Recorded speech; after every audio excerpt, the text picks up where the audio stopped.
icon, the pride of the Pilgrims, the most handsome man in all of podcasting, Jackie Jones, along with my partner's not here tonight, but I'm joined by pro wrestling legend, multiple time tag team champion, Tony Garea. It's very good to have you here. It's good to be here. Excellent. So I was just mentioning, I'm up in Massachusetts, very cold, and I assume where you are, it's very warm. Yeah, it's about 82 degrees down here. Yeah, raining, and I'm in Massachusetts. I'm on Cape Cod. I assume you have some memories of their wrestling for WWF. Yes, we spent quite a bit of time in the early 70s up in Massachusetts around Fort, I was going to say Fort Lauderdale, but it wasn't. And I've forgotten the name of the town. We used to be there every Friday night. It'll come to me. But we were in Taunton and Fall River and Brockton and Worcester and, of course, Boston. Mm-hmm. Boston was once a month. I think Worcester was every 3 weeks, if I remember rightly.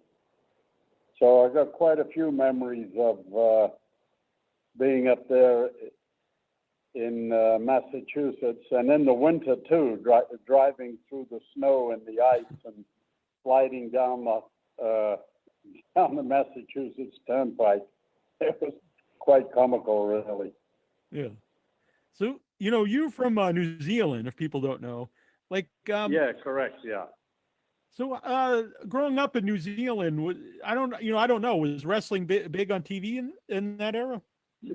No, not at the time that I started. I believe I had my first match in 1969, around August, and we only used to wrestle for a certain amount of time, and we might have wrestled like 6 times a year, and it wasn't on TV at that time. But after I left, it got very big, and it was the #1 rated TV show in New Zealand. It came on right after the news. So did they show wrestling from New Zealand, or were they showing wrestling from the United States? No, it was New Zealand wrestling. They had guys like Mark Lewin, King Curtis, Don Morocco was down there. My partner Rick Martel, he was there before we, partnered up, and a host of other American wrestlers there. But they had wrestling in Australia too, and that was promoted by Jim Barnett for years. Mm-hmm. And they took top name wrestlers from America, down to do 6 months or a year in Australia. That was back in the late 60s, up into the early 70s, I believe. Wow. So at that time, was wrestling something hard to break into? Like, if this is something you want to pursue, how did you go about doing it? Well, actually, I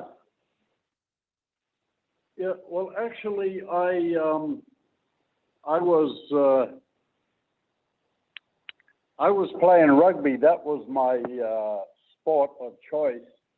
And there were a couple of pro wrestlers, on the same team as me. And they asked me if I'd be interested, in pursuing professional wrestling, So I said, sure, there was an extra couple of bucks in it.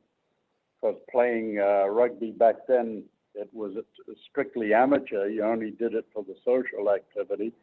And I started, working out with them. And then, like I say, I had my first match. I believe it was August of 1969, the beginning of August. And we wrestled, about half a dozen times a year. And then the following year I wrestled. And then I think in 1971, Jim Barnett in Australia was looking for somebody to come over, and the promoter in New Zealand asked me if I'd be interested. So I said, sure. So I went over for 8 weeks, and then I went back again for 12. And then Jim Barnett asked me if I'd be interested in coming to the States, and I said, sure.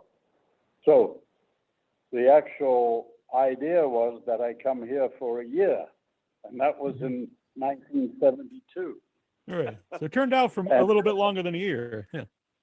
Yeah. Yeah, a little bit, and I had my first match in Orlando, Florida, which is only like 65 miles from where I am right now, on January 20th, 1972. Mm-hmm. So that was the start. Yeah. How different was it, going to the States? I assume you hadn't been there before. A relatively young guy traveling now in wrestling promotions in the United States.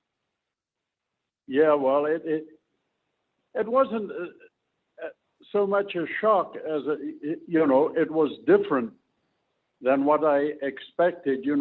We had a way of wrestling back in New Zealand that was similar to here, but we didn't have the psychology that they had over here. And it didn't take me long, to catch on, but I had help with Jack Briscoe, who helped me quite a bit, explaining the psychology of the matches. And I was down here in Florida for 7 months, and the idea was to make some money, and I wasn't making, a whole lot of money, and I was only going to be here for a year. So I talked to Eddie Graham at, how can I put it now? There was a wrestler named Tony Marino that from up in New York and Buffalo. And I asked Eddie, at his suggestion, I asked Eddie about going to New York. And he says, I'll give Vince McMahon a call, senior, Mm-hmm. And about 3 weeks went by, and I walked into the office. I said, Eddie, did you hear back from Vince? He said, oh, no, let me give him a call right now. Called him right in front of me and got me booked, and I had my first television in Philadelphia in September 20th, 1972. Wow. So what was your first meeting with Vince McMahon Sr. like? Well, that was in 1972 at the TV. I never met him till then. I had no idea who he was, Mm-hmm. Like I was just going up there for, like you might say, a job, applying for a job. And the first match on television I had with Davey O'Hannon. And I wasn't too happy with it. It wasn't his fault, probably more my fault with my inexperience.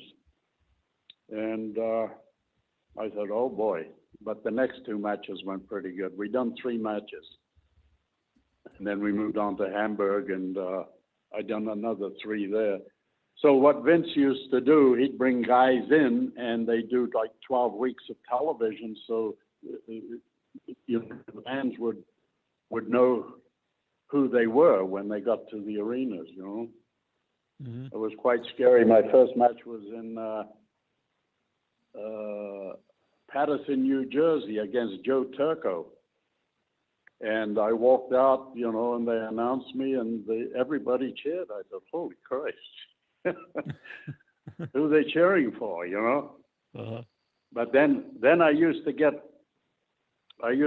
compliments that I looked like Jack Briscoe, or they thought I was Jack Briscoe. Of course, nowhere near the talent that Jack had at that time, But he was a big help to me. So, you mentioned psychology. I know you were only in business for a little bit period of time, but how different was the psychology wrestling for WWF as opposed to when you were in Florida? Yeah, well, it was pretty much the same, except they done a little more wrestling down in Florida than they did in New York, because the guys were kind of bigger in New York, and so they didn't have the technical. They didn't do the technical wrestling that they did down in Florida. Of course, Eddie down in Florida, he insisted on that technical type of professional wrestling.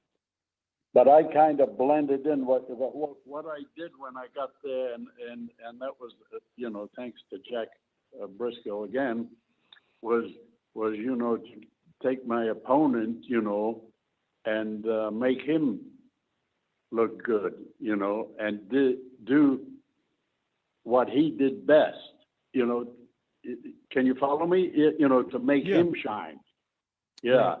And then this way, instead of, butting heads, you had a decent match, and you entertained the people that paid to see it. Yeah. I would assume, in some place like WWF, that would be needed because they did use a lot of like character wrestlers, like Missing Link and George Animal Steel, who, talented guys, but they're also, a character who, more based on their appearance and what they're doing as opposed to the actual wrestling. Yeah.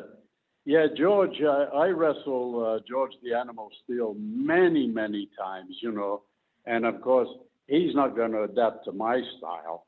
And I know that, and I didn't ask him, but he, I just watched him and, when he was wrestling other guys to see what he did. And then when it was my turn to wrestle him at a later date, I knew what he did, and I was able to capitalize on that and hopefully have a match that the crowd enjoyed. Right. With me being a babyface all my life, I had to go for the sympathy. So it was right up my alley to let him beat the crap out of me. Were there any guys that was hard with, like hard to get a match out of? No, actually, most of them, were pretty good. Like we had the likes of Johnny Rods and Miguel Cicluna, that were established up there, and they were there regular, and they were basically there to make guys like me look good. But in order for me to look good, I had to make them look good too, which wasn't a problem. Yeah, I had some great matches with Johnny and Cicluna. Did they? Just the name too. I was just wondering, did they ever like pitch any like outlandish gimmicks for you, to play off you being from New Zealand? No, there was nothing there. I was just, Vince Senior. He came up when he hooked me up with Haystacks, and they wanted a finish, and actually Vince Senior came up. And the idea, was for me to give Haystacks the tag, and he'd come in, and he'd do his bit, when it was time, for the finish. And then the guy was on the mat, and then I think I came in, and I either threw Stacks into the ropes, and he came off and gave him a big splash, and then I stood up on his back, with the peace sign up, and that was Vince Senior's idea, and the people loved it, and Vince loved it, and it got over. Actually, that tag, I believe, tagging up with Haystacks is what, gave me a push. We worked against Fuji and Tanaka, and Fuji was a big help to me too. And then when Haystacks was gone, they brought Dean Ho in, and then we went with Fuji and Tanaka for, quite a while, about 18 months, I think. I don't think, do you think Dean Ho, like, I don't really know a lot about Dean Ho. I know the name, and but he seems like a guy that's a little bit lost in in history? Because all these other names, all wrestling Yeah. fans know me, Mr. Fuji. Yeah, well, he had a few years on him when he came in with me, but he was a good guy. We got on really well, and he was like a bodybuilder out in Hawaii, and he had tremendous strength with press behind neck. I think he could do 300 pounds. Oh wow! He was he was a very placid guy. He was always smiling and ha ha ha. It'll be all right, brother. There was no aggressiveness in him at all, unless it needed to. Which I'd never seen it. But I wouldn't have messed with him. What was Haystacks like outside of the ring? Haystacks Calhoun. Yeah, he was a good guy. He was an easygoing, boy from the South. I think he was from New Mexico, and just an easygoing guy, and he was, very cordial to the fans and, to people, because there's this big guy in overalls, weighing 400 or 500 pounds, wandering around. He kind of stuck out a little bit. Yeah. You mentioned Fuji and Tanaka. Fuji's notorious is legendary for a lot of ribs. Did he ever play any ribs on you? No, well, not really bad ones. I mean, we were down in Atlanta, and he was there. He says, Tony, when you come to TV, you got to get dressed up, So I put my three-piece suit on, and actually I was going up to Philadelphia after television in Atlanta. And because nobody else was dressed, and I walked in, like the CEO of Turner Network, I was way out of place. But it didn't bother me too much. But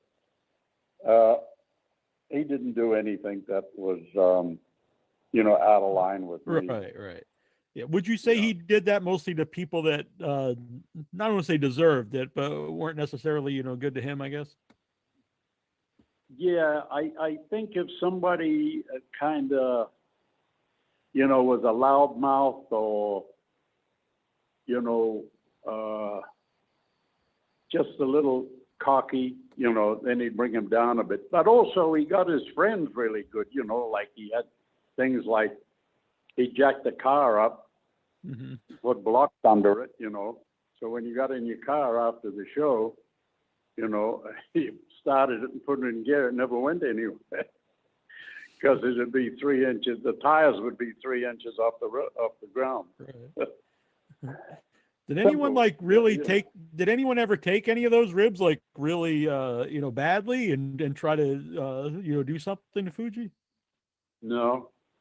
All right. No, I haven't heard of anybody that, did that. Yeah. I think one time in LA, I heard the story that they were going to San Bernardino, which is about 45 miles from where they were, or thereabouts. So this guy came into the territory, and he was new, and he said, "Oh, where are we going tomorrow?" And they said, "We're going to San Bernardino. What time do we have to leave?" "Oh, we got to leave 9 o'clock in the morning." So they left like 9 in the morning, and it was a rib. Like if I was doing the rib, I'd have to, go through this 7 hours of driving. So they kind of drove down, hypothetically, down to San Diego, then across to that place, Springs, where all the rich people hang out, and then go the back way and come into San Bernardino. And of course, after the show, you're going to drive home, so you're going to want to have some refreshments and some food, So this guy mentioned, well, we're going to get some refreshments and get some food to get home. Yeah, so he was buying all this stuff for the 7-hour drive home, and he was home in 45 minutes. Who were some of the guys you traveled with during that period? Well, when I was in the 70s, God. Oh, there was Rick McGraw. I traveled with him. Of course, I traveled with Larry. S.D. Jones. There was Jack Evans. Because, when we traveled to save a little money, we didn't travel by ourselves. If we could get 4 in a car, and then you paid the driver trans. I think it started at 2 cents a mile, and I think it ended at 4 cents, in the early 80s because the price of gas. So, but everybody took a turn at driving, and kind of get the same 4 guys, in the car going to the same town. Mm-hmm. You mentioned traveling with Larry. How did your team come about with Larry Zbyszko? Yeah, well, when Larry came in, he never had a place to stay or anything. So I said to him, Larry, if you want to stay with you. I have come here to chew bubblegum and kick ass. And I'm all out of bubblegum.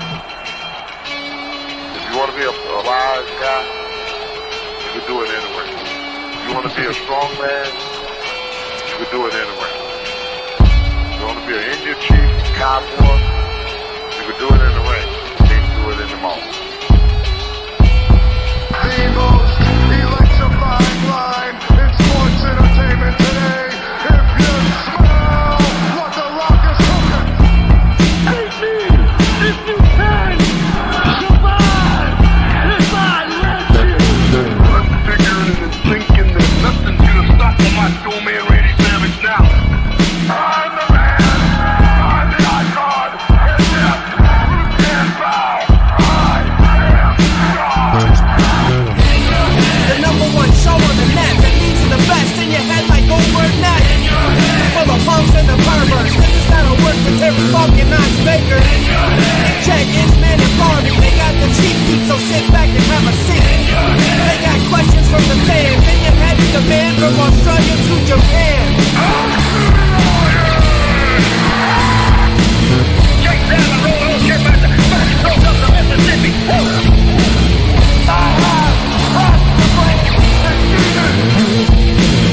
We are bigger, we are faster, and we are all night long.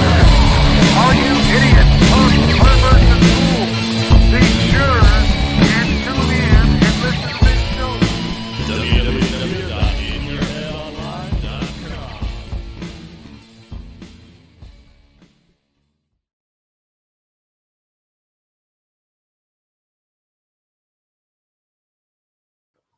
All right, and we are live here once again at In Your Head Wrestling Radio. I'm the Internet Icon, the pride of the Pilgrims, the most honest man in all of podcasting, handsome Jackie Jones, along with my right-hand man, my audio soulmate, the can piece of podcasting and the enforcer of the Heavyverse. 1-inch biceps, the power go bomb, the pulse baby, the man who tells you what to do. I'm the king of all the marks. Is there anything else? I think that's everything. And the lover of Jackie Jones. Booyah! No, you really think you are your character, don't you? Oh, yeah. What, Jackie Jones? Yeah. As time went on, Jackie Jones, leveled out a little bit. He wasn't quite in the old days. Jackie Jones was a little different. Before he's Jackie Jones, he was jacking off. And then he slowly became more Neil. And then I do think over time I've become more Jackie Jones. But yes, I am the Internet Icon. Bah, bah, bah, bah. You're going to have to get me kicked off here. What for? For becoming me. Oh. Well, And that kind of stuff. I'll work on that. But Jackie Jones. What up, boy? Big OIP. news. The What's big that? news in the world of the wrestling I'm looking. said My ears are out. WWE has let go of R-Truth Yeah.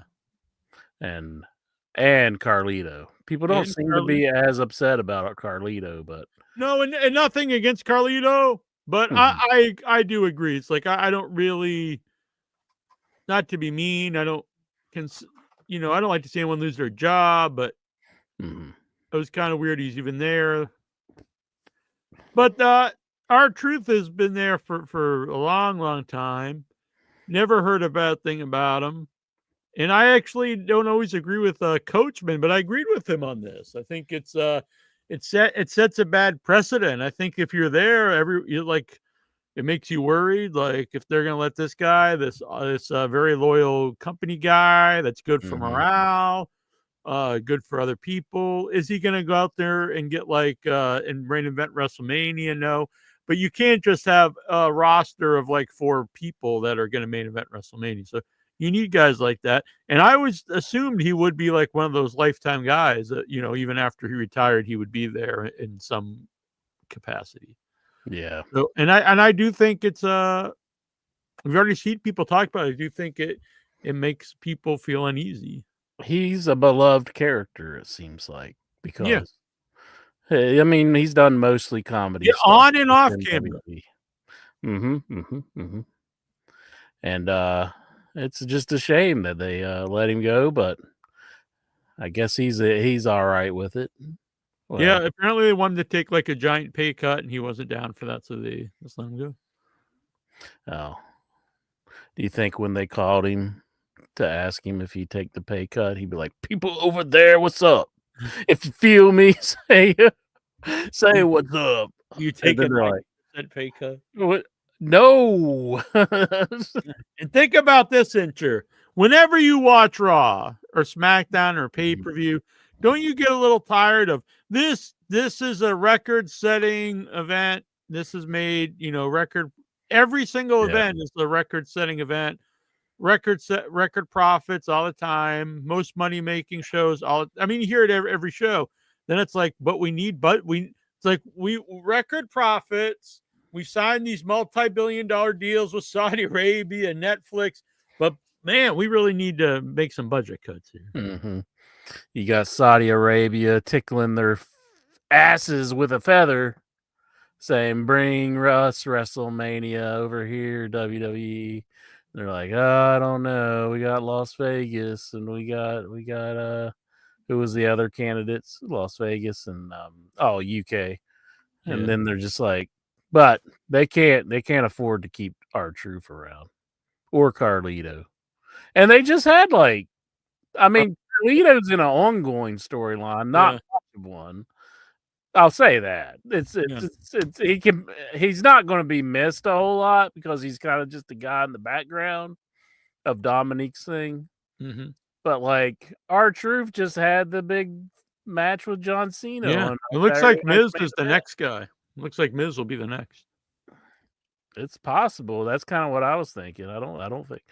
He's doing a thing with Carmelo Hayes right now, but who knows if they'll keep him? Yeah, and I guess they let Valhalla go, which I don't really know she's back, but still, it is Sarah just like Logan. lame. Like we're making all this record money. It's like, but we gotta let a lot of people go, and those contracts are like minuscule. When you're bringing billions, those contracts are really like non-existent. Yeah. CM Punk is such a hypocrite. Agreed, and I'm a Punk fan, but he was saying the Miz was sucking the blood money cock, and then he's there and he's like, "Yeah, I have no problem with going to Saudi Arabia." He's like, let me get one of those nuts there. I gotta get this blood money cock. It's like, dude, come on, man. he's like pushing the Miz off. Let me get some of that. He's like, come on, Miz, stop hogging it all. Yeah, it's hard. I enjoy him as a character and stuff, but I don't really have much respect for him as a guy anymore. Well, I mean, it hasn't happened yet, but it does I think seem he's like advertised. it's isn't he? almost like he's already us. said he's got no problem doing it. It's almost like us saying Cody Rhodes coming to WWE. Yeah. We were holding out, but it eventually happened, but we knew it was coming. So, And if he had never said that, it'd be one thing. But I mean, this guy was really. well, I You can't be imagine. telling other people they're sucking the Saudi's cock and then be like, Well, I'm doing it. Would you imagine that's what that conversation was about when he was working in AEW and he came to talk to the Miz and he was backstage and they asked him to leave? Yeah, they and said all he that. apologized. Yeah. He's Oh, okay. apologizing to people. He's like, I shouldn't have said that about you, Miz. Please, fucking love. I need to It's get like- back home. I need to come home to the place. If Vince was there, he'd be sucking off Vince right now. Yeah, I think that would be the case. He kind of got lucky. Yeah. Got lucky that all the stuff came down on Vince. But I mean, he made the decision while he was still there. Yeah, I mean, I heard him talking to Vince when he first got there. Like he met him in the gym or whatever. The gym or something. Yeah. Yeah. Vince was like, "How'd you like those papers on your wedding day, pal?" That was a good reel. I'm just happy to be home. Why don't you kiss my ass? I'm going to pull down my pants and you need to kiss my ass. I'm not there with those damn kids. I'm here home, sucking off the blood money cock. all our truth needs to do is have the Saudis demand he show up. That's true. But then they could always just bring in a fake our truth. How are they going to get a fake Archer? Well, they had a fake Yokozuna. Mm-hmm, I wonder, did you think the Prince ever got like smartened up on that really wasn't Yokozuna? He still thinks he probably still thinks it's Yokozuna. He's like, why hasn't Yokozuna been back since? I would say the Prince probably knew from the get-go because they are dabbling a lot within the video game world. They did purchase SNK, so I would say somebody clued him in that was not Yokozuna. While I like this gimmick, I would refrain from though you could get away with this if you made it like a negative WWE. But R-Truth should go to AEW and his gimmick should be that he still thinks he's into the WWE. I kind of like it.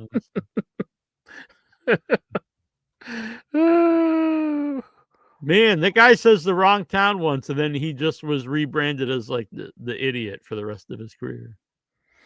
That became his gimmick forever. But he really embraced it, and it probably gave him longevity. Didn't have to like hurt himself a lot. He could just go out there and be goofy. I mean, back when we interviewed Ron Truth or R. Killing, he was a very serious character. He was very serious. I mean, he was intimidating a lot of his promos. That was my favorite run of his. I'm not saying he's not entertaining now or anything, but I thought his best run was when he first became the Truth. Yeah, and he was like a serious guy. That's probably one of the better things Vince Russo did in TNA. Wasn't that a Vince Russo thing? And I would assume, but I mean, maybe not. Yeah. But I thought Vince gave him the Truth name. Maybe it could have just been his thing because I would assume probably when they put the crew together, 3 Live Crew, that's probably seems more of a Vince. Then it really went downhill quick. But when he was just like serious guy as like world champ, I thought it was really good. But then when it was 3 Live Crew, him and Road Dogg and Conan, not so much. Yeah, but yeah, he was pretty legit back in the days for TNA. I mean, that's probably one of the times they had some buzz behind them. Was our Truth. There's been a few times that had buzz. Really, LAX had a lot of buzz. I hate to say it, but America's Most Wanted had buzz. Yeah, they did. They did. Style Samoa Joe, Daniels, like when they were really blowing stuff up, in the ring, like they had buzz. Elix Skipper probably when he did the cage walk. Kurt Angle, yeah. You said Kurt Angle, didn't you? No, but yeah, Kurt Angle. And looking back, like people said at the time, and I was like, I don't know about this. But honestly, looking back, bringing in Hogan and Bischoff really did start like the death of the company. Mm-hmm. We wouldn't have thought it would be that, but No. seems like that was the case. Yeah. I mean, honestly, it wasn't that long after that is when I stopped watching it, when they were doing Aces and Eights and stuff. Hmm. Yeah, that stuff was horrendous. R-Truth joined. Yeah, I saw that he joined OnlyFans, and then he was like saying he was on Twitter or something.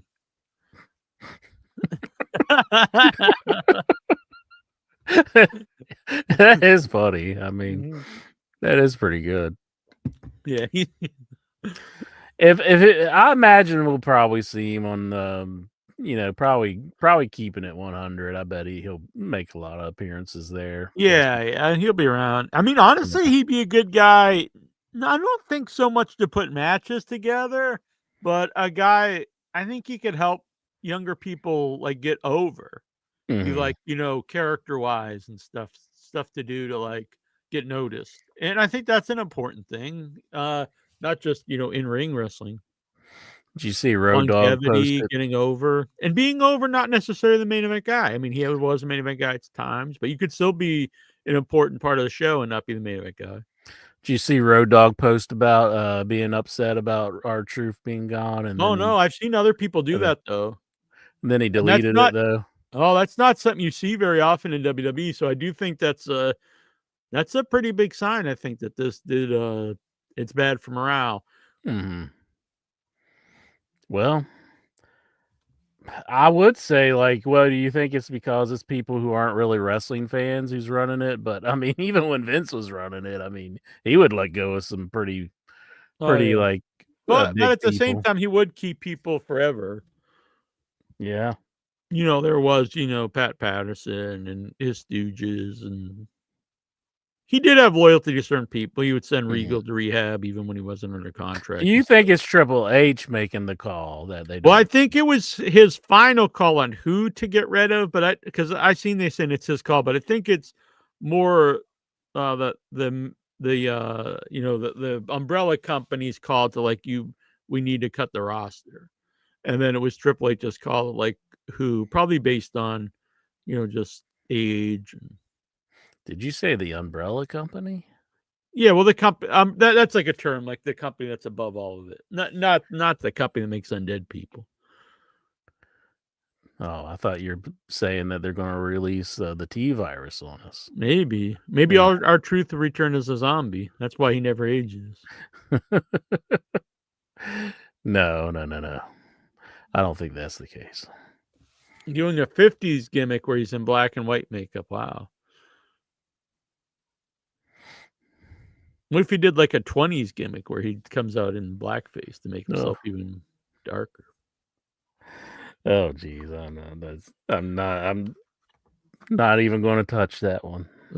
If he's able to go to TNA, he could do some fun stuff with Santino.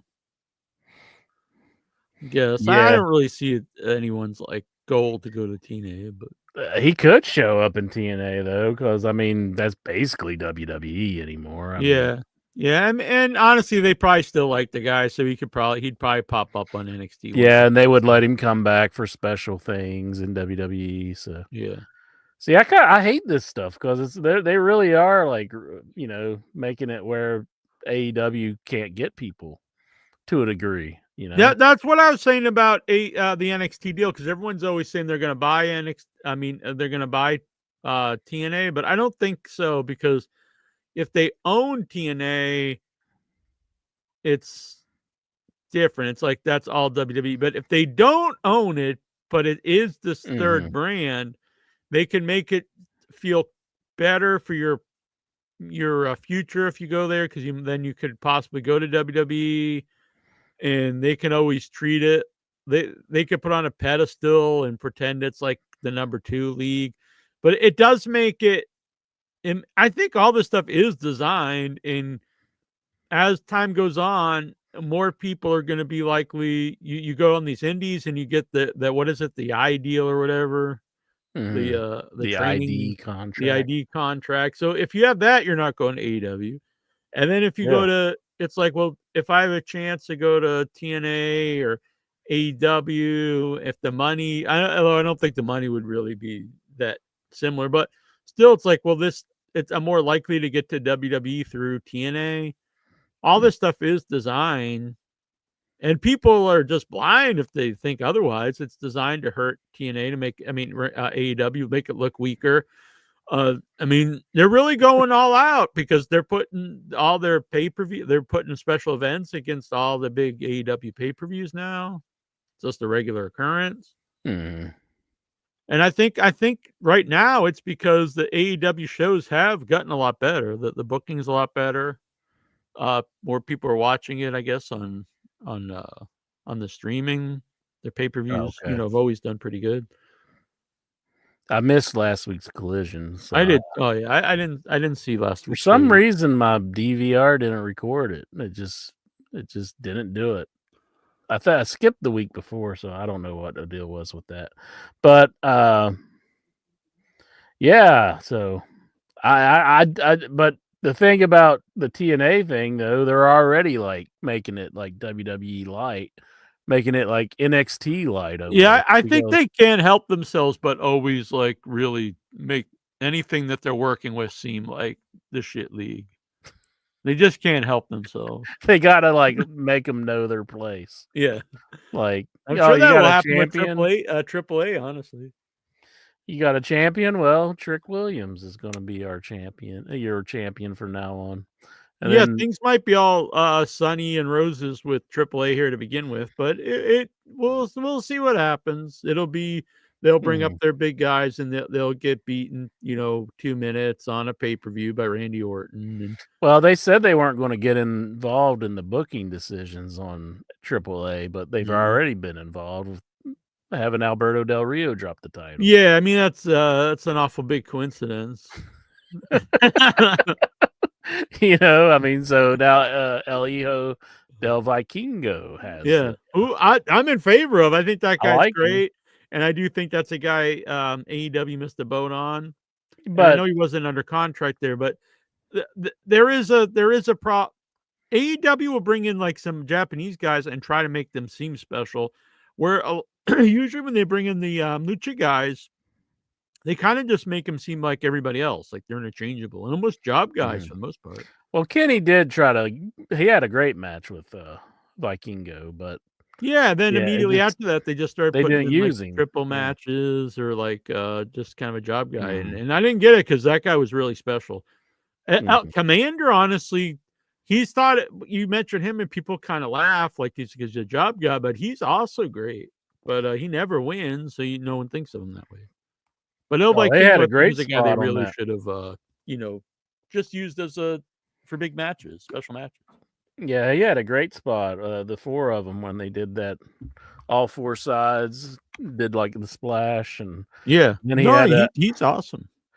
He had something else. I think it was with Mark Briscoe where Mark Briscoe kind of like walked him over to the ropes, and he did like a flip off of Mark Briscoe or something like that. I forget what it was, but it was really cool. I watch a lot of wrestling, so I forget things at times. I can't keep everything separated. Yeah. But No, I'll go 13. He can correct me if he. Where is he? Where's he been? I don't know. Where's that bitch been? He's around. Yeah, he just. You better be, or else I'm gonna beat that bitch down. Jeez, you're kind of like WWE with TNA with Go 13.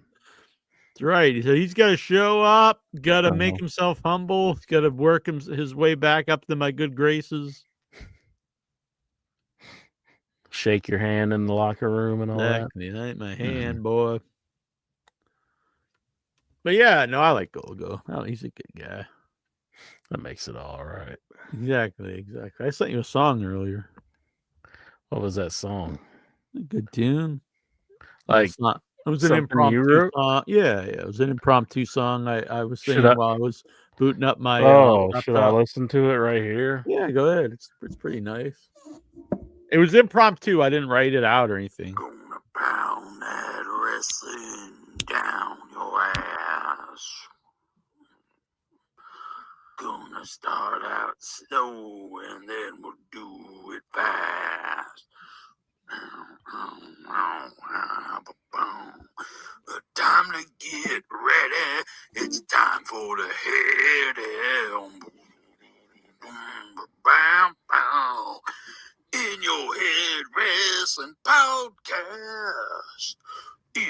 Head Wrestling Podcast.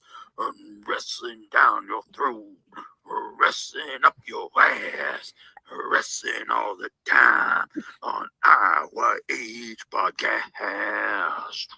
Bow, bow, bow. Yeah. Yeah, that's pretty good. That's pretty good for just off the cuff, I think. That's like musical genius, I think, there. It's just I don't know. That's disturbing, honestly. It's like Elton John level lyrics, I think. I just need someone to write me my music. It's the other way around. Bernie Taupin does the lyrics and Elton does the music. Oh, whatever. Well, I've got the vocals of Elton John and the lyrical genius of that other dude. Let's need some musical, man. Oh, Good vocals too. There sound pretty decent. Mm-hmm. So yeah, what was going on the wrestling this weekend, True? No, well, I heard. I really I feel missed- bad. I need to get back on my AEW. When I miss it live, I tend not to watch it. And I really want to watch it because I heard great things about a lot of segments on that show. I heard that promo with Swerve, Hangman, and Ospreay was great. yeah, that kicked off the show last week, and it was good stuff. Yeah, how the Ospreay was telling the Swerve that this, Cowboy may be the man to win the belt, so we got to get behind him. And then Swerve was having none of it, and so there's still some conflict between them. So It's funny because I heard Cornette and his boy they just ridicule Dave, and I'm not saying Dave doesn't always. Some of his takes are bizarre, but does Dave leave you messages like you just left me? Oh Like, yeah, does he ever me and call Dave you are, and he's like, tight. "Hey, I'm gonna pound wrestling down your ass," and Yeah. yeah, It's inspired that song and- actually. and no, Whatever. and I'm gonna tickle your whatevers, and yeah. But he would really put over the promo between leading into the pay-per-view with Hangman and Ospreay, and then they acted like Dave was insane and he was the only person who liked it, but it was universal. I can't say everyone, but most people, the majority of people, thought it was really good stuff. Even guys that don't normally like AEW, like Conan and Disco.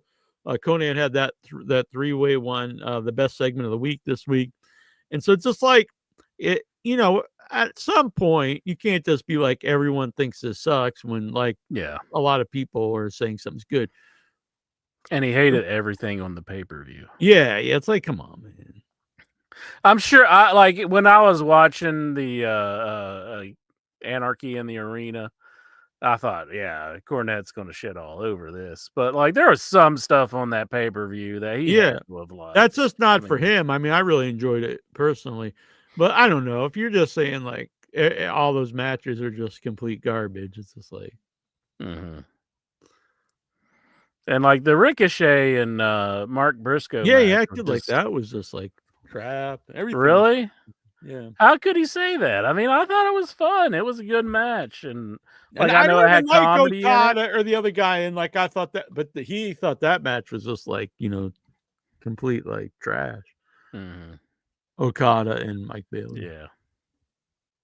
No, it wasn't trash. That was pretty awesome. Yeah, it was good. I have to admit, I'm not an Okada guy. Pay-per-view. What?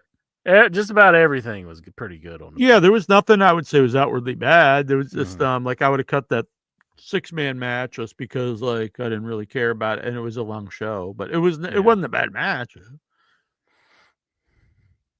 Pre-showed them, put them on the pre-show. Exactly. Yeah.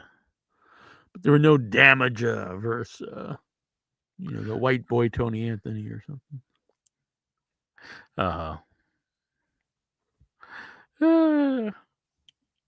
Yeah, he just really bashes people for stuff that's just kind of ingrained into wrestling. It's harping on Joey Janela for promoting his event with Yeah, Sabu. yeah. And it's like, well, dude, you gotta you can't bitch about this. I mean, What's he you've lived supposed your to do? life Like, promoting events. I yeah, mean, like you shouldn't bother seeing this show.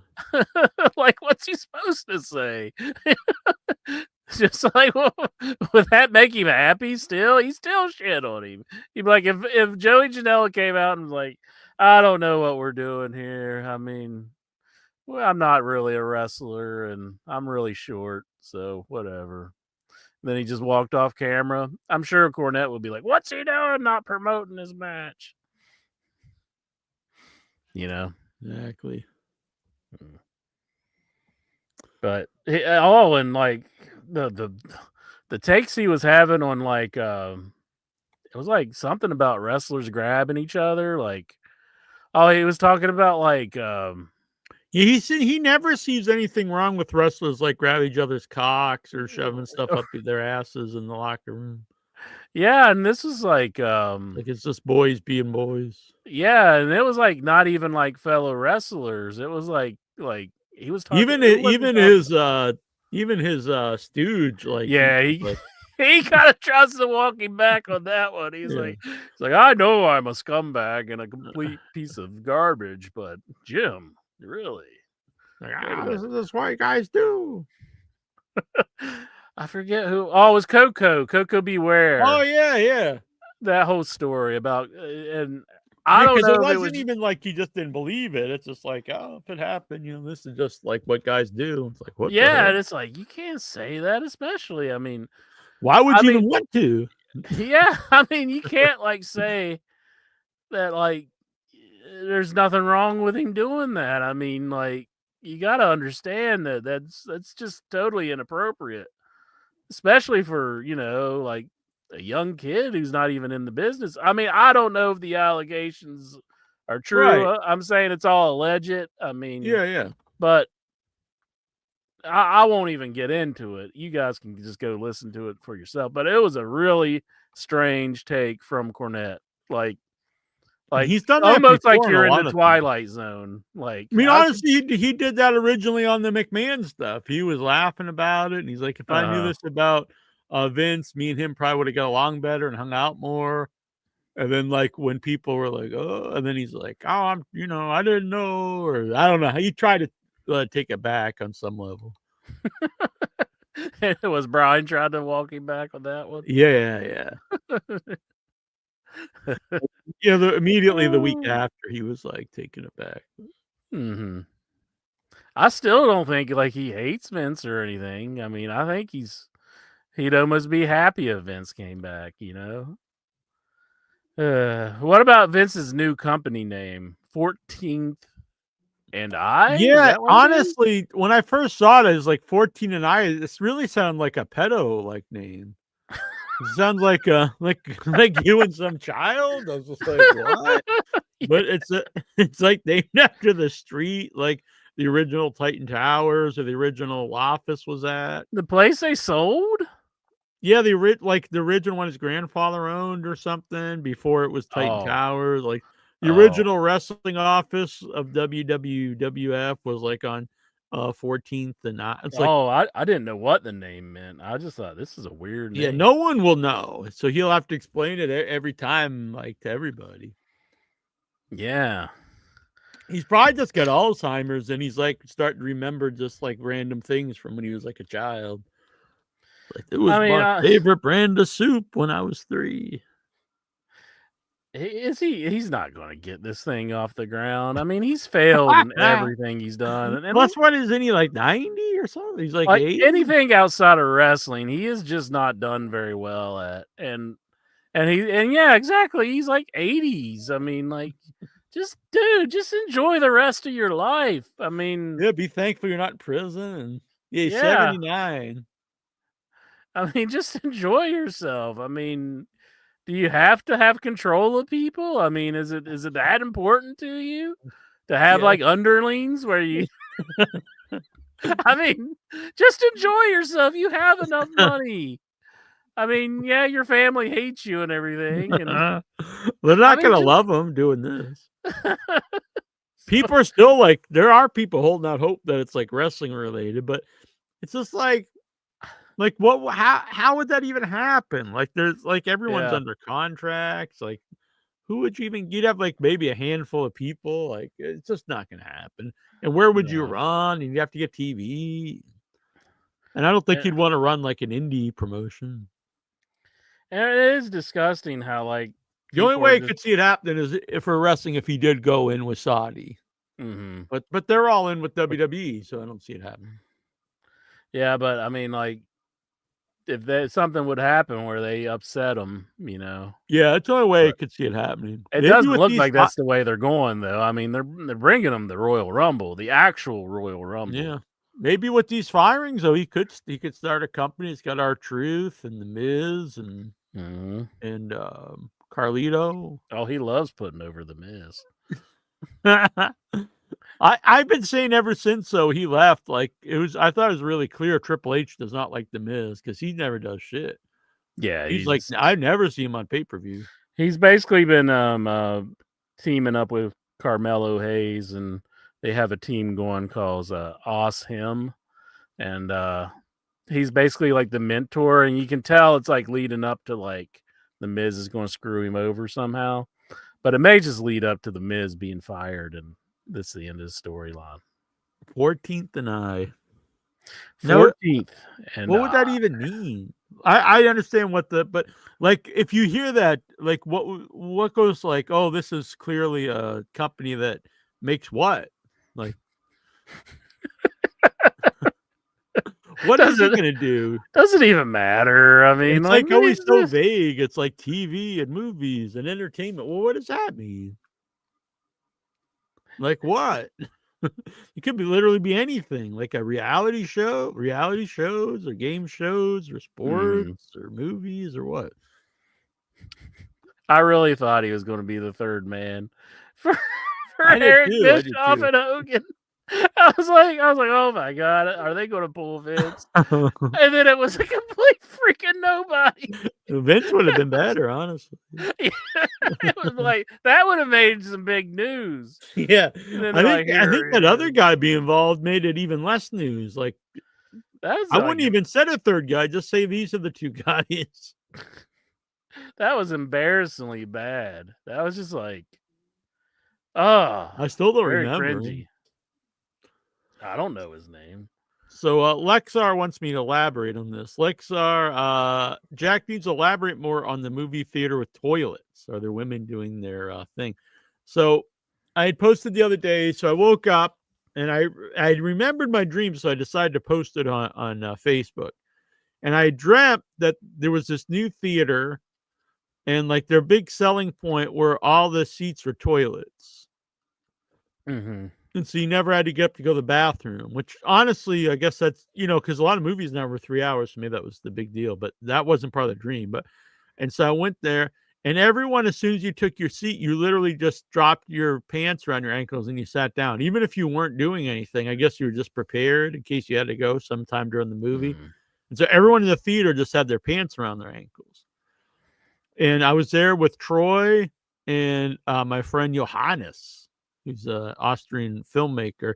And for some reason, we kept trying to get a hold of Danny Sullivan, who's a kid I grew up with who passed away a few years ago. So, Oh, no. well, but he wasn't answering the phone. But maybe we didn't know he died. But anyway, and I kept the only thing and they had a roll of toilet paper on the side, and they had a lever, almost like a lever to like move your chair up and down like a recliner, but it was to flush the toilet you're sitting on.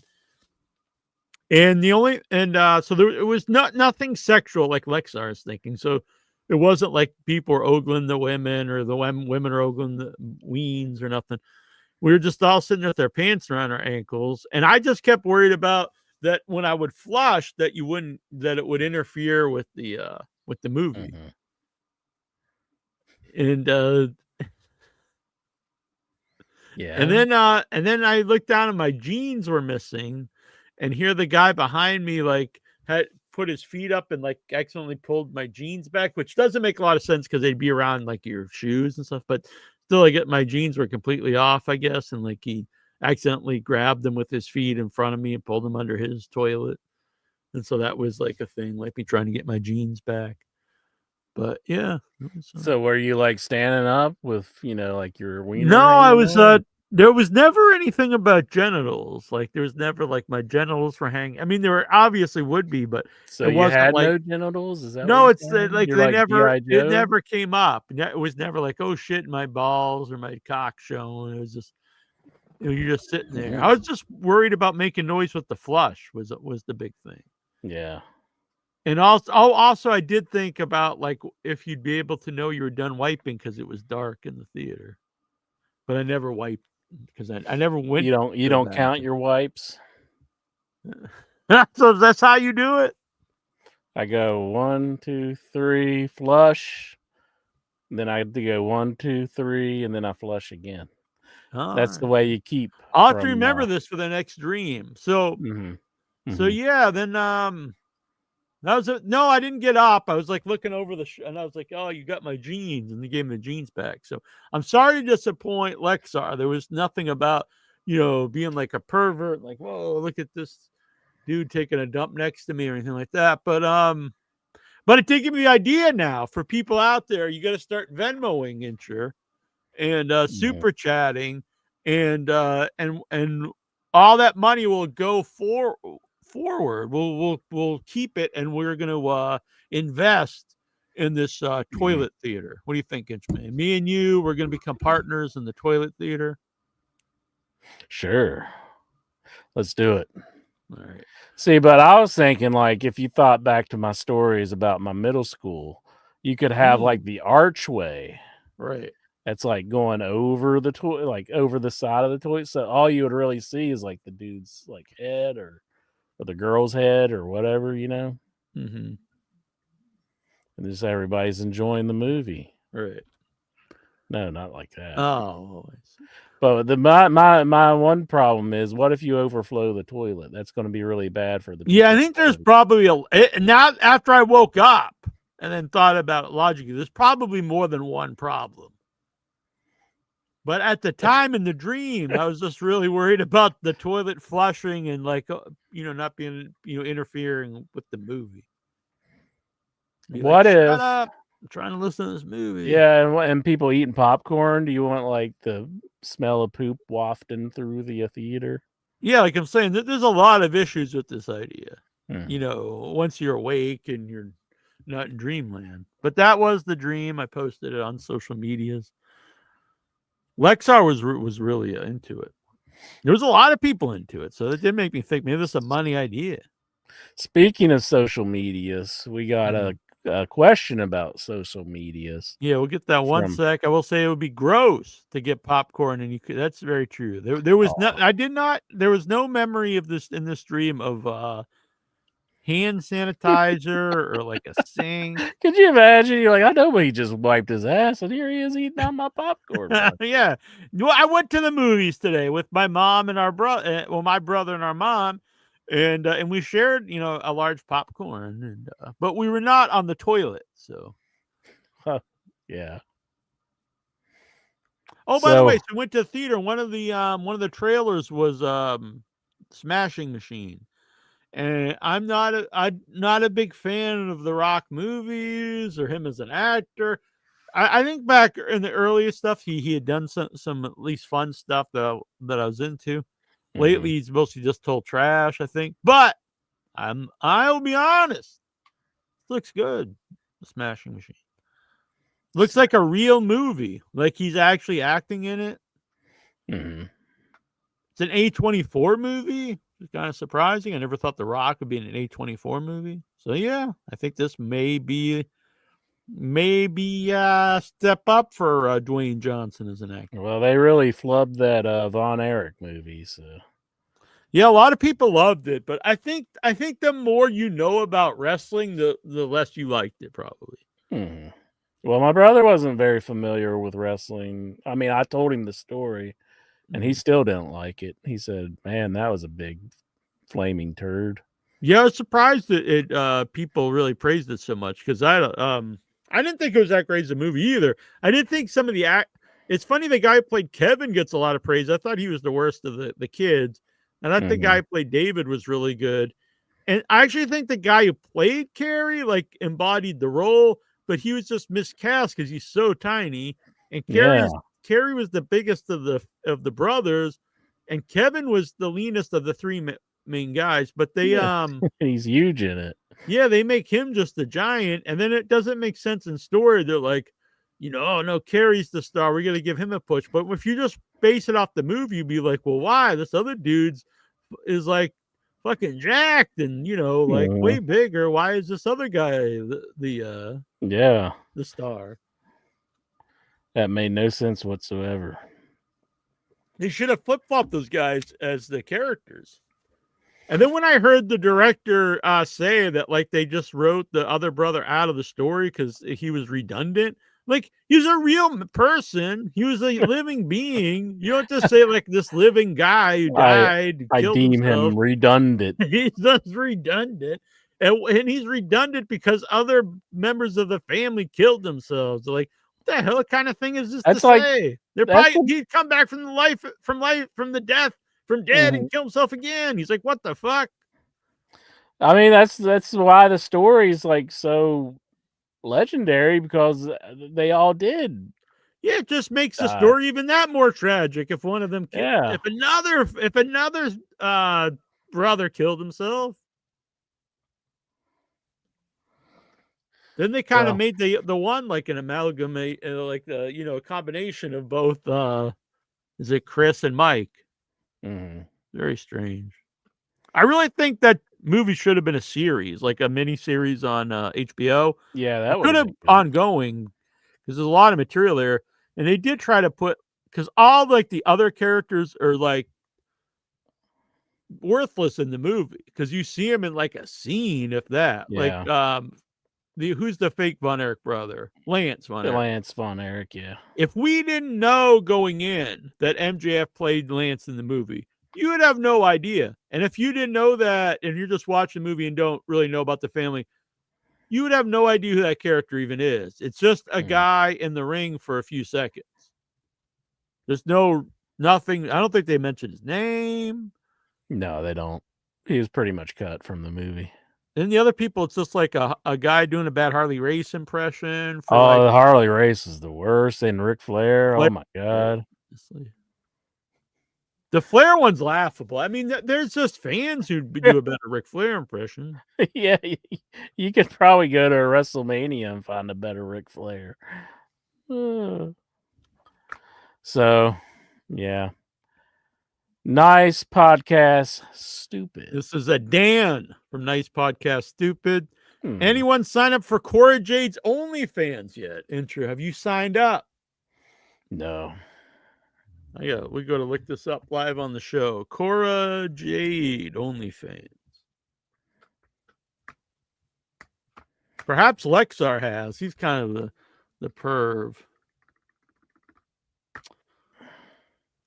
So, all right. Cora Jade. I see some booty here. How much are you looking at to sign up for Cora Jade's? I don't know. Hold on. It's not giving me a direct link.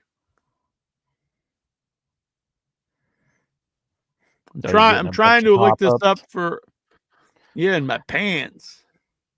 I meant like the ads, like back in the early 2000s and 90s. Like you'd go to one of those sites and just like boop boop boop boop. It's just like it would just like try to take over your computer. Yeah, it's bad. Let's see. Like Lena Black is her.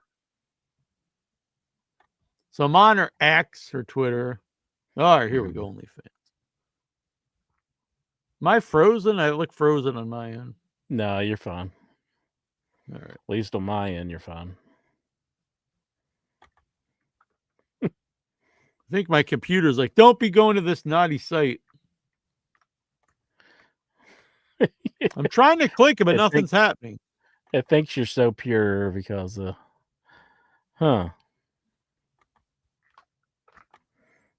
we'll show you here. We're on the I'm on her link tree. I hit continue, but nothing's happening.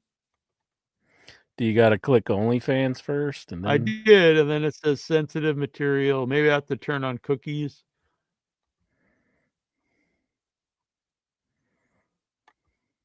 All right.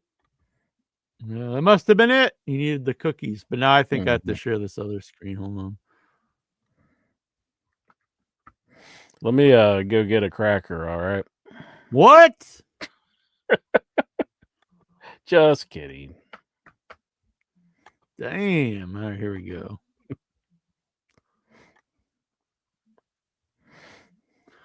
So we see some booty up here. She's got a tattoo on the ass cheek.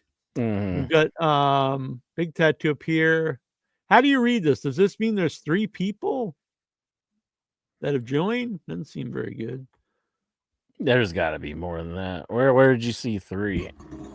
It might be hard to see. Yeah, I see the This 3 there 3 now. says 8,000 likes. So I assume if 8,000 likes, it's more than 3 people. There's got to be more than 3. It may not show like the members, I guess. $15.99 a month. So imagine you got to pay $16 a month just to see, some risque pictures of her. I mean, you can go. So I've heard. I don't know this for a fact, but Intra told me that there's a lot of free pornography on the internet. No, I never told you that. That's not the case. That's Oh, the must have complete been- must have lies. been Complete somebody else. lies. That's Yeah. what I heard. So there's a lot. So you can just go watch all this free porno. Or you could probably just pay. If you want to pay, you could probably pay for some site and get like access to all kinds of. But with these OnlyFans, you got to pay like a la carte. So you have to pay like all the different ladies that you want to see. You got to pay them all X amount of money. That comes into a lot of cash, isn't you? $16 a month just to see Elena Black. Is that all you get? Yeah. Pass. She doesn't have anything really written here. It says gracing OnlyFans with my presence. XOXO. Disclaimer and legal notice. Whatever. But it doesn't really it doesn't say what you get. Like you just get like risque photos of her. Like I think that's pretty much that, or maybe a video. you get like a booty hole photos. It just depends how far she wants to take it, I guess. But Get to see her like blowing a dude. Like I don't what's know. going on here? I think I'm just saying. I would think you'd get more action here if you explain what you get. But I don't know. There's probably a bunch of morons out there who'll buy it. What do I know? I'm just some guy. Mm-hmm. Did you use dude wipes? I'm not what I've never used dude wipes. I've heard. I know what they are. I've never used them. I'm not like anti dude wipes. I just watching like a wrestling event and then like dude wipes, and I'm like, I don't need to hear about like people wiping their ass. You know, when they started doing all the ads, and I know like Lexar would get all mad, and I really did think in my head like I don't care if they put ads on stuff. But then when I start watching the show and like the ring's just completely covered in ads, it's like an NASCAR like event or something. And every like match is like, this is brought to you by Dude Wipes. This match is brought to you by M&M's. And yeah, it does it's like, oh my God. Between every match, there's like there's 15 minutes of commercials, and not just like an ad for like the next pay-per-view or a video explaining why the next match is important. It's just straight up ads. And it's not like one break in the middle of the show. It's literally between every match. And so then I'm like, you know what? Lexar had a point. This is overkill. And we thought Vince like had no respect, but he did say like the mat is sacred. You don't want to put anything on I that. agreed with him. I think I'm agreeing with Vince. Mm-hmm. That's a totally different look now. Yeah, you kind of look like from an 80s like coming of age, like from like 16 Candles or something. Mm-hmm. Dougie, The Breakfast Club. Pretty in Pink. Exactly. That's not the first time you've called me pretty in pink. I went to the dentist today. I and they did told me- too. You did, really? Yeah. Well, did yours say we don't have any other toothbrushes but hot? Oh, that's not the one. They said hot pink. Was she just messing with me? I think she was just messing with me because she said all we had was hot pink. I said, oh, that's all right. But it's not even pink. The dental hygienist was messing with me. I went to the dental hygienist too. I had my biannual cleaning. Me too. I had my cleaning. She said I was good too, yeah. So is that dental humor for you? She said it was hot pink and it's not.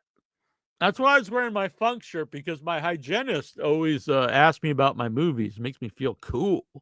I really thought I was going to pull this out and it'd be hot pink. She fooled me. And the last time I went, I was like, oh yeah, I'm making something soon and I'm the lead. This was right before we are going to do Arbor Day. But then I ended up making I made Once in Future Smash years ago, Iron Man Funk, and I'm the lead villain. And so she actually buffed my teeth for free. She's like, let me make these all like shiny, and buffed them up. Ooh. Because she's like, I can tell you drink a lot of coffee. I'm like, yeah. She's like, don't worry about it. Coffee is important. And she could just buff all the coffee stains out of my teeth. So I was like, do it up. I like how you were reprimanded for telling people to drink coffee on the movie set. I kept not only, I was like, you just got to drink it straight black. And after a while, AJ Cutler's like, Neil, please stop. Lexar wants to know, are there toilets in the waiting room at the dentist's office? Why is he asking that? I don't know. I mean, not in the waiting room, but there are bathrooms like out in the hallway. Yeah, there is a door that you can open and go to the restroom. Yeah. Does There's not like Lexar's just a straight up toilet sit in the corner of the Does Lexar's dentist not have this? I don't know. Nasty Near World Order, yeah, Nate G. Nate G. He is one of the noblemen of the Nasty Nation. I like Along with Oberstar. my boy Nasty Meal. What? Go back to his question. Apparently, Mariah May's NXT name is going to be Mary Morality. Morality. I thought maybe it was going to be like Jenny June. It's not a bad name, though, for NXT standards. No, it's not too bad. Yeah. Did she help him with that one? Maybe. Because most of the names they come up with are just garbage. Vic Schiavone, I could see tits and ass live, and I could touch them. Wait a minute, Lexar, you've called in that you've been kicked out of the strip club, and I don't believe you can touch them at the strip club. I'm pretty sure it's illegal. You normally get your the bouncers redirect you very, very sternly, as in throwing you out in the parking lot and then kicking Take that boy out of here. Do they just not? Are the bouncers soft in New Jersey? Why hasn't Lexar got his ass kicked yet? Oh, I thought you meant like they have like they don't have erect penises. No, it's just like you hear about that all the time. Like somebody gets out of hand and they go crazy and they grab one of the girls and the bouncers come and snatch them and just freaking wear them out in the parking lot. Look, I'm not saying I want to see him permanently damaged, Lexar, but don't you think like a good beatdown would be beneficial for Lexar? Make him act a little better. Yeah, I'm not saying like break his legs or his thumbs or give him like brain damage, but just like a good old fashioned, beatdown. Don't you think that would make him a better man? Well, this is what I'll say. 2015 1-inch biceps would agree with you. 2016, he knows we can't condone that. We're in 2025. I'm just saying. when At this everything time changed, machine. Jack. If I ask the strippers, I think it's more like if you give the strippers a lot of cash, maybe. Not just be like, please, please. Do you think Lexar gets like down on his knees? He's like, please let me touch the boobies. I don't know. Maybe. So, yeah, I don't know. I don't know what Lexar's got going on there, but you have to ask your boy Dobbs Dean Mia about that. Did you ask him if I unblocked him? What? Did you ask him if I unblocked him? Where's he at? And he's not in the chat room. I unblocked him. Oh, good. Thank you. Yes. If you unblock somebody, though, do they like become your friend, or do they have to ask to be your friend? I think they have to ask. I will tell him though. Did you unblock Tazo? I think he actually has me blocked. Oh my! But if he's listening, unblock me. He may have unblocked. If he has unblocked me, I will refriend him. I'm messaging my boy right now on the Dobbs phone. I have a special red phone over here. It goes right to Dobbs. Dobbs hates. Holy shit! Dobbs hate. You know what? If that's true, then I'm blocking his ass too. Double block. But I unblocked him. No, I don't think that's true. He's just missing. Yep, you missed it, Lexar. I called into the Jackie Jones stream, the Sunday night stream, and Jackie Jones asked me, and we made a deal. But I guess Tazo screwed that deal up because he blocked you. If I unblocked Dobbs, Jackie Jones would unblock Tazo the Greek. And Agreed. That's what happened. Mm-hmm. But Tazo wasn't playing along. I know. We'll get him back here. So, yeah, Dan from Nice Podcast Stupid. I know him from the Dabbleverse world. Oh, I see. Yeah, which I'll probably be going back on some shows here coming up. I've been busy with the movie, but I've some of my friends on there. I know Quadfather asked me to come on. Bob Lee pulling you back in. Yeah, every time I'm out, they pull me back in. And sure. No, I wasn't really out. It was just I didn't have time to do it. I don't always have time, but I enjoy it. I've been popping in the chats. All right, they can join us and talk wrestling, but I am getting ready for Arbor Day, so it's going to be taking up a lot of my time here very soon. All right. But it's always fun to pop on, talk to these buddies.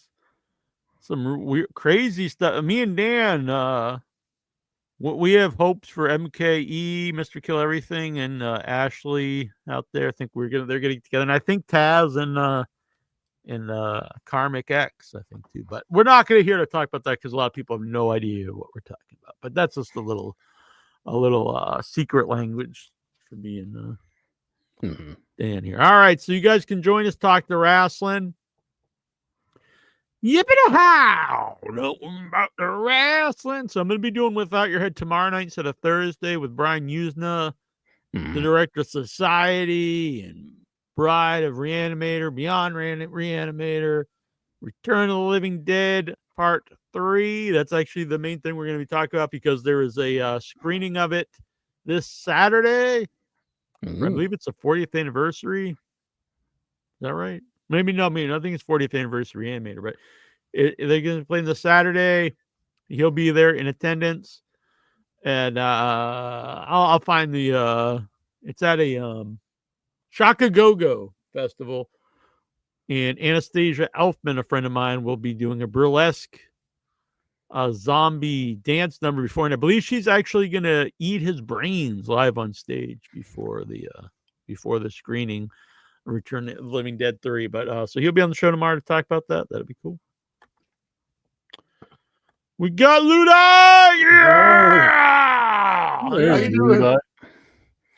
Doing pretty good, buddy. How are you? Not bad. Excellent. Excellent. We are currently experiencing issues with swapping of streams. The feature has been temporarily disabled. You mother bastards. Swapping of streams. Well, I normally move people around up here, because right now, this is blocking my head. So I'll move someone around where they have more space, but it's not letting me do it. So we're just going to take this off. But a big shout out to our producers here, El Santos World, Brian Matthew Clutter, and the Lurker. You too can become a producer for the low price of only $9.99 a month, and you can help support the channel. Become a member. All right. You can also just become a member for $3 too. Ludite, what's on your mind? And it's totally free to hit the like button and subscribe. Yeah, So do that. I took an energy drink. See if I can stay awake through the water report. Okay. Is that a knock on Steven? I'm bored with wrestling, and his mellow monotone voice doesn't really help get through. You don't want to knock your Pirelli fellow told me Raw was countrymen. fantastic this week. But No. I'm so done with it. I can't go back. I tried. I don't know. I've been. Yeah. I think. AEW is actually on a pretty good upswing the last half a year. I like the old stuff, but I'm just done. You're just one of those old men yelling at the clouds. I sit down to watch it, and they're like, "Oh, let's party with the Saudi Prince." It's like, okay, fuck off. But your boy John Cena's back, and now he's a heel. You should be loving it. Yeah, too little, too late. It's a really bad. Besides the turn itself, which was cool, it's been really shit, to be honest. Yeah. I remember when he was truly a heel for that glorious year of when we all liked John Cena at the beginning. Mm-hmm. Yeah. That seems so long ago now. It is fucking long ago, dude. It's like 20 years ago. Mm-hmm.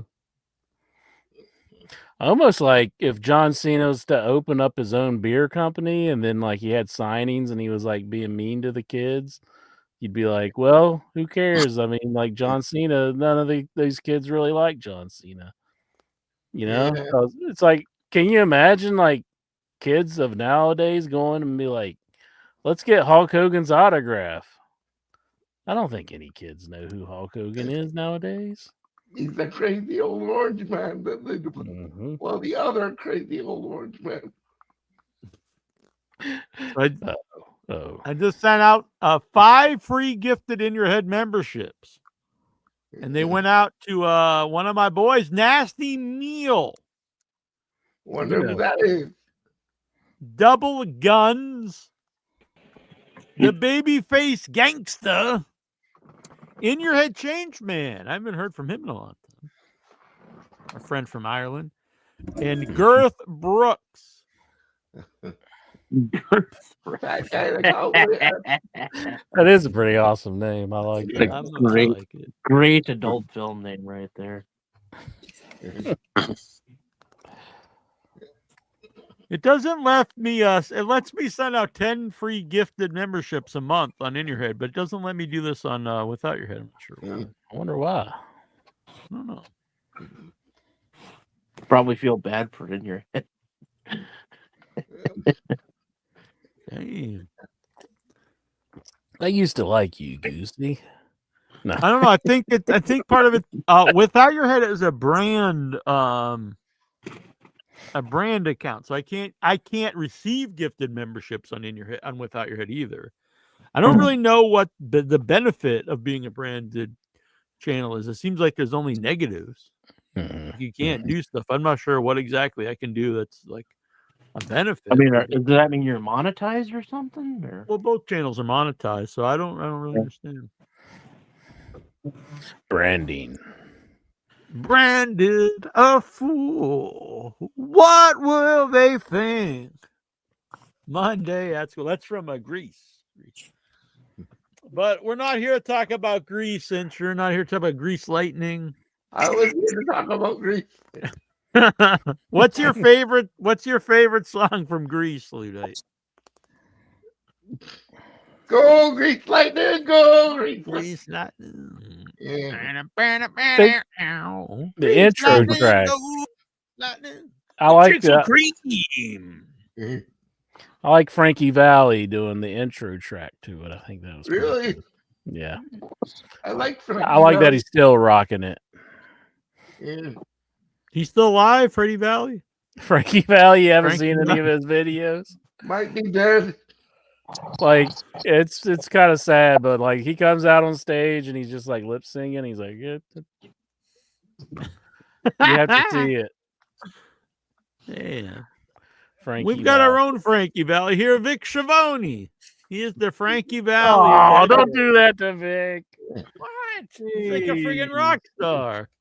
So I mean. agree. to I Vic. agree with the intro. That was the best song out of the movie. I'm a fan of Grease. I'll admit I'm a fan. So yeah, Grease though the title track is good. Grease is the word that you heard. It's got groove, it's got meaning. He's rocking Bow, it right here. bow, Check him bow, out. bow. When I was in Groove sixth grade- time is the place, is the notion. What? When I was in sixth grade, my class sang one of those Grease songs There you in go. music class. Some Yep. of them are kind of got some sexual innuendo going on Holy there. crap! He's 91 years old. See, and you're there tearing the man Wow. down. I'm not tearing him down, but if you see his performances, it's It's Yeah. all lip sync. I mean, Do you want to know which song my class sang? Do you think we'll be doing In Your Head when we're in our 90s? yeah.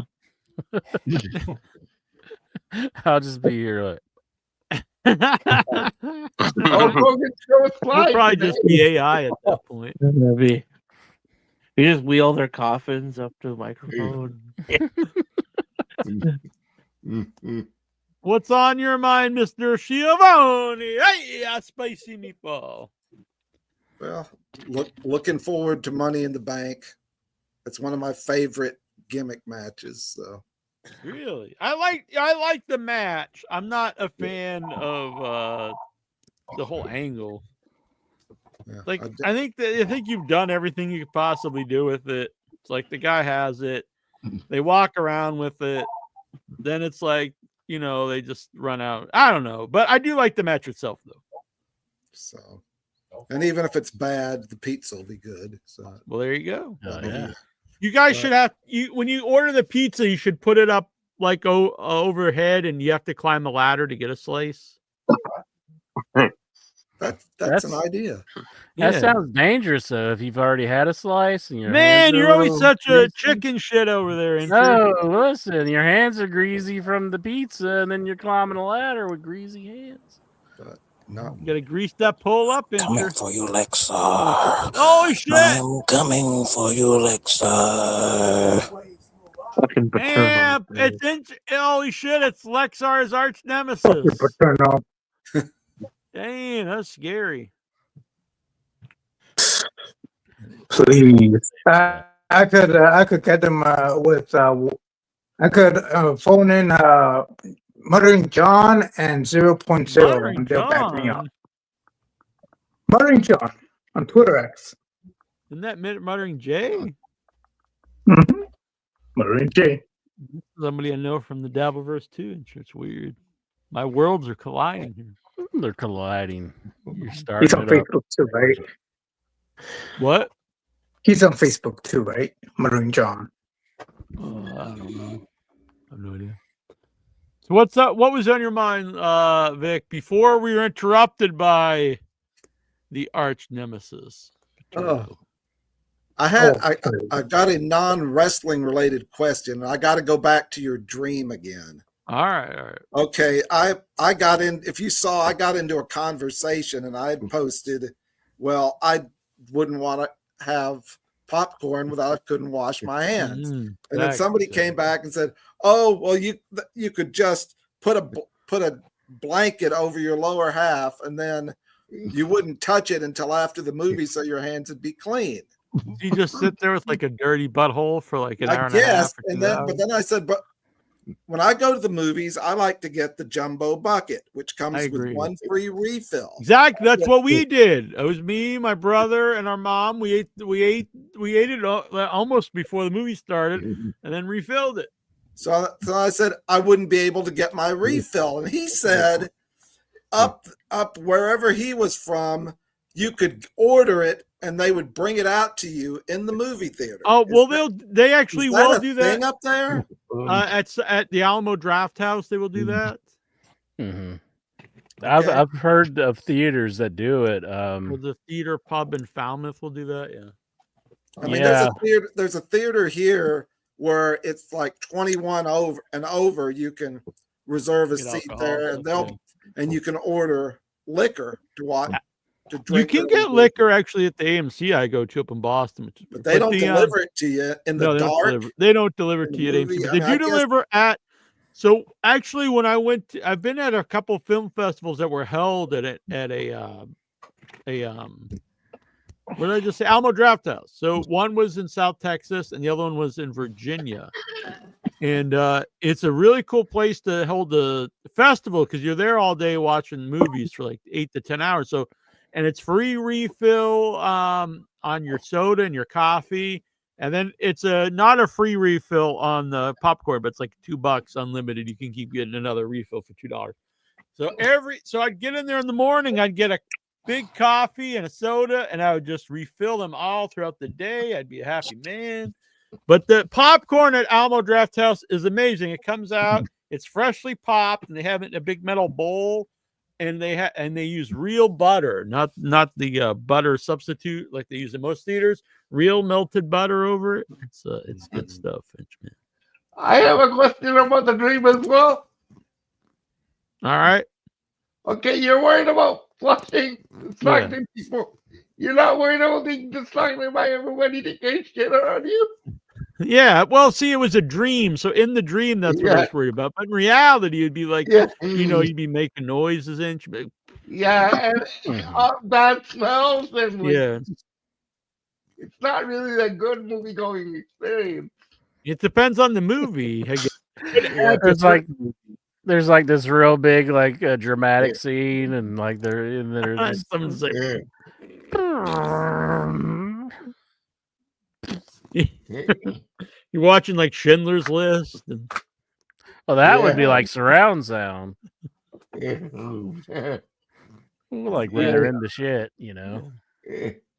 Something like that could work for Human Centipede, though. Yeah, exactly. It's like, feed her, and then you get like this whiff of odor. Smell-o-vision. Yeah. What do you think, Itch? I think this idea has legs. Some of these movies are really long now. They're like 3 hours. It's like, I don't want to leave and miss the movie. I can just stay right here. We're going to have to call up 14th and I and hell see yeah, if they that's a can good help us out idea. with this. I'm gonna get on. I'm gonna call. I have Vince on my phone here. The main man there would probably be all behind this idea. Yeah. Hell yeah, pal! You just put a lady under there and you just keep banging her. Like Vince, what do you mean a lady? What? We just don't want to have to get up when the movie's on. Yeah, that's what I meant, pal. There's a difference though between having the option of shitting during a movie and being forced to shit during the movie. Yeah, it was weird because when I'm dreaming it, the dream kind of takes you through this, but afterwards you stop and think about it when you wake up. But in the dream, all I was worried about was the noise. And if I knew, afterwards I did remember thinking how do you know when you're done wiping because it's dark? But I didn't think of. But as soon as everyone went in, they didn't wait to go. Everyone just dropped their pants down to their ankles and just sat on toilets on the seat. So everyone was just sitting there with their pants around their ankles. Everyone was sitting there how Stevie watches Raw when the lady announcers come out. This was a dream you had? Yeah, it was a dream about The hell, it you was all- Lexar? What the It fuck? was all the toilet, all this. It was the big selling point where all the seats in the theater were toilets, so you didn't have to get up to use the bathroom.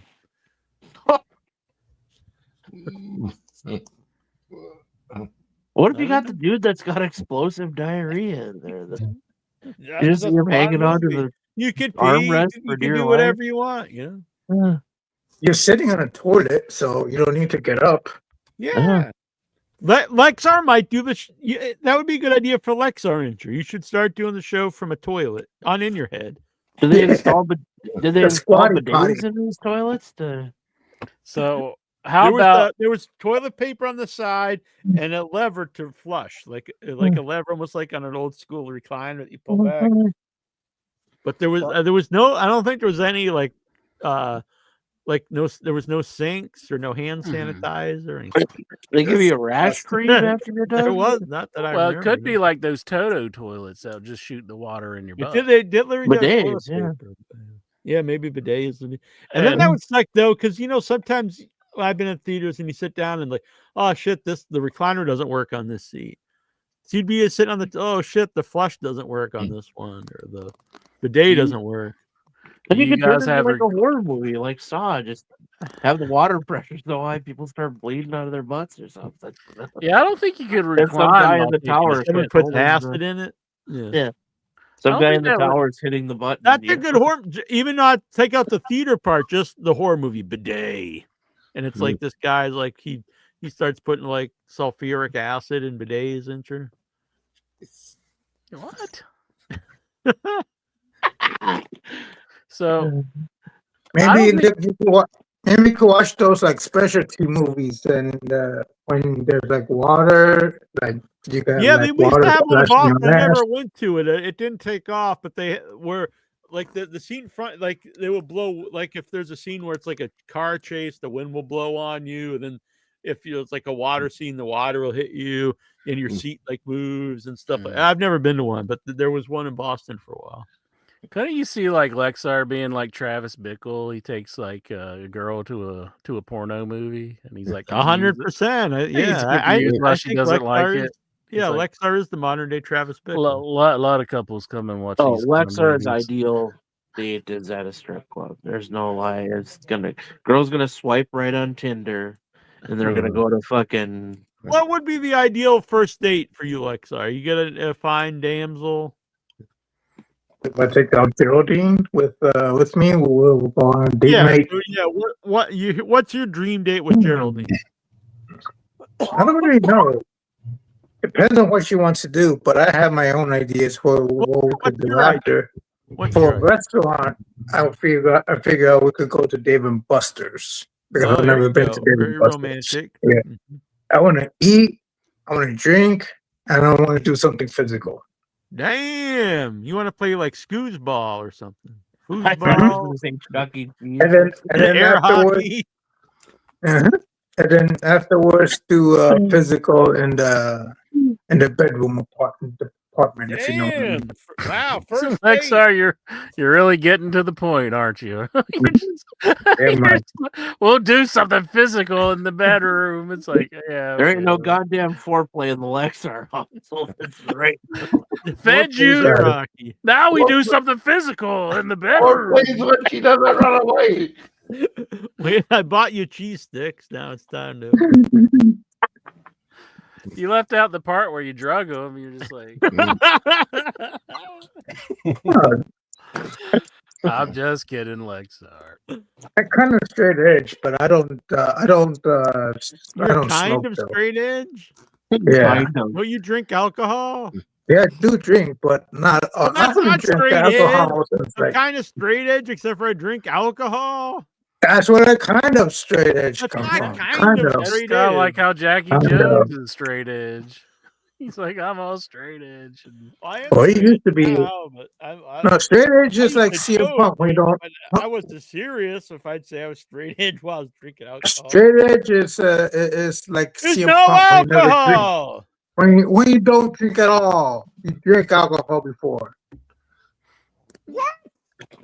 It's like you eat meat and then afterwards, oh, I don't eat meat So anymore. you're wait a minute. So you're straight edge in between drinking? That's like so why No. you're so He's why saying you're he's Kinda saying straight you edge? never drink in your whole life. That's not You what never. straight edge means. You I'm don't. pretty do sure. it. kind Yeah, we've of had this. straight edge, not straight edge completely. He's kind of straight edge. There you go. I'm kind of straight edge, except for I shoot up heroin every once in a while. I don't use heroin. You can Although, kind of although I just was be. co- although I was convinced to like smoke weed in high school. I was convinced by this girl and this like other Listen, guy. you drink on occasion, and I don't care. That's totally fine. I don't see anything wrong with it. I would never tell anyone they can't drink, but you can't be kind of straight edge and drink alcohol. It's just not. You're just not straight edge. It's fine. Who cares? Just say you don't drink a whole lot. Yeah, it's like I'm kind of vegan, except for I eat meat every now and then. Kind of straight edge. Doesn't make any sense. Michael Petrelli, what's on your mind besides all this bullshit? Yeah. I'm straight edge too. I mean, like 100%. I don't Yeah, drink, you're not but like I straight eat edge meat, except though. for when I'm snorting coke. Oh, yeah. You guys were talking about Cornette and Brian last, reviewing Anarchy in the Arena. And I noticed that when they were talking about Swerve coming out, they didn't even know what the Predator was. Those guys are really out of touch. Yeah. They didn't know the Predator? Like, what is this? Yeah. Jim was like, Brian, you know what this thing was? He's like, I don't know what it was. I don't know what he was supposed to be. I have a feeling if Brian last watched the Predator, he'd have nightmares for like a week. I mean, Jesse Ventura is in the first Predator. Yeah. And I know. there's a new one out. There's a new animated one coming out. Yeah. Like, is that supposed to be the Sheik from 1963 in Cobalt Hall? What's going on? Something physical, like run the ropes for an hour.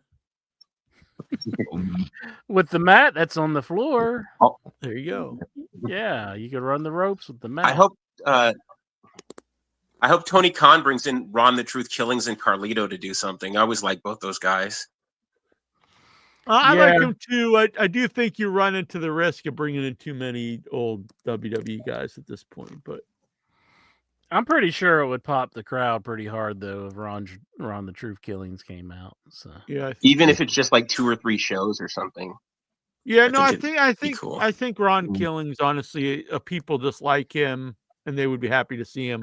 I think Carlito, because he already won the title in Puerto Rico. Like, I remember when he did that and someone posted on the board, they're like, WWE's like taking over Puerto Rico, and then like the next day he was fired. So it would be really weird to see Ron the Truth Killings again after he's R-Truth. The R-Truth run. Yeah. Yeah, I think if he comes in though, like Michael said, he'll probably be playing more of the R-Truth character, even if they can't call him R-Truth. I think he'll be playing the dummy character. They call him like RY or something. Yeah, I don't know what they would call him. Well, I guess he just Ron Killings, I guess. Ron Cena. If they haven't copyrighted. We had Ron. He's gonna go. I have a feeling it's gonna be the crowd. The fan backlash is gonna be long, and they're gonna bring him back, and it's gonna be. Yeah, they've already been getting a lot of backlash. Then they'll be here. They're like, wow, these guys are big heroes. Yeah. They brought back the guy that they fired. That they fired. Yeah. Like they were chanting, "We want truth on Raw."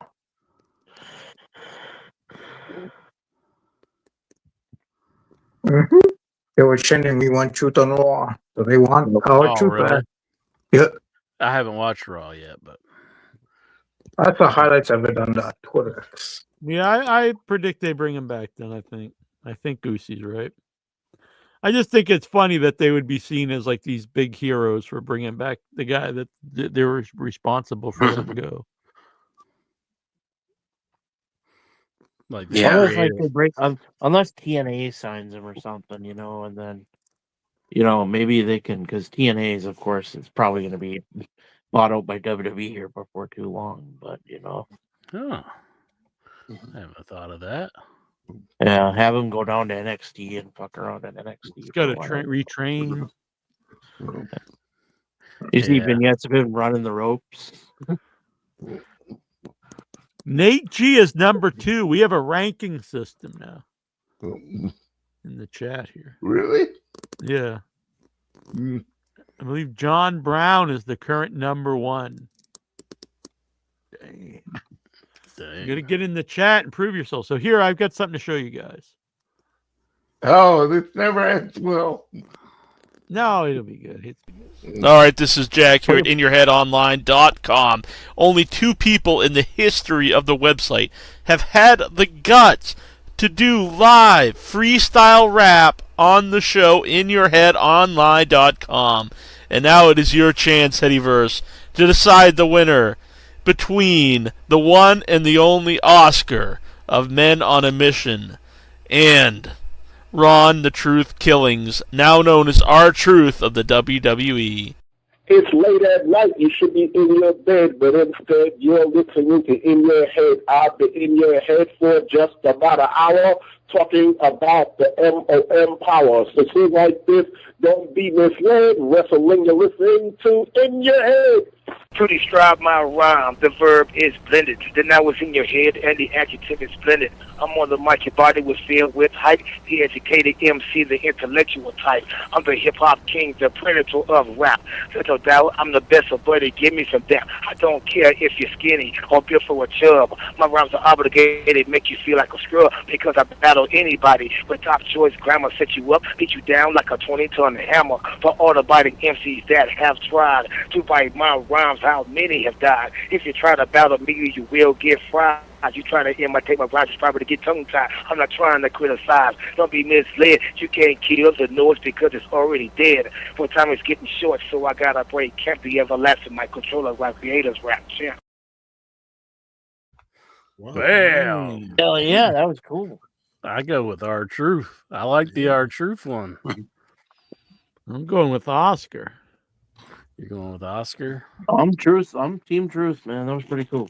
R-Truth, yeah. R-Truth was good, but Oscar mentioned In Your Head more. That is true. That is true. Michael? Yeah, that was a great interview back in the day. I like both of them. I'd say Truth, I guess. He can't pick. He can't pick.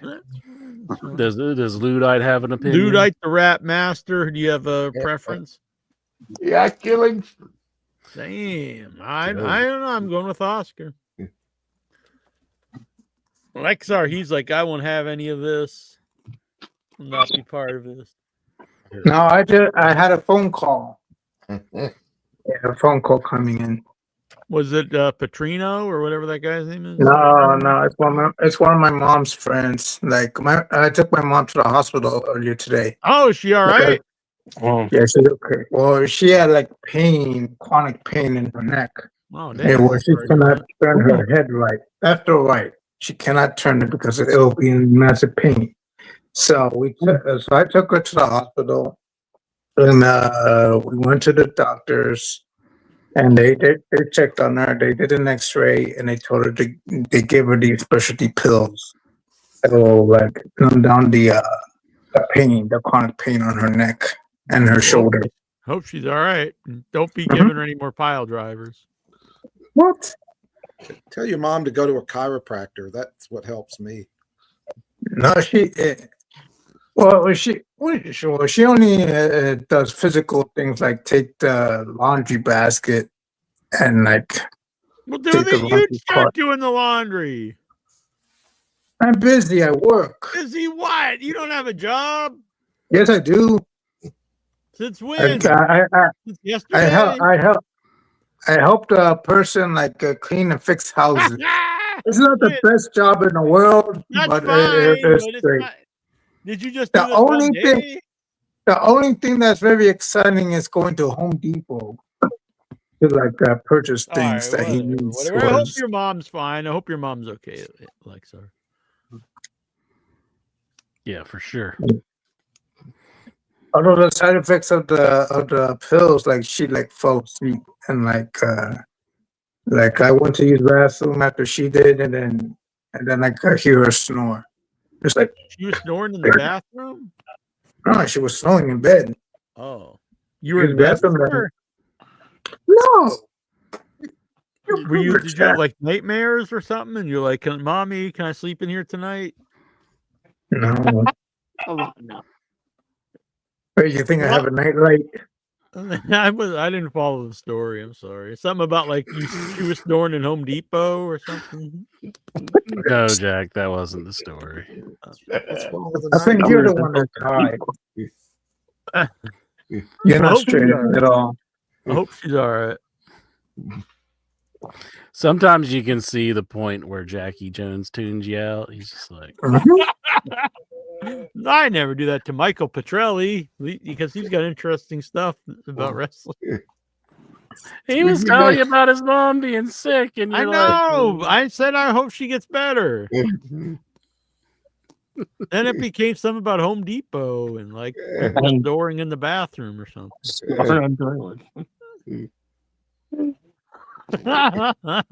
I'm sorry, Lexar. Say it again. What happened now? Your mom, you gave her DDT or something? I didn't say that at all.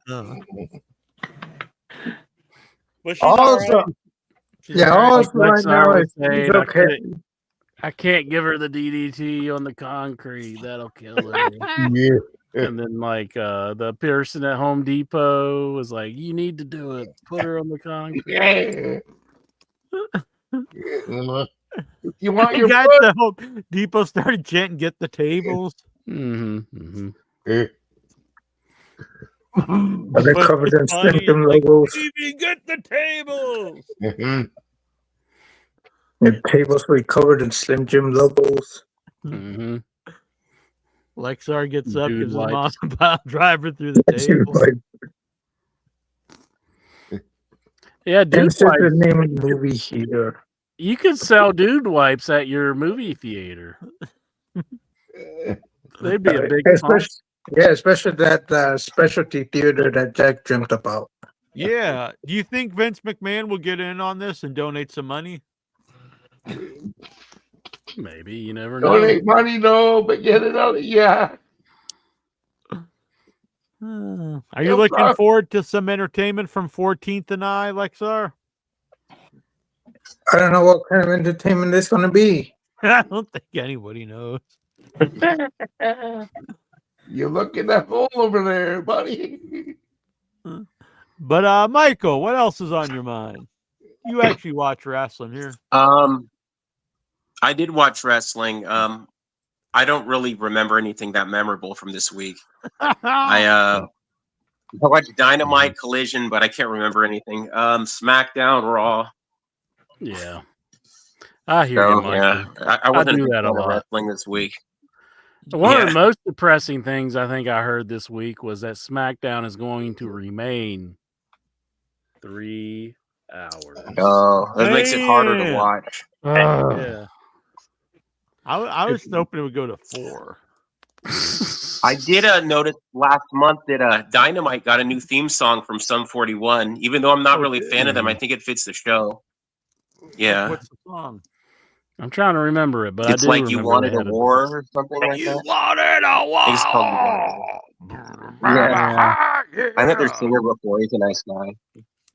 Who Yeah. is so- Sum 41? Mm-hmm. Yeah. They're a legendary rock band, Jack. They're Canadian, aren't they? Are they like Yeah, they are. I met their singer Derek before. He's a nice guy. The Browns too. They performed in dozens of Warped tours. You Wanted Yeah, War? I've seen them is- at Warped Tour. You Wanted War is the new theme song. Mm-hmm. Yeah, I think it fits a show. I heard it. It's just I didn't know the song. I didn't know who it was by, but seems all right. I like it. Yeah. See this now. I'm watching it now. Yeah, I think it's a good song for the opening track. I didn't know it was an old song. Well, they're retired now. I never heard of the band, to be honest. You don't know Sum 41? You never heard that? Jeez, Jack. But Pet Shop Boys, and Jack's like, hell yeah. Yeah. Now I think they should get to do the new theme. That would be cool if like the Pet Shop Boys like played FTR down in the ring or something. On like all The Cars. The Cars is good. I like the Cars. West End girls, East End boys, and West End girls. Now that'd be good. All right, Nate G here. He's a big Sum 41 fan. Are they any relation to 14 and I? No, No, I don't think so. Sum 41 is amazing live. CM Punk and AJ back in the ring was cool. I didn't see that. Oh yeah, that was cool. Where were they? AJ. She's young and hot and tight. Oh no, he meant AJ Styles. They were on Raw. Whoa, I thought he meant his wife, AJ Lee. Oh no, he meant AJ Styles. Yeah.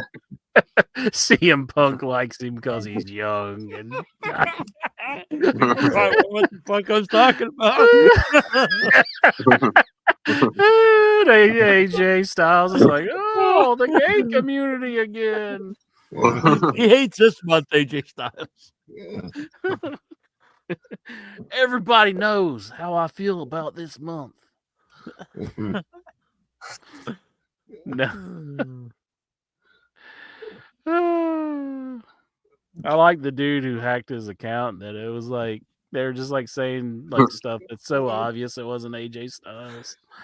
It's like wrestling's stupid. It's just like, dude, hold it down for a little bit. Like you gotta come like up with some better material. Yeah. Someone hacked my TikTok. Did I tell you guys this?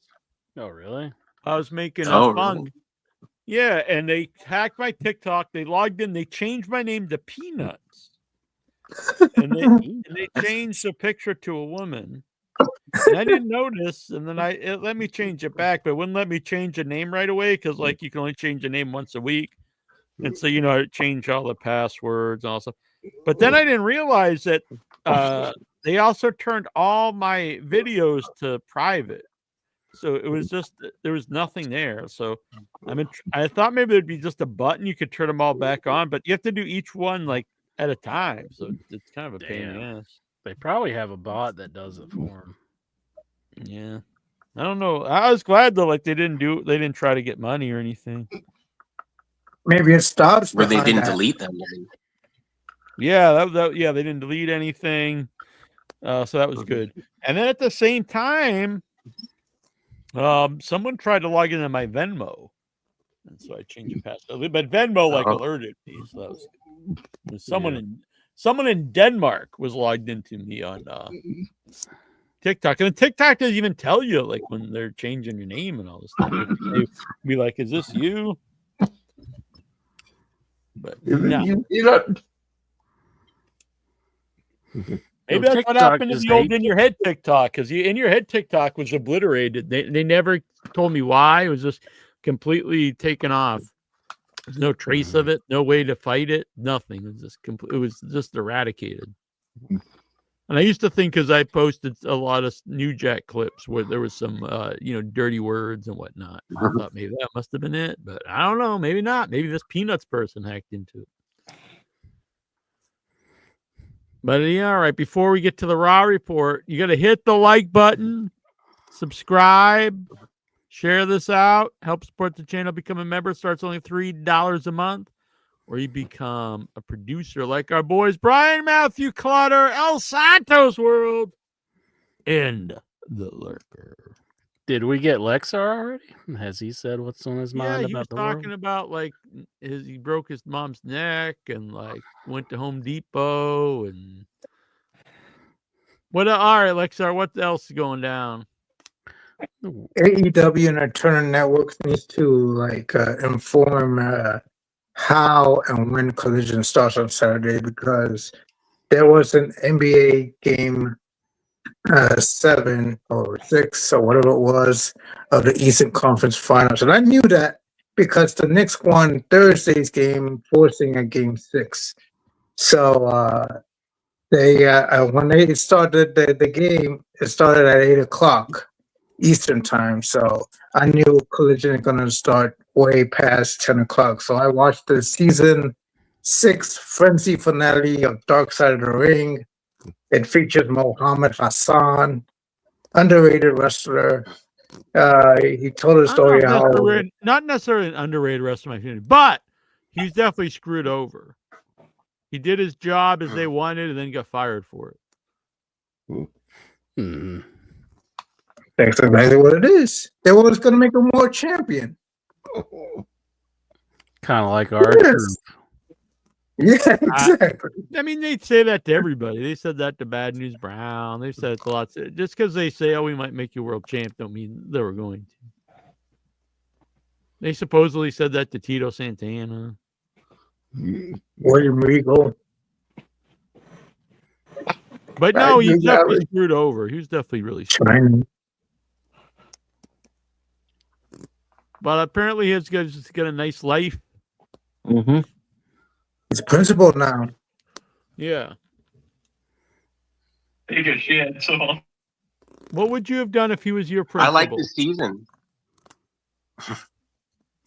Yeah, I need to catch up on a lot of them, but what was the last one I saw? I watched the what's his name? Eddie Gilbert. I watched his. Eddie Gilbert. Who was after Eddie Gilbert? Billy Jack? Billy Jack Haynes. I did watch the Billy Jack Haynes one, so that was a pretty interesting one. Just Billy Jack looking at his lawyer, and he's like, "Should we talk about that on the plane?" And his lawyer's like, "Yeah, I think that's one we might want to leave alone." And he's like, He looks like he's from the future. You think Billy Jack Haynes is The from future Conan? Yeah, he looks like futuristic. You're going to give him like a new thing to run with. He's Yeah. like, I'm from the future. And Skynet's coming for all of you. Yeah. Yeah. Bombshell tonight. It's happening in 1997. Yeah. He knows the date. It comes out that Vince is like, "That's right. I really am Benoit's kid's father." How did that Billy Jack know? It's like, I used to talk to Billy Jack on Facebook. He was going to come on the show. I wonder if he still can from jail. You could try. Probably They're still friends. That's what he needs right now, is a good pal. Exactly. He's not in jail now. He's been transferred to like a mental asylum, I think. Like, because he was deemed like unfit to stand trial. So yeah. Right. No way. Yeah, you didn't hear about that, Ludite? No, I'm being sarcastic, dude. Oh, I see. Oh, he hasn't posted on here for years. Last time I talked to him, there might be a reason for that, Jack. I mean, last time I talked to him was 2020. 2020. You're like, we're good friends. I didn't say we're good friends. I said I used to talk to him on Facebook, and I said we're still friends. I mean, like we're Facebook. You probably got friends. a thing there. It's like I didn't say like we're hanging out and going to the clubs and. I'm walking going my joke back. I'm not together going and to do it. I've thought about it. Thought about what? I'm walking my joke back. I can't do it. I was going to say, like, you probably have a thing like, just put her out of her misery, dude. It's just me and him talking about you. Can you believe that, Insure? What you want to do if you want to shoot him? It's right, it's all good. I need Billy Jack to put you on the train tracks and make sure to put a note that's like, I'm not. I didn't hurt. Make sure there's no note, so then I could say, yeah, you see, he got hit by a train. Damn, we've been talking though since 2015. So we talked for 5 years. Period. How often? No, I mean quite a bit. You tell me about. I don't want to repeat here, but actually, He's talking about he's under strict litigation guidelines, so he couldn't like talk about certain things. This was in 2000. This was actually in 2015 when he got a lawsuit versus WWE. So, yeah. Anyway. All right, Inchman. Did we get everyone? What's on Stevie's mind before we get to the Raw report? Did we get Goosey too? I don't know if we got Goosey. This is true, Nate G. Also, on Without Your Head, we actually tried to get Charles Manson on the show at one point, and it did not happen. But we did get permission to use his music on Without Your Head, and they sent me some pamphlets from Charles Manson. I have upstairs. It's like the teachings of Charles Manson. Jack That would have been Jones. something though if we had a Charles Manson interview. Yeah, you were talking some crazy stuff around that time. You're like, Lyncher, I think what we need to do is. I was like, no, I can't do that, Jack. Are you crazy? Do as I say. We need to do some witchy stuff, Incher. Oh, yeah. It's like, I can't do that. You're crazy. Garbage dump, oh, garbage dump. Why do they call you garbage? Everybody say. Boy, Reddy's really up on that. Yeah, I actually think some of these are pretty good. Yeah, I thought that is What is your name, girl? Yeah, it's a good song, honestly. So there I am reading it's Charles Manson, Crimes, Courts, and Media. And then this was Atwa. This was like actual ratings of Charles Manson that he sent me. It just looks like a pamphlet, though. It is. Is that all you can get in jail? Probably. You can't like have a whole book. Nope. Look, Incher. Do you have any Charles Manson writings? All right, then. I'm not can't be insane. choosers. I don't have like a drawer that's like, here's my Charlie Manson stuff. Why not? I think it's pretty cool. You don't think it's cool? I think it makes you like end up on a list somewhere. What? I think you're just jealous. So if you have serial killer stuff, you wind up on a list. Yeah. Mm-hmm. Wow. Making a list, checking it twice. We're gonna find out who's naughty or nice. Does it have to be something good to you, or can it just be like Charlie Manson's coming to town? What if you just have like serial killer books? I'll be down when I'm finished. I don't know. Let's see. Okay, but I'll be down when I'm finished though. You can mute Steven if you. Okay. Yeah. No, you don't want to hear this stuff. I'm gonna mute you. Oh, okay. This is against my recommendations. That's all I'm saying. It's Man, against freaking my Killjoy over here. We're trying to eavesdrop, and this guy's like talking. No, dude, that's like me and Lexa. We got a bottle up to the door, and it's just like, You shut guys up! are I'm trying to listen. You guys are sick. If only we could have supersonic hearing. Exactly. All the details. What if they started talking dirty or something? Sure. Mm-hmm.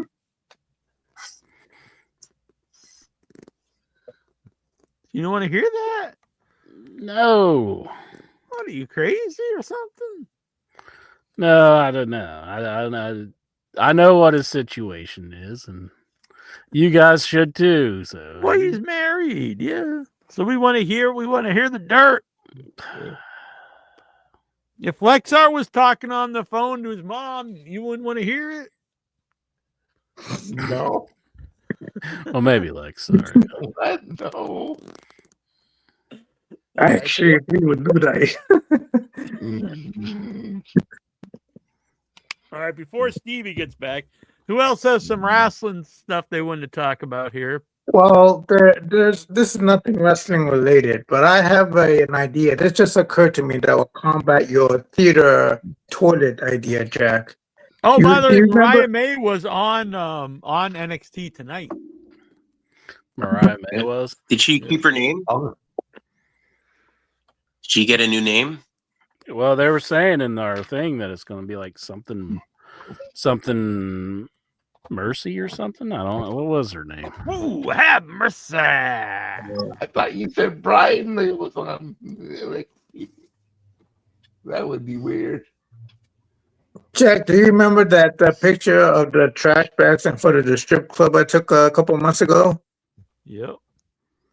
So this plan will feature like you're at the strip club, you're sitting at a table, and then you have your food, you have your meal, you have your drinks.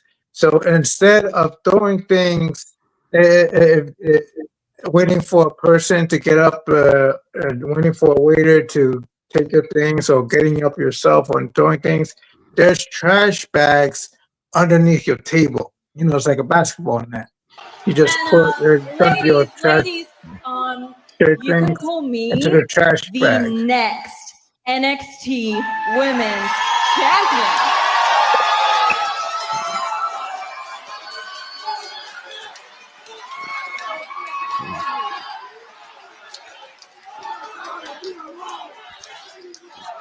Shannon, welcome back. Because the best women's division in the world just got a lot more glamorous. Casey Jane. And ladies, She you didn't can say call her me the I didn't next. say her name. All right. What were you saying, So Lex? anyway, the Something about trash- like you're gonna throw some You have garbage on trash the floor? bags underneath your table. It's, you know, they're hanging like a basketball net, so you don't need to like get up and find a trash can, or have the server like physically take your garbage and throw it out herself. You could do it yourself. And go under the table and dump it on the trash bag. There you go. Oh, yeah. You're the one going under the table, though, Jack. Yeah. Yeah, throw trash away. You know what I'd be throwing? You. Boom. Does he fit in the trash bag? Trash there is. Yeah, intro. Yeah. What do you got? I throw your little pamphlets away with Charlie Manson. about Then that? that'll make you cry. You'll be down in the trash at that point, boy. You'd be like, "Oh, don't throw my Charlie Manson stuff away." Why are you so anti-Charlie Manson for? Oh, I don't know. Just what they say, jelly.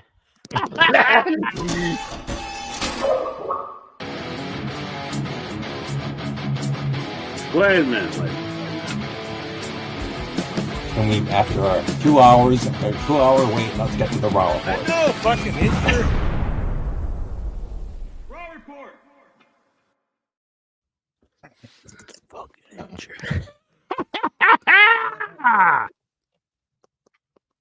Raw report. Yes, the Raw report this week. They were dropping in on your conversation earlier, Steven, and I was saying, don't do that. And then Jack was like, no, I'm going to do what the fuck I want. I'm Jackie Jones. You believe it, Steven? What I a know you narc. don't. This freaking tattletale bitch over here. Now, if we were in prison, and there'd be like hardcore prisoners, it'd be like rapists and murderers and pimps and drug dealers. But you know who they'd look down on? You, for being a rat. What's he in jail for? I'm in jail for loving too much. I knew you were going to say that somehow. And Jack was like, screw him, put him away. Is that illegal? Like, you, sir, have been found guilty of loving too much. You've been sentenced to 10 years maximum security prison. No It's like possibility of parole. me and Rhett Titus were like, come on. Rock and roll Buck Zumhoff. He's like, I'm in here for loving too much too. No, not that way, Jack. No. You Just think declare yourself mentally insane like Billy Jack Haynes. I'll just go in there like, You tried- bombshell tonight. I've been Nancy helping Grace, hope you're watching. I've been helping you for years. They could just go through old archives of like, man, this Jack clearly thinks this guy's insane. Maybe he shouldn't stand trial. You remember that guy who used to torture San Francisco back in the day, the Zodiac Killer? That's me. Bombshell tonight. I got the papers to prove it. Papers to prove it. Nah, it was Arthur Lee Allen. Take out the papers and the trash. Yeah. Get no spending cash. All right, let's hear it. Raw report. Monday Night Raw comes to you from Tulsa, Oklahoma. And kicking off the show, Michael Cole lost a bet. So he takes off his jacket and he's wearing a Indiana Pacers jersey. A few weeks ago, they made a bet, Pat McAfee and Michael Cole. And I guess Cole lost. Michael Cole needs to be thrown in jail for being so uncool. They just throw him in jail. Damn. It's like, you're big going to jail for being a nerd, Michael Cole. Congratulations. His cellmate can be Never hiding been right. done before, but you're such a nerd. Going to jail. Yeah, that would be good. Maybe that, you know Yeah. what? Maybe 41 and they can reboot Oz and have Heidenreich and Cole. Prison mates. Heidenreich is happy. Yeah. Sorry, Steve. Carry on. Kicking off the show is CM Punk. CM Punk comes down, cheers in the crowd, chants. It's Saudi time. Yes, and he did that. He said, it's great to be alive on a Monday night in Tulsa, Oklahoma. What? Yes. But the point of his plug is he declares it's the summer of Punk and that he's going to win the money at the bank. The summer of Punk. It's time for CM Punk to get some gold around his waist. There's a lot of great champions in WWE. Of course, the crowd responds with a yeet chant. Yeet! But he says if he wins the money in the bank, I'm gonna pick the bones, you little bitch. And he's referring to John Cena. Dang. I really think, somehow, some way, there's got to be a CM Punk John Cena match before Cena retires. But John Cena doesn't come out. No, Sami Zayn comes out, and this is where I kind of lost interest because I thought these two baby faces aren't going to do anything. And basically, I think Punk just basically says to Sami Zayn, I got your back there. And basically a baby face thing. And I thought, oh, okay, just move on. And they did.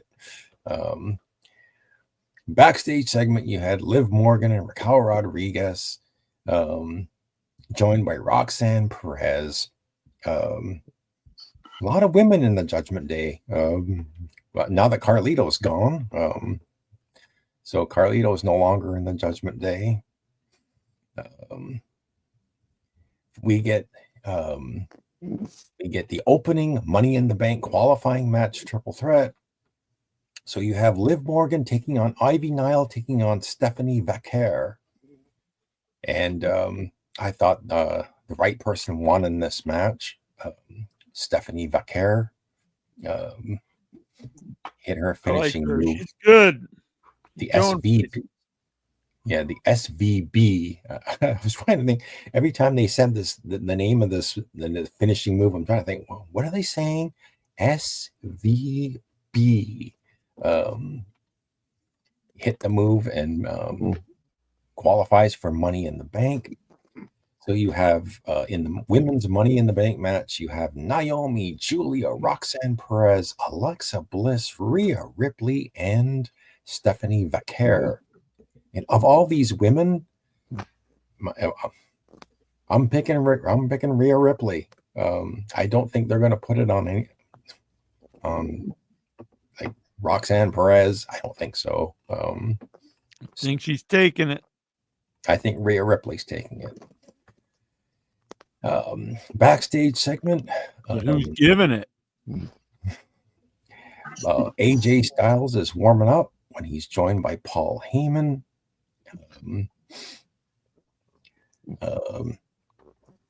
I think Paul Heyman has some words of wisdom to AJ Styles, saying he should go after the Intercontinental Championship because he says that Seth Rollins is going to take the Money in the Bank.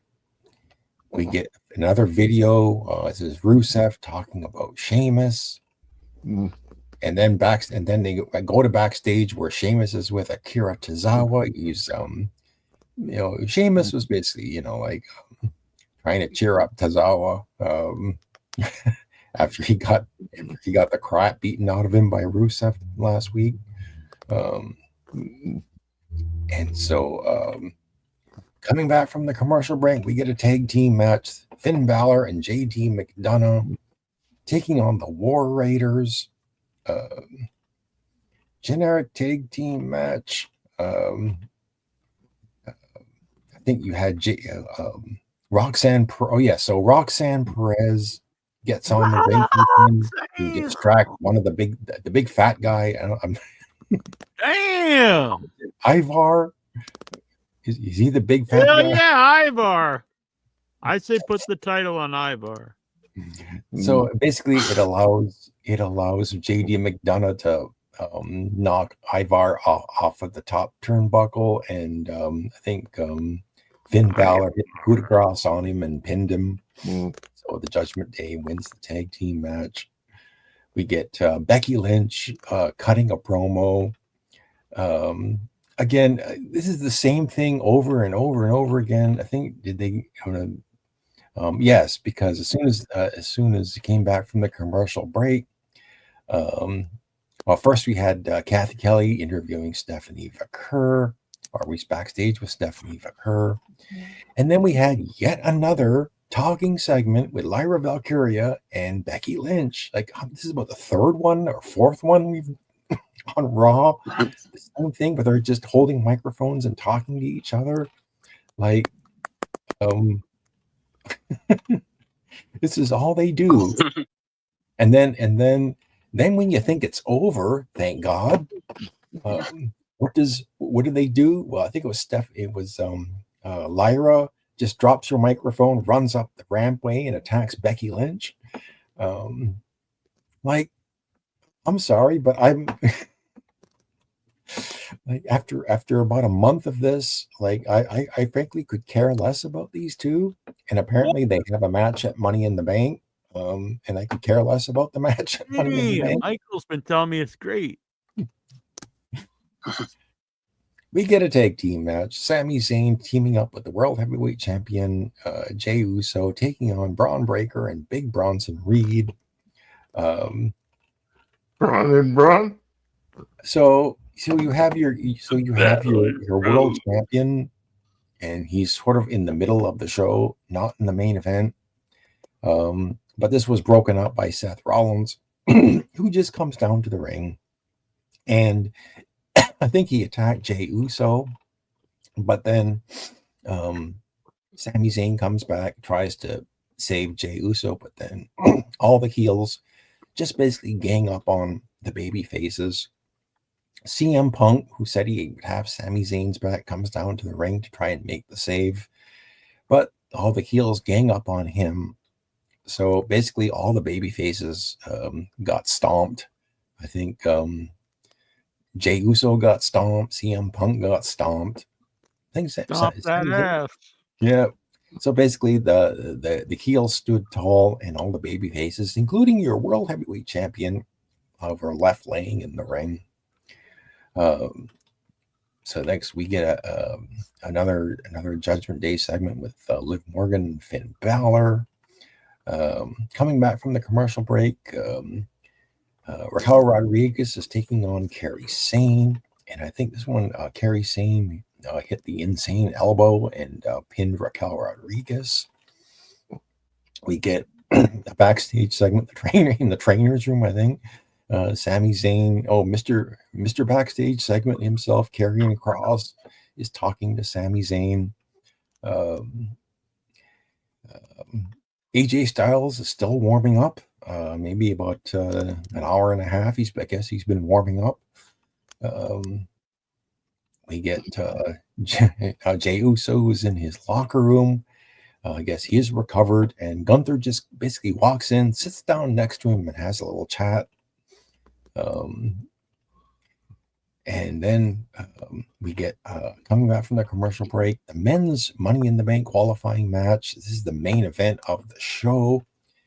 CM Punk versus AJ, No Naughty's wife, AJ Styles, taking on El Grande Americano. I was about ready to throw my TV out the window because well, it was great seeing AJ and CM Punk in a match, but then they had El Grande Americano. But I kind of figured out, yes, that because CM Punk interfered or took part in the match earlier, that Rollins or Breaker or and Bronson Reed, these guys would come down for this match. And since it's a triple threat match and there's no disqualifications, sure enough, when CM Punk looks like he's getting the advantage, hits the GTS, goes for the cover. That's when Braun Breaker hits the ring. And Bronson Reed, I think, hit the ring. What's up, Anthony? What up? We saw the debut of Mariah May tonight. Yeah. How did that go, Showboat? It went well. I saw Karate Kid Legends. Hell yeah. How was that? It was awesome. There was a surprise cameo at the end of the movie, in which I'm not going to spoil it for you. Good man. Michael would really liked it too. So how's everybody doing? Great. We're in the Raw report. Good. Steven's giving us the report on about Raw. I like the Top Gun shirt I see you wearing, Anthony. Thank you. Number 3's coming up. You know, I'm doing good and everything. Troy, how you doing, my buddy? We'll be on tomorrow, Troy and I, for Without Your Head. We're gonna have Brian Usna on. From it was fun meeting that Megan girl. You know, it was fun. Yeah, the new Megan looks good. Yeah, and I'm gonna go see Ballerina. That's my next movie. Oh yeah. Troy and I went to see Bring Her Back tonight. That was great. Always bring it back. Hey, Goosey. The horror movie. What's up, buddy? What up? So I'm good and everything. NXT was good. I'm doing great and everything. You know, it was hot in New York, so I didn't get finished. You there, 2012. Anthony? 2012 is coming this Thursday. Hell yeah, we're bringing it back to 2012 this Thursday. Yep. So hopefully I visit it. So I'm good and everything. I'm doing well. I'm thinking about my future. You know, no Superman, nor Superman. I'm excited to see Superman. I'm excited for Superman Fantastic Four. I asked the guy, do you have any Fantastic Four tickets? They said no. Oh, man. Dustin says he hopes your diet at Wendy's was good. Yeah, I did. I took the city bus today. I had pizza and Pepsi today. Hell yeah. Yes, Yeah. You know what? Troy and I stopped at Burger King the other day. We thought it'd Really? be like an inexpensive lunch. Mhm. We each got a meal. That was it, and it was over $30. I was like, "What Wow. the hell?" Like I Yeah. must have went to a regular restaurant. So yeah, are you working on that in your head shirt for me? Yeah, I'll have to tell Troy about that. It would probably be Without Your Head shirt. We'll have to get an Anthony Choboat shirt. What do you think about this, Troy? You can draw Yep. a picture of him, and I'll Yeah. put it Okay. in the comic book Okay, so form. I'm good and everything. I'm no what on training just yet. I'm gonna start my job training soon. Gonna become an actor when the Anthony Chabot saga comes. Hell yeah. Yeah. Good I'm luck with good. that, Anthony. Thank you. Thank All right, there you go. Now it's back to the Raw Report. We had Anthony Minute. There we go with the Showboat Minute. Back to the Raw Report. So the finish comes. I was almost finished. So Braun Breaker and Bronson Reed come down to the ring. They interfere in the match. That brings out Jey Uso and Sami Zayn. So they're all brawling at ringside. AJ Styles decides to do a crossbody block and basically take out everyone, and everyone spills out all over the ringside area. And this basically, and then AJ is also the first one to get up. He goes up to the ring apron, and it looks like he's going to hit the phenomenal forearm on El Grande Americano. So he springboards, and El Grande Americano, who you never see him, he supposedly, I guess he has the foreign object in his mask. He gives a headbutt to AJ. AJ drops, and El Grande Americano pins him and qualifies for the men's Money in the Bank match. Like I said, I was kind of hoping, I mean, Punk was in this, but no, they put El Grande Americano in. He joins Andrade, of all people. I didn't watch SmackDown, so I didn't realize that Andrade had qualified for the Money in the Bank. Seth Rollins, LA Knight, Solo Sikoa, and Penta El Cerro Miedo. You know, of all of these people, you know, obviously Seth Rollins is probably the biggest name here, but I'd really like to see Penta win it. I'm a big fan of Penta. Yeah. So those are your Money in the Bank. Those are your Money in the Bank matches. I'm picking Rhea Ripley and Penta are my picks. I don't know what you guys think, but that's who I'm thinking. But once again, like, I don't know. At least there was wrestling. I wasn't a fan. There wasn't as much. Yeah, gadget. that's true. There's more wrestling, so that's a good thing. But so I will begrudgingly, my thumb is headed upwards this week as opposed to the last month. So Petrelli's doing the thumbs down here. Still don't like it. I'm surprised they had AJ Styles get pinned by Grande Americano at the end. Well, I'm surprised they had El Grande Americano win. Yeah, me too. Like AJ Styles, CM Punk, you'd think one of those two was going to be in this match, but no, they put, you know, this guy. I like him. Yeah. They used to Well, have 8 people in the Money in the Bank. Now there's only 6 this time, huh? Well, yes, it there's used the to be. lineup here But it for, used to be it. for Like Money when in they- the Bank. So we have a last chance match for the WWE Women's Intercontinental Championship. Lyra Valkyria versus Becky Lynch. If Lynch loses, she can no longer challenge for the title. So I assume she'll win.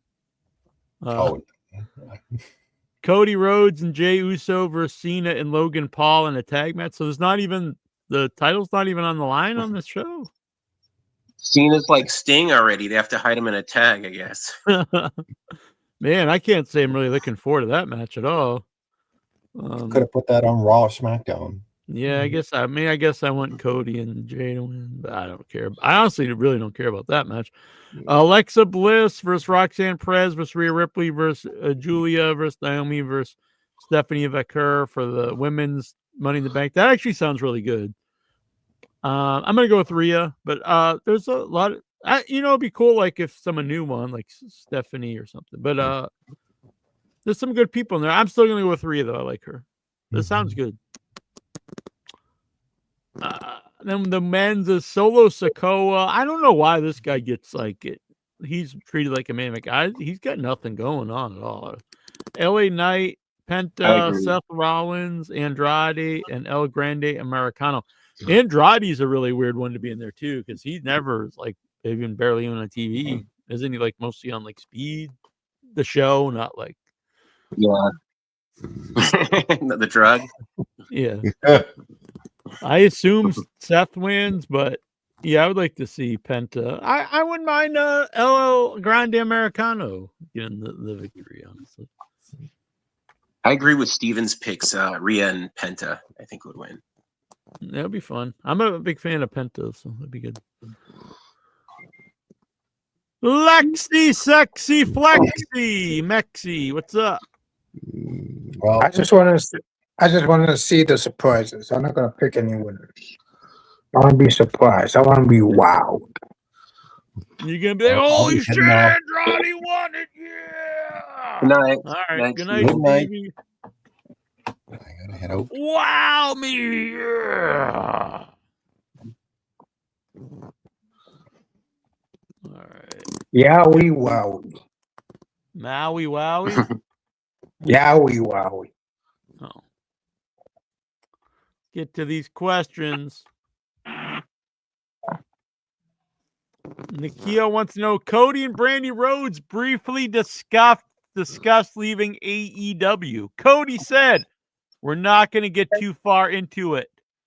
But when we left the alternative promotion, we were also slightly rewritten. We're portrayed very Dark Knight-esque. Brandy said, no, believe it all for me.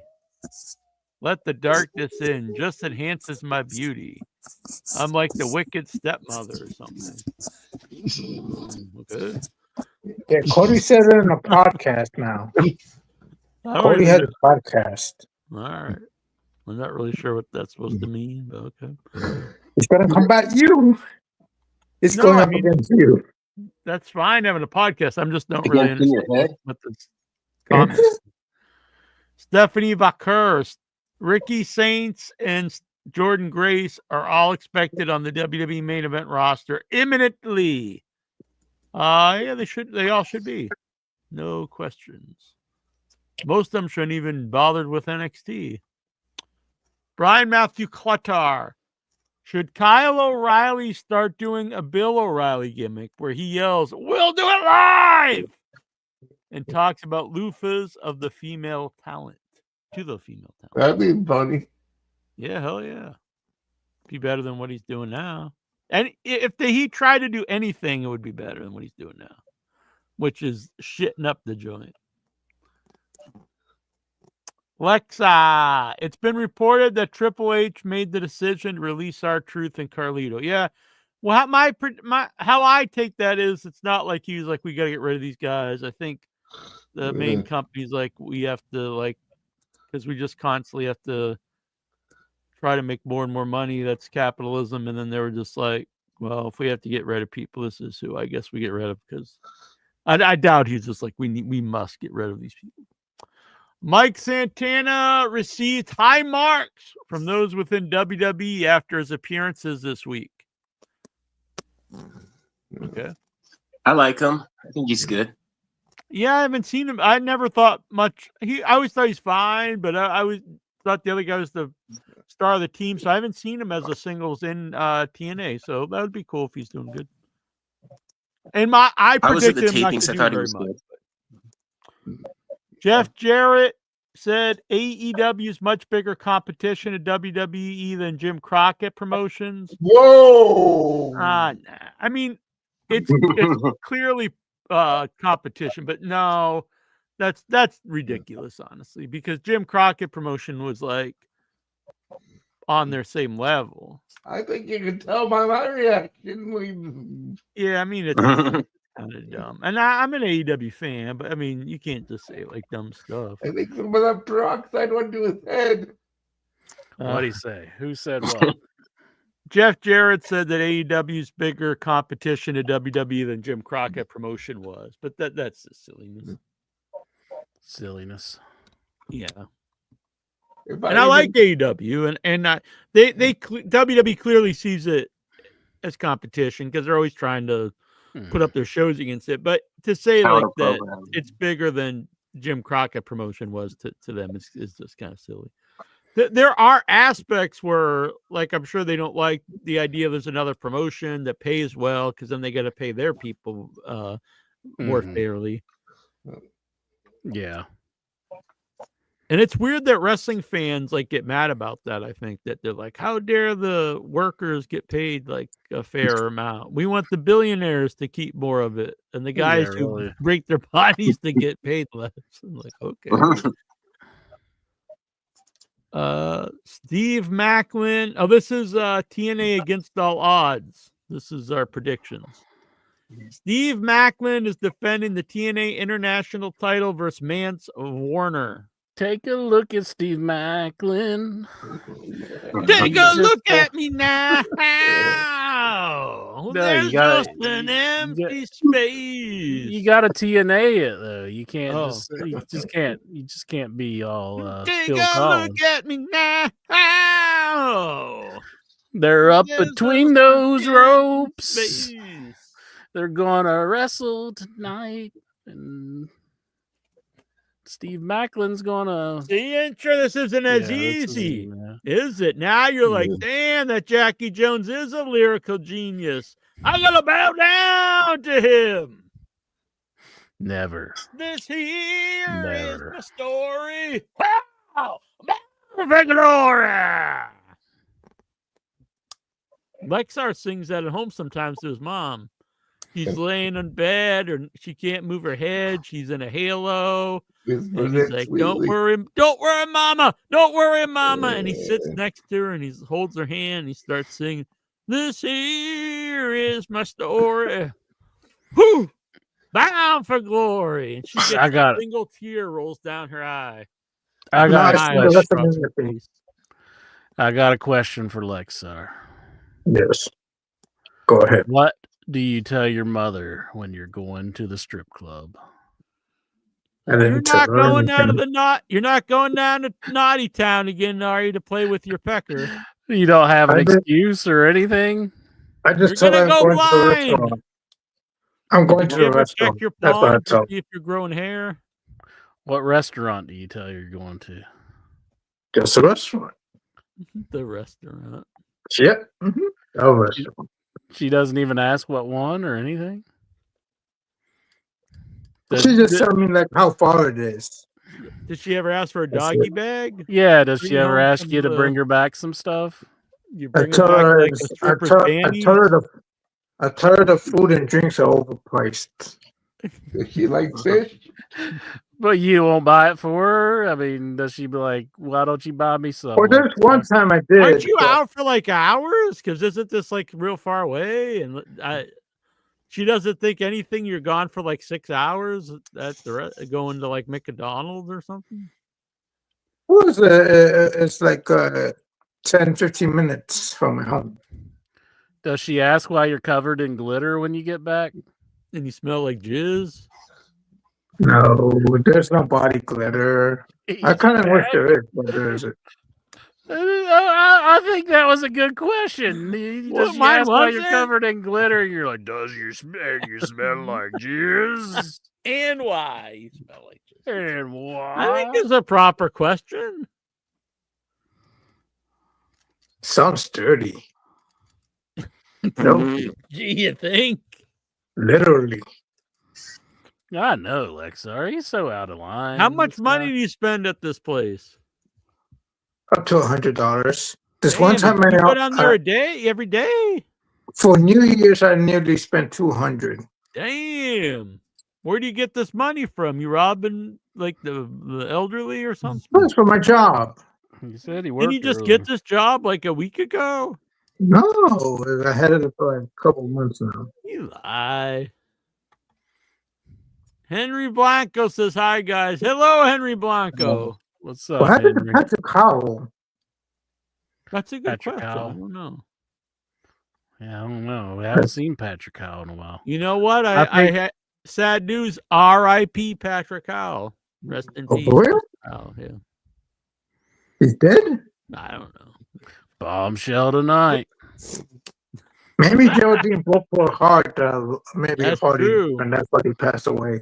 You could Billy have died Jackie's from a back broken with the heart. future. Are you saying he died from a broken heart, Lexar? Is that what you're saying? I think Patrick Howell might win a Heady this year. Moment of the Headyverse. Patrick Howell dies from a broken heart. No. Lexar, hope you're not next. Hope not. That's kind of sad. Joe Henry. Yeah. I thought Joe Henry wasn't in TNA anymore. Thought he was a WWE guy now. No, he's not. He's still in TNA. Did he refuse to go to WWE, or were they just like? I'm pretty sure he would go. Joe Henry versus Frankie Kazarian. Hell yeah. Let's go with Joe Hendry. Yeah. Santino Joe Marella Henry. versus Tony Marella versus Robert Stone. The winner is the official TNA Director of Authority. I'm gonna go with Robbie E. Yeah, Robbie E's who I'm going for. Santino Marella. Me too. I How just think can you it'd make go a against better your storyline. countryman, Petrelli? You got to go with Santino Marella. Or Robbie E. Well, I isn't think he? he'll come back and he'll take over again. Yeah, it just makes a better story, you know. How do you know the broken heart? How do you stop the sun from shining? Go to the strip club. Lexar is in the strip club. Why don't you just bring your mom to the strip club with you? Oh, God. What if she'd have a good time? Then she broke her neck again. Didn't you go offline when I said that? That wasn't any part of this. Is that how she broke her neck? She's looking up No. at the boobies. She got whiplash. She's like, woo! Ooh. Masha Slamovich is defending the TNA Knockouts Championship versus Ying Lee. Do you think Ric Flair did that in the strip club? He'd look up and go, woo, woo, woo. You ever start doing the helicopter at the strip club, Lexar? No, but I spin at this one time the stripper had like tassels, and I spin those as helicopters. Damn. No, that's talent. You ever see anybody you know working there, like someone you used to go to school with or something? No, yo, fat fucks. All the strippers are fat fucks. No, the girls I knew back in Oh. high school. The Namath brothers, Nick and Ryan, versus the Rascals. I like the Rascals, but I think I'm going to have to go with the Nemeth brothers. Because this is Me a too. team that needed to happen. Mm-hmm. Why It did needed they- to happen, Jackie I Jones. thought they would have run Ryan out of the business after he's being like a narc and stuff. This is the wrestling business. It ain't prison. They love narcs and wrestling. I'm gonna go with the Rascals. Fuck the Nemeth brothers. Nick's cool, I guess. I don't know. Whatever. Which one used to be good? Who's even in the Rascals? You taking off Nick. Lexar? Yeah, Zachary Wentz and I gotta go take care of my mom. Good night. Night, night, Lexar. So I hope by taking care that means just like Oh, God. Whoa! making sure she's all right and everything, not like, pillow on the head. Why? I thought I was going a different direction with that. So, okay. Yeah, I He's knew not you Billy guys Jack, were. thanks. I had to make Well, I don't know which is worse. Oh yeah. you guys jumped to that one. I'm only talking about killing her. That's all. Yeah. I don't think you should have sex with his mom. I think you should just kill her. No. I don't want that. They're not mutually. They're not mutually exclusive, Incher. It's all about the order. Vic's saying something. Everybody shut up. No, I was just saying that'd be the Headyverse moment of the year if he came back on air with a pillow or something. I took care of her, guys. He has that psycho look on his face. Just, You guys didn't hear nothing. You understand me? that what he Uh-oh. means by semi or kind of fucking Yeah, I'm straight? semi not a murderer. I don't murder all the time. In I can between go to the murdering, I strip don't kill club anybody. whenever I want. No more excuses like going to the restaurant. Well, it's Spanky and Alfalfa Incher and the rest. I keep thinking of the man. Trick Williams defending the DNA Championship versus Elijah. Wow. I want Elijah to win. They don't even let him say his. They don't let these WWE guys say their names anymore. They're still not allowed to use their WWE names. It's such a great honor to have this alliance. They won't even let them use their own names. It is pretty bad. I'd like Elijah to win, but I assume Trick Williams wins. Like, what happened to him in WWE? He was like real over. Like, He what? was super, I honestly thought there were times he'd be like the next like big guy. Yeah. I saw him last month. He's still good. He's still the same. Yeah. It makes He's still a good wrestler, good promo. He was that guy that I remember Alvarez and Meltzer used to act like he was just like the dirt worst guy that ever lived in the ring. The Drifter, they called him. His old name. Yeah. Was it because he didn't like he didn't stooge on anybody, maybe? He didn't like take on his brother persona as well as he should have or something? They just always just acted like he was just horrible. What was his brother's name? I forget. Zeke or something. Ezekiel. Right? Yeah, something like that. Okay, yeah. Abaddon will from the Bible. Abaddon will leave AEW in June. I actually liked Abaddon. I thought they could have done more with her, honestly. I like Rosemary better. Yeah, Rosemary. I think she'll go back to TNA. Oh yeah, that's the big thing that happened on Dynamite. The Spider Lady debuted, and I had I did see that clip. That was kind of weird. An old guy, was a female. Yeah, Spider Baby. She flipped upside down like Bray Wyatt and did this crazy face, and McDowell was like, "It's from the stardom," and she kicked the man in the. He like was talking like 100 miles an hour, and it's like, yeah. Once again, another like surprise from AEW where nobody. Yeah, I'm like, they are. I'm not saying she's good or bad. She might be great. I don't know, but you can't act like this is some big surprise when like. Like, I mean, how many people know who this is? Oh my God, she might be really good. You know? I mean, she may be really good, but I mean, we're not familiar with her yet. You can't. Yeah, you can't just debut someone like that and be like, "Oh my God, it's the Spider Lady." I trust Troy. Troy knows. I trust Troy as well. I know Troy better than you guys, so I don't necessarily trust him. But we'll no. We're going to have to exterminate Jack for not trusting Troy. What the hell? We are all part of the Trusting Troy Society. Interest like all pissed that silence the doubter. Charles Manson, but he's talking about exterminating me, and he's wanting Lexard off his mom. I don't want that. He just said he was going to take care of her. That's kind of like the mob way that he would say. Yeah, I thought you meant he's just going to like put her out for the night, like with a smile. Not forever. I learned this at the strip club, Mom. You learn a lot of things at the strip club. The most invaluable lesson you got to learn at the strip club. I learned how to spend all my money. These girls do not love you. What? Just remember that. They do not love you. I think Lexard's going to find true love and a lifelong partnership at the strip club. He's going to find a nice lady. They're going to settle down. When you start make a lot of little Lexars. Most honest man. Are you being honest right I now? am. Is that I'm what romantic. you're doing?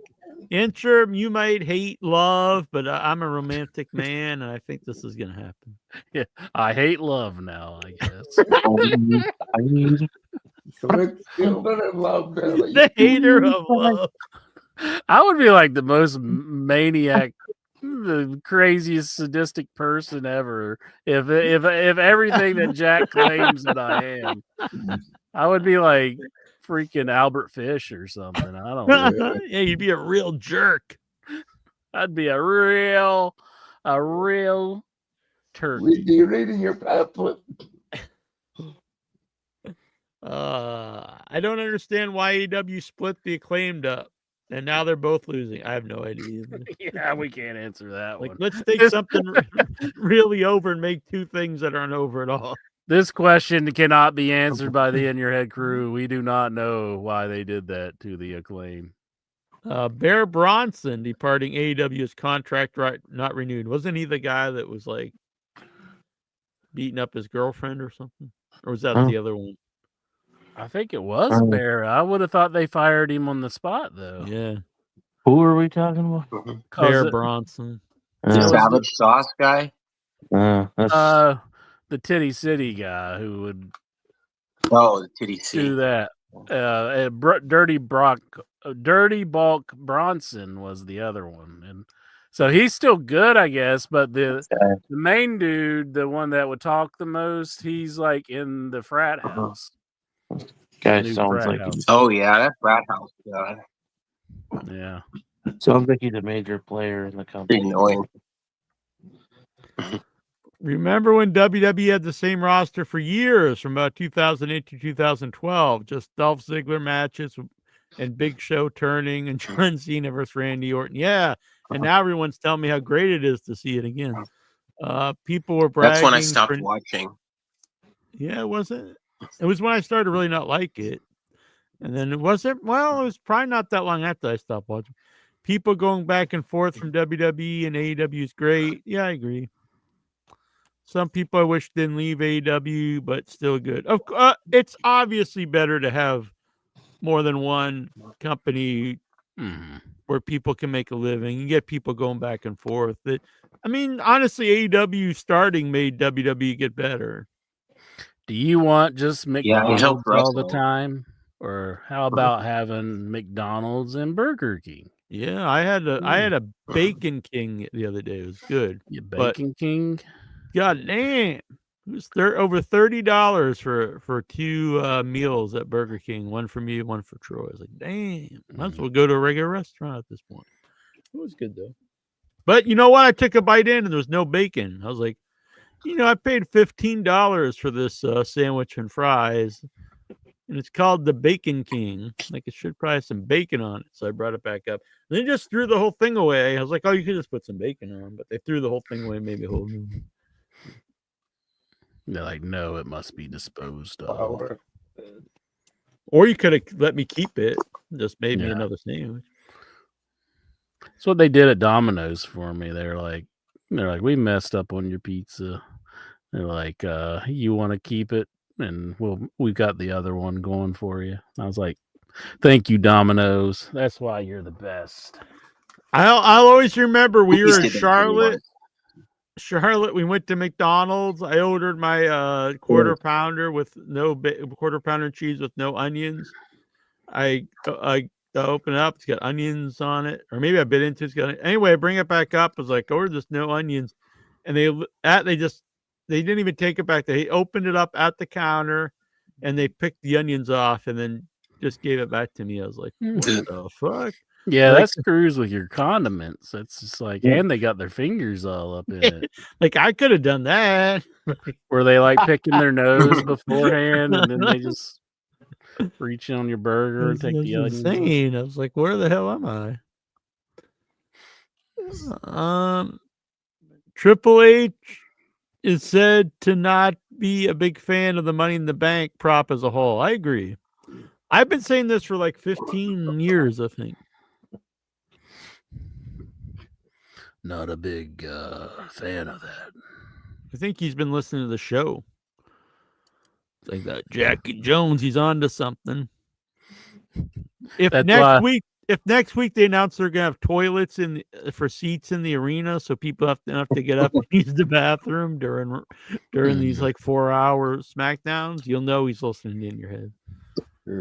Those ones will be $100,000. Yeah, that'll be for the 2-day Mania. It's like he just put days on the toilet. Special meet and greet with Duke who was the plumber? DL Hopper. DL Hopper, yeah. That is Dude. always funny to me because, Jim Cornette always calls Moxley Plumber Moxley, and I always think you're like your big champion of your promotion was literally a plumber on in WWE. If people think wrestling fans smell bad, can imagine when they're in like an arena full of toilets where they're all shitting. Oh God. You shouldn't. Vince- You shouldn't stink shame, Incher. Vince would be like, "Yeah, they're all the divas that got to perform in the shit bowl." It would be a good foreign object if somebody just picked up their toilet and threw it at somebody, you know? I thought you were gonna say picked up their shit and threw it. Shit. I still think that would be a good gimmick. A guy who just like shit in his hand and threw it at somebody. What?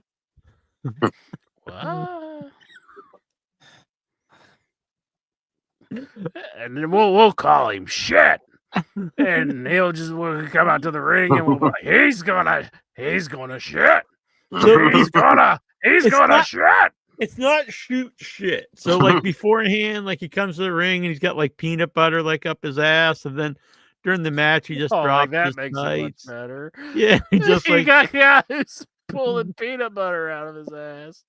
It's like it doesn't matter. It's just peanut butter. Yeah. Yeah, but it came from his ass. I mean,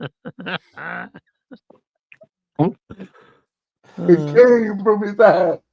Mick Foley used to put a sock on his hand that was in his crotch and stick it in people's mouth. Rubbing on his yeah. sweaty I balls. never really yeah. thought about that, but that is pretty gross. Yeah. The worst science fiction movie ever. Hailing from the WV. Ew. 1 inch bicep. You're The the brown- one obsessed with it anymore. What? You're the one who's like dreaming about like poop bodies and movie theaters full of. Maybe You're it like- was in West Virginia. I don't know. I think it would take. I think this will take off though. I'm going to get an investor. Well, thank goodness you can't read in dreams, because if you could, there'd be a big sign that says West Virginia on the wall. You can't Yeah. read in dreams. I guess you really can't. That part of your brain isn't like it doesn't like. I've heard that before, but I don't know. I think You people. can't. Yeah, I think people have read in dreams, but just anybody take note if you've ever read in a dream. Thoughts on Kosei Fujita of TMDK winning the Super J Cup?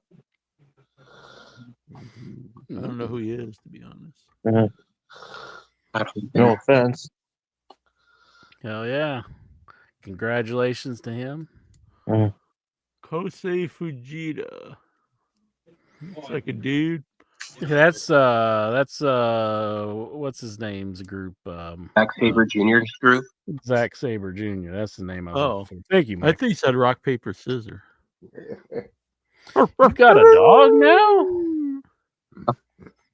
I thought you only had cats. Nope, that's my buddy Riley. Hey, Riley. Hi, His name Riley. is Kylo. Youngest winner, 22. Oh, that's pretty cool. Finally, because usually whenever I see these Japanese guys are these old washed up crippled dudes, so it's good that they get some young guns. Cody Rhodes reflects an all in with Nick Aldis. We were the ones that got to steal the show on a show we weren't supposed to steal. That's bullshit, because that match was not interesting whatsoever. That was not a show-stealing performance, Nick Aldis and Cody Rhodes. No, I remember. I never it being- saw that show. It was a The good original show, All but In. that match was not great. No, I don't think that was like the standout of the whole thing. So. He's like, you remember that, Nick, when you actually wrestled and weren't just a guy who did stuff behind the scenes? The mighty don't kneel. Boom. Aldis is the dullest wrestler. Yeah, he's pretty boring. I agree. I know Intra loves him, but Well, he's like he's a well-built dude. He's tall and everything, and they're Yeah, like, who well, cares? it's just like, Is he fun? Is he fun to watch?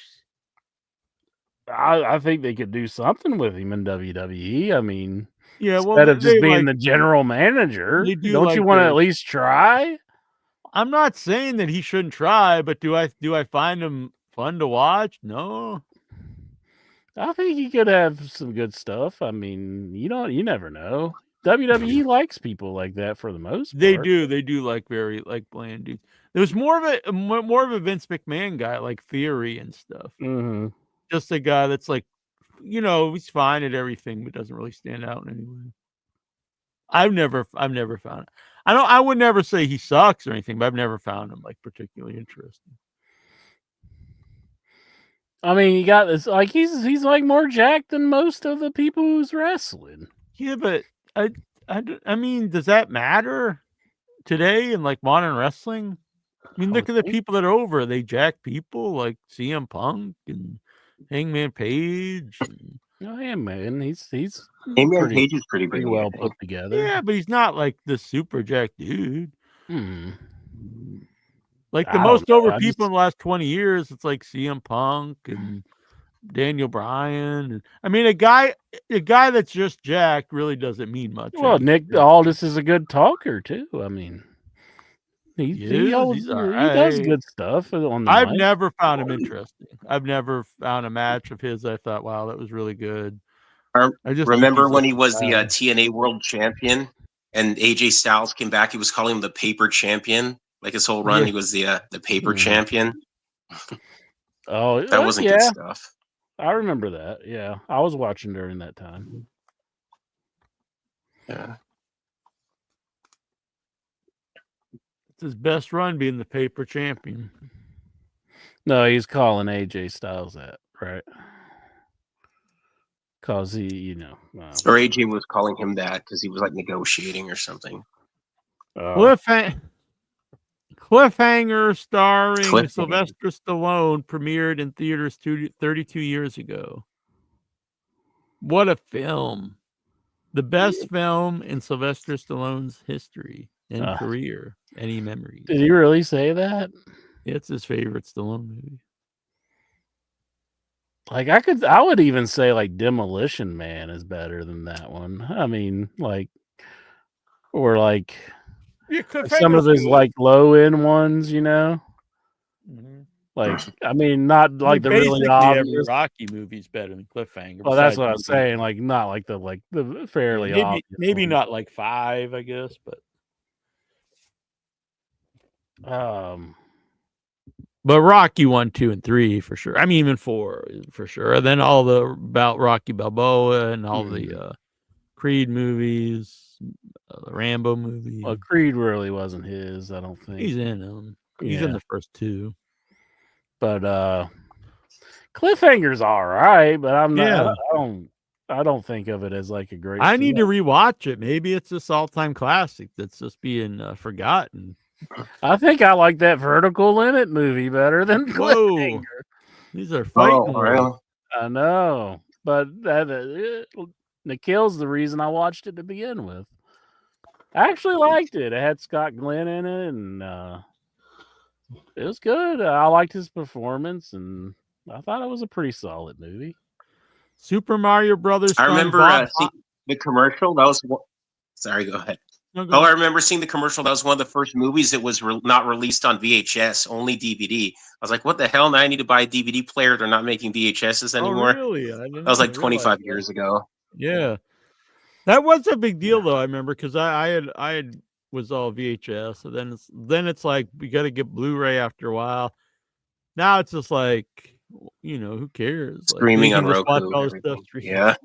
I hate to say that because Yeah. I don't want like physical media to go away or anything. And there are cool like mostly like things like Vinegar Syndrome and stuff like these weird old horror movies where they put out these box sets with a bunch of extras that are cool, or like the special edition Once and Future Smash and End Zone 2 on a double disc Blu-ray.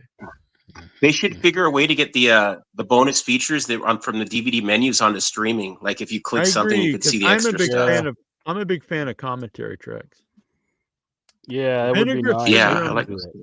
Yeah, I think Arrow on their streaming site actually has some commentary tracks. You get to become a member. That's Super Mario Brothers, starring Bob Hoskins and John Leguizamo, premiered in the theaters 32 years ago. Today, 1993. One of my favorite films growing up, and still love it. I'm sorry, Nikhil, that movie is terrible. I went to see it when it came out. Like, I turned it off. rotten. Yeah, it's rotten. Like I remember like seeing the previews for it and just thinking, why couldn't they do something like what they did today? You know, like Yeah. why couldn't they make a Mario like that? Like that's not what I wanted. It's bad. I'm sorry, Nikhil. I love you, but that's a bad movie. Favorite? I didn't really realize it had like anyone that really thought it was great. Favorite? No, it's memory? made like a resurgence, and I think it's just people who like it just because it's so bizarre. But like, That's everything that like once happened. Like people act like it's like a classic today. it was such a letdown back in the day. It was like the biggest letdown ever. Like for I a remember kid. like I don't want to say it, but I remember like when Robin Williams passed away, then people were like Popeye, this all-time classic. I'm like, no, it's like considered one of the worst movies ever made. Like, at the Yeah. time. Favorite memories of Carlito in WWE. His Favorite debut memory? beating Cena. Yeah. Well, this run would definitely be the Braun Breaker like big spear, but he was just the guy taking it. But I always liked the spit in the apple stuff. That was great. Carlito is a finesse god. 2 years of kicking it with Ray and Liv, wrestling 3 times a year, doing run-ins and pre-tape one-liners for six-figure bread. Elite. And mark my words, this won't be his last WWE check. He's getting the Legends deal, Hall of Fame run in 2 years when WWE wants to do something in Puerto Rico. I guess. Exclusive, a podcast institution is coming to an end. Mark Maron's WTF podcast, which had done close to 2,000 episodes since 2009, will be ending in the fall. WTF with Mark Maron has been one of the most popular podcasts in the world, arguably kicking off the booming trend of audio series launching in 2009. In your head. So I just like to say, we were here before it started, and we were here once it ended. So we outlasted it. But actually, I will say that is I don't listen to a lot of podcasts, but I do like WTF interviews because they do have a lot of people that are. It's really there's some that are fun to re-listen to, like when Gallagher just gets up and walks out. Yeah. Why is he ending it? Does anybody know? I liked it too. Reddy wants to know, do you I don't know know. why he's ending it? I don't know. I don't know. Yeah, I didn't read any like explanation of So he why. can make a comeback. Don't call it a comeback. I've been here for years. Tommy Dreamer. TNA isn't packing over. Hold on. TNA isn't panicking over talent leaving for WWE. This place will always be here. See, now he knows what it was like to be Paul Heyman back in the day when Paul was sending all his talent to WWE. My, how the tables have turned. Maybe Paul Heyman's going to want to do something to Tommy Dreamer. He's also fat ball too. Big Vito claims WWE asked him for help on the D'Angelo family story. Thinks WWE is ripping off his gimmick. I mean, it's like just this real basic, like Italian gimmick that like everyone has done. If he comes out in a dress, then you know it's true. Yeah. Besides that, I mean, it's just this real basic, like Italian mafia dude. Well, that was such a freaking waste, making him come out in a dress. It was just like, Yeah, I liked him too. That was just some kind of like, I don't know, someone there just wanted to make fun of him for some reason. Red Yeah, like Rooster that. bit. It's like, let's Wishing- ruin this guy for whatever reason. Wishing Vic a happy retirement. I've got about 34 more years to go. I'll ask him for tips. So happy retirement. All elite Vic Schiavone. All Retirement. retired Vic Schiavone here. Yep, now I can stay up because I don't have to go to work tomorrow. Hell yeah. I'm going to put him to work on Arbor Day like I did Troy's the day he retired. I'm like, all right, now you can start working on this movie. Get the whip. I start whipping him. Mhm. I'm going to Cancun, Mexico on Thursday and back Tuesday. I can't wait. Who's this, Nikhil? Nikhil, yeah. Man, No. Nikhil I was in makes a Mexico lot of last week. It was pesos. over 120 degrees. Really? Very hot. Damn. I've, Getting hot in here. So take off all your clothes. I've never been out of the country. Damn. Never been out of the country. Anytime Mitchell gets to the board, he just starts chanting, USA, USA. Build that wall. Yeah, to keep me in. Keep me in. I didn't say I wanted to go out of the country. I just said I've never been out of the country. Let's do it, Inch. Let's go. Where do you want to go? Where would you want, if you could go anywhere out of the country, where would it be? North Korea. Japan would be cool. Really? The Clash in Korea too, featuring No Highway. ID. Saudi Arabia? No, definitely not Saudi Arabia. Yeah, let's go to King of the Ring in Saudi Arabia. Like, it's not King of the Ring, it's Royal Rumble. But no, yeah, it's even worse. Is King of the Ring there too? Maybe. Yeah, next month I think is Saudi Arabia, King of the Ring or something. Damn. You think that's gonna like hurt their profit, or is just Saudi Arabia pays them so much that it doesn't matter? I think Like- they're going to rename it Sheik of the Week. Like, who gets the ticket sales? Like, or do they It even doesn't- sell tickets? to I don't those know. I think they shows? just. I they just want to know make- who's going to be crowned the WWE Saudi Arabia champion. Didn't they have that once? The Braun Strowman one. It was like the what did That they was the- call it? The I greatest. thought that was the greatest Royal Rumble. Okay. That Yeah, was I one don't- Titus Yeah. O'Neil tripped to go into the ring and flew underneath the ring. And And then they had that. They had that Babatunde guy because the Saudi prince wanted Yokozuna. After TKO sells the WWE the Saudis, they'll all be in Saudi Arabia. Yikes. Good venue. I really did think for a while that he was going to go and do a deal with the Prince, Vince and the Prince. That's a better name than 41 and I though. Vince and the Prince. Vince and the Would you- Prince. If they sold to Saudi Arabia, would you stop watching WWE? I mean, it wouldn't take a lot anyway. I barely watch it. So, yeah. But like, would you be like so disgusted that? Yeah, I mean, you I watch don't watch the Saudi Arabian shows anyway. So yeah, probably would stop watching it. It's All like the women every would Monday, be covered head to toe every show. Yeah, they'd be out there in beekeeper suits. every Monday night would be coming from Saudi Arabia, and every Friday night would be. Would they make them all like buy houses there, like they used to make guys buy houses in like the territory days? Like everyone's gonna move to Saudi Arabia. What's with the King of the Hill? Is they said like they moved to Saudi Arabia and then they came The back. show? The it's like storyline wise that there was a point where they moved to Saudi Arabia, which seems like so out of character for like Hank Hill. What? Did they even I know have you don't. propane like gas tanks there? They actually, because I looked it up, they are the 5th largest exporter of propane. Oh, okay. But I have no idea. I've never. I watched some of the first season, but I don't really know much about it. it just seems so out of character. They would just be like, "Well, we're going to move to Saudi Arabia." I tell you what.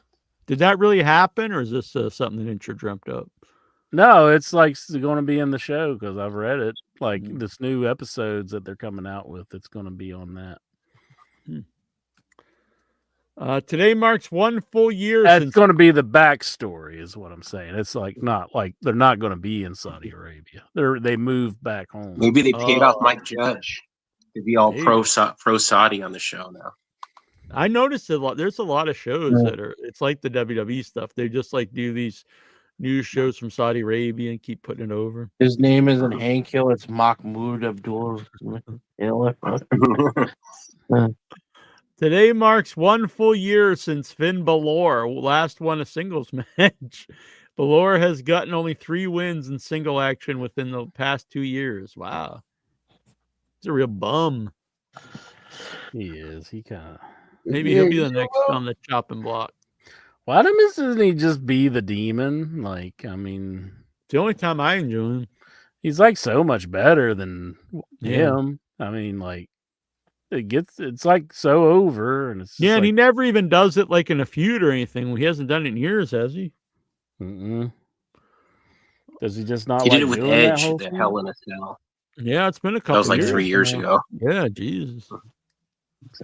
I guess he Is wants that- to keep it special. Is that but- when his heartbeat stopped or something? Remember, like his heartbeat was like. No, that was the with sound. Roman Reigns. That was so. dumb. Yeah, he was wrestling Roman Reigns. That's terrible. On this day, TNA aired its first ever episode of Impact from the Impact Zone in Orlando, Florida.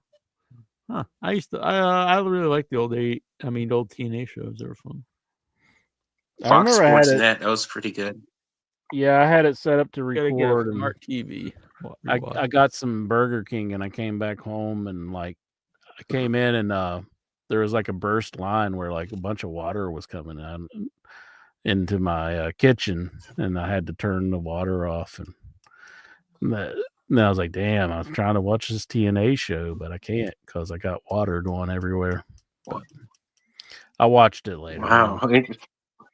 We were remodeling our house at that time, so I watched it in an empty living room. I just had one of those little TVs on a chair watching it. Yeah. I was happy they were on TV. I didn't have to pay $10 a week anymore. Yeah, I used to buy. That all was those insane too. trying to keep up with it. Yeah. Yeah. They were fun shows. I probably wouldn't do that today. No, I think, but at the time it was fun. Yeah, but there wasn't. They're like on- they're on many Pluto options TV then, you know. Yeah, there wasn't. Yeah, there wasn't like 15 hours of live wrestling already on TV at the time. Yeah. There was no other company but TNA and WWE. It's nuts if you think about it. Vince McMahon took wrestling and strangled the life out of the tradition the business set up over decades and turned it into his version of Disneyland. And even he was like, we aren't plastering dumb sponsors all over the artist's canvas. Yeah, it is weird. It is weird for a guy that was always like, didn't even like the word wrestling. And then, but he was the guy that like wanted to like keep it like pristine in some level. Mm-hmm. Or charged thousands of dollars for tickets too. You Yeah. would think he would have done price gouging. Yeah, exactly. Lexar, WWE and Slim Jim expanded their multi-year deal, which has the Slim Jim logo on the center of the canvas for every Raw and has the logo on the tables underneath the ring. Not under the ring, the ones that they put people through. Dang. You're gonna get it, snap into a Slim Jim, and the I Snap don't know. into Let's see. I mean, I know it's not real, but doesn't it make it even seem like more phony that like there's logos plastered on the supposed chair tables that are just happen to be there? Like, like we have these chairs in case someone wants Yeah. to throw someone through them. Like what? Like, WWE Shop Zone pulled the best-selling Ron Cena shirt from the site after R-Truth was released. Oh, that's not very nice. Gives you another shirt idea, doesn't it? Yeah, I'm gonna re-release. I'm gonna put up the John Truth shirt.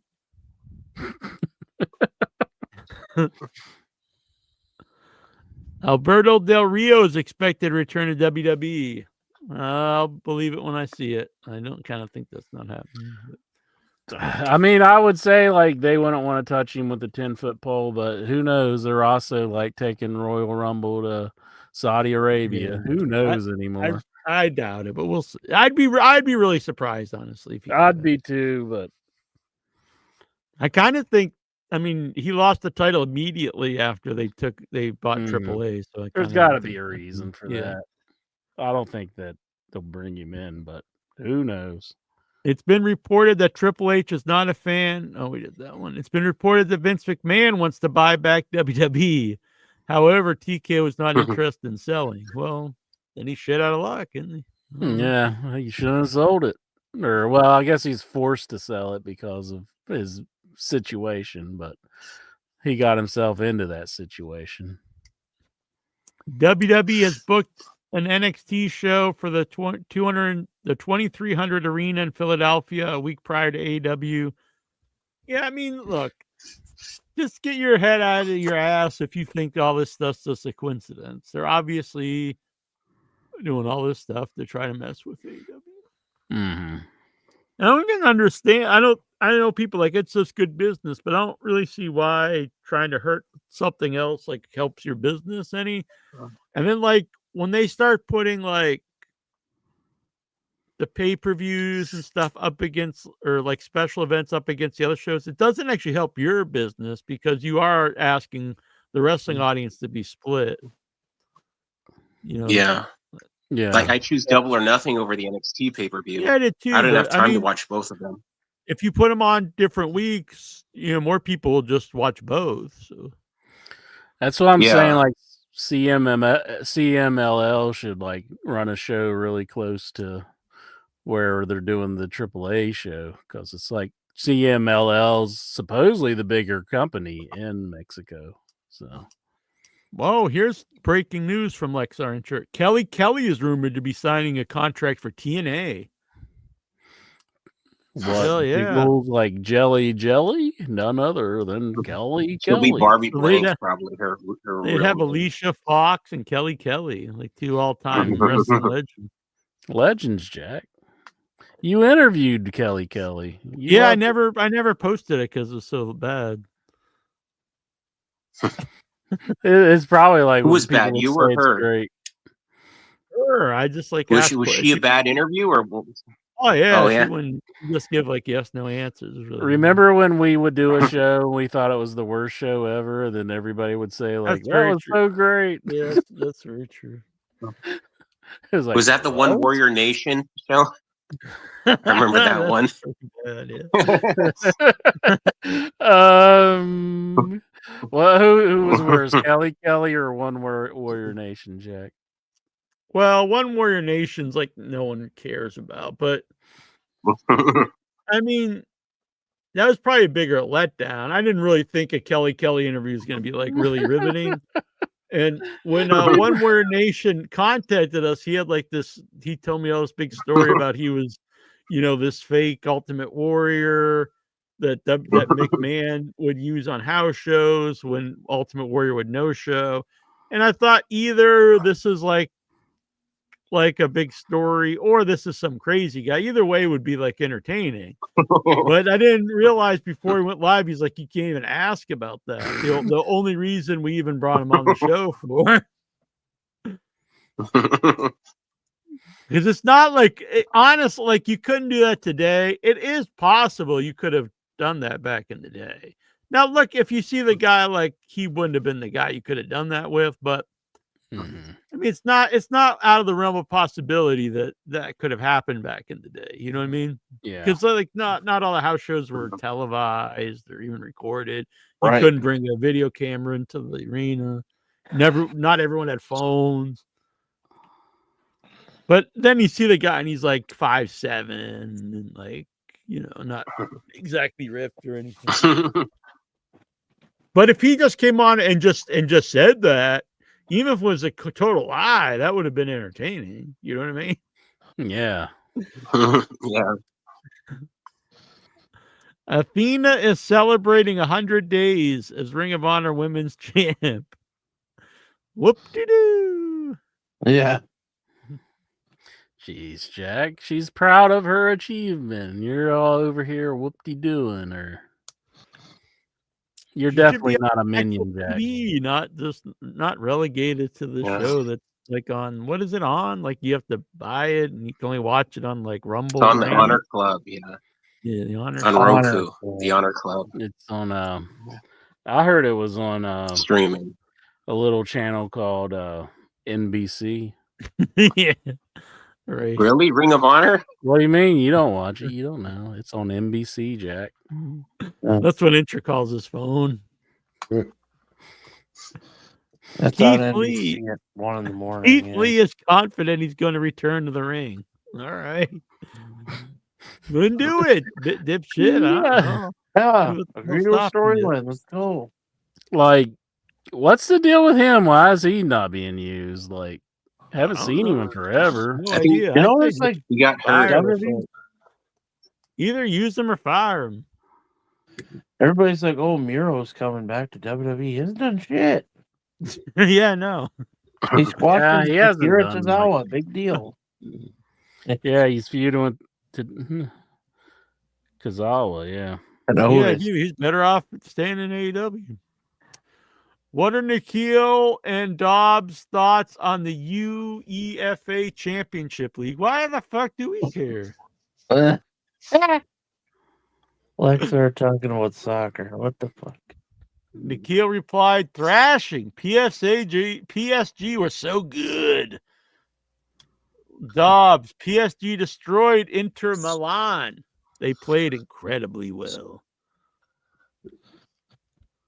And then Lexar says that I just like the theme songs.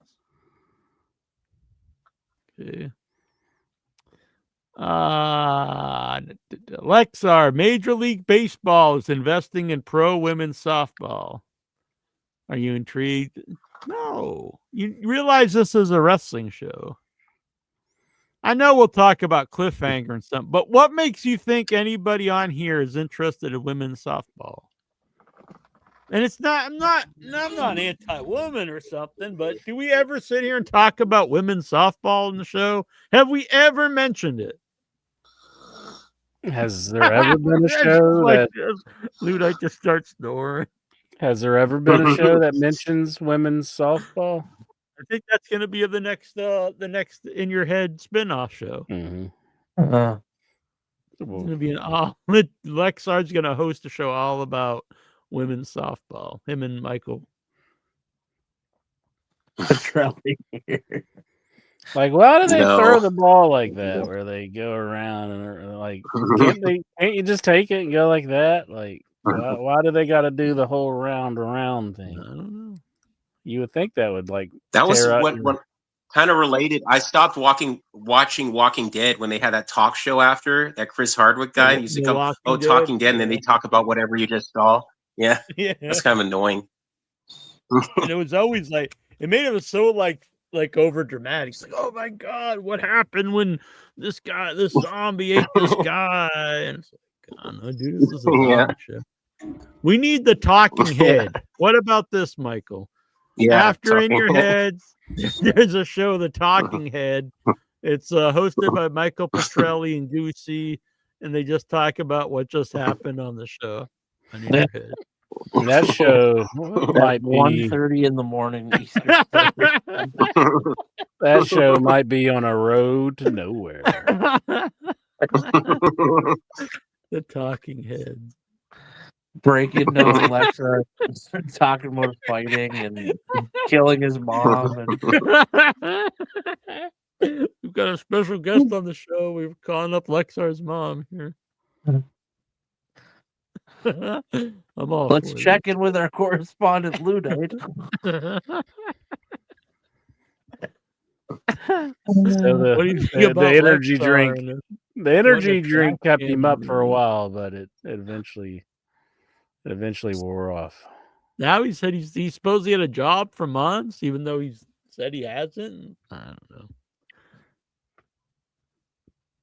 Something shady going on there, Incher. I know we're really going on a limb saying there's something shady involving Lexar, but he's a good guy. I like Lexar. He's a good man. WWE Hall of Famer Sting reveals on Twitter that he's going to be a grandfather. Are you happy? Congratulations. Yeah. Congratulations. Congratulations, King. You motherfucker! How dare you have a grandkid? See, his son's gotta earn some money, so he needs to be a wrestler now. Exactly. Stop being successful in other ventures and come to wrestling. They were fun to watch when they wrestled. Yeah, I enjoyed it. They're probably like really well set up. Like one's a doctor or something. He's like, you know what? I want to be a wrestler. Yeah. WWE Hall of Famer Hulk Hogan is invested in purchasing the Hooters restaurant franchise. Are you intrigued? I never was like a huge fan of the Hooters food, you know. I guess that's not why you went there, but like I thought their wings were kind of just Well, I mean, there's a reason it went out of business. So, like, do you really want to invest in a business that went out of business? I've been getting these pop-up ads on my Facebook to like invest into Chi-Chi's because they're trying to bring Chi-Chi's back, and I'm like tempted to do it, but everybody's like, "Nah, don't do it. It's a scam." So I'm not sure what to do. Should I do it, Michael? I think you should invest in the toilet theater. What should I call this? I need a name for the toilet theater. Jack's really shitty idea. What if this takes off, and it starts a whole new boom period for Hollywood?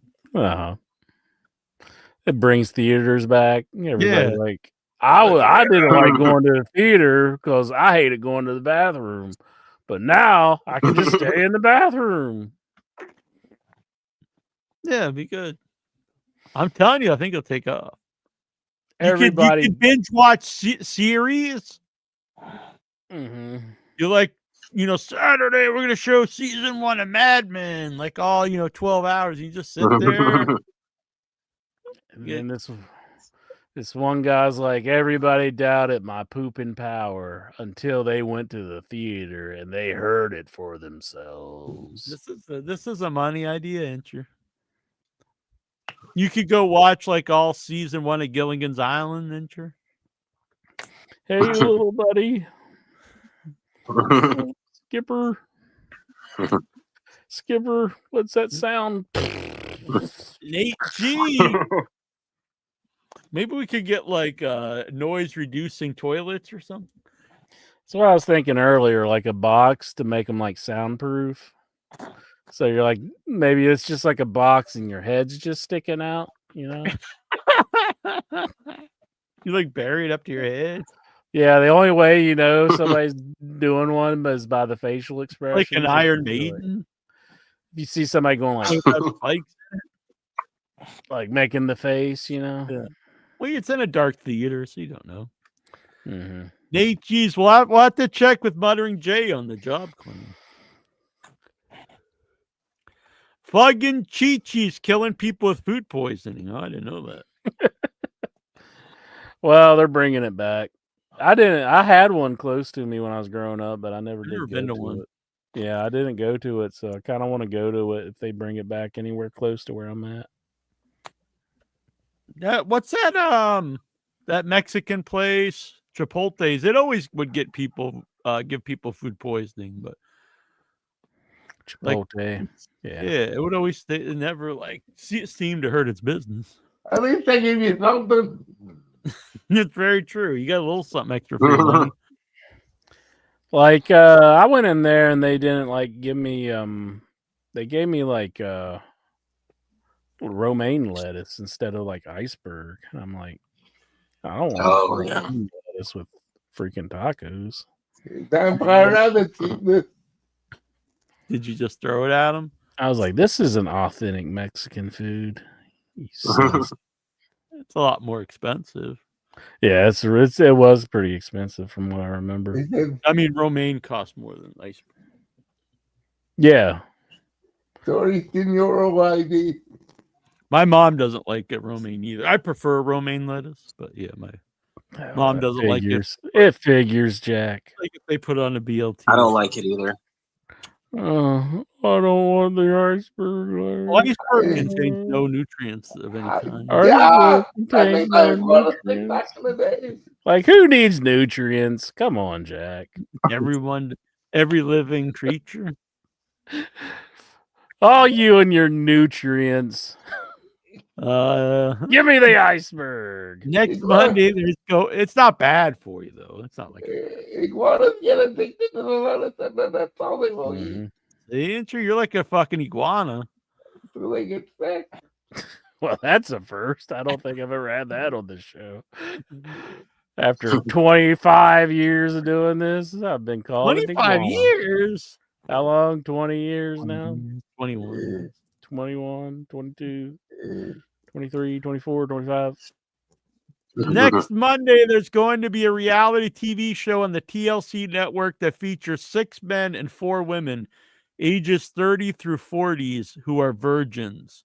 The concept is the men and women to go on dates hoping to meet the individual that will break their virginity. Break it? Sounds creepy. Alexa are going to be a contestant? That's what I was wondering. He might age out. Yeah, that does sound kind of creepy. It's like Sorry, this is broken. you must lose your virginity. What a weird way to put it's it. like You one of need like this could really do it. awkward thing, and you're just going to do it on national television. It's just like, how'd you lose your virginity on a TV oh, show? I did a reality show, and I just started fucking.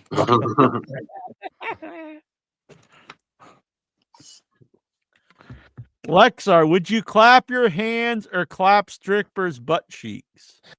No. What the fuck?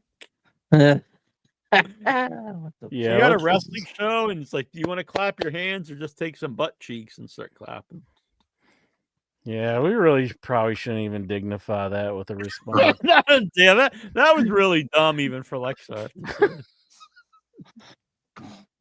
That was really dumb, even for this show. I think. And there's been some dumb stuff on this show. If you take one blue chew pill, how long will your heart on last? I don't know, man. Don't they say like an hour or so? I forget. I think if you have if it lasts over 4 hours, you're supposed to call like a doctor. Yeah, that's one of the Wouldn't you feel warnings they give. stupid, though? You're like, oh, I'm sorry, but my dick's been hard for over 4 hours. Come on, Doc, finish me off. What the hell? Come on, Doc. The doctor comes over and he's just He's looking away, talking to the nurse. when I went to medical school, I didn't envision this. I know just what to do. Oh damn! Like Vic's. Oh, sorry, Vic. We'll see you next week. Happy retirement. Man, that must be good retirement. Oh man. Kai Spires replied, "Jack is the Chuck Norris of Wiener. He makes blue chews get hard. Hell yeah! Kai Spires, Rookie of the Year." Chuck Norris of Wiener. I'm gonna start doing that intro. I'm gonna break boards with my penis. That probably gets some hits. Yeah, like Break 'em. with the like I'll just it'll Especially get for hard the and boards. break it, like it's soft and boom, it gets hard and just breaks the board. I guess I'd want to watch that. See, I would be curious. I'd be like, oh, I guess I Okay, do well, gotta check- kind of watch check your that one. DMs later tonight. Let's have you ever took a train or a bus, then walk on a freeway or highway? Like, What? come on. Just anything that pops in your head doesn't have to be a question. Have you ever heard the word please? Was that even a question? What was it? Have you ever walked or took a train and then jumped on the highway?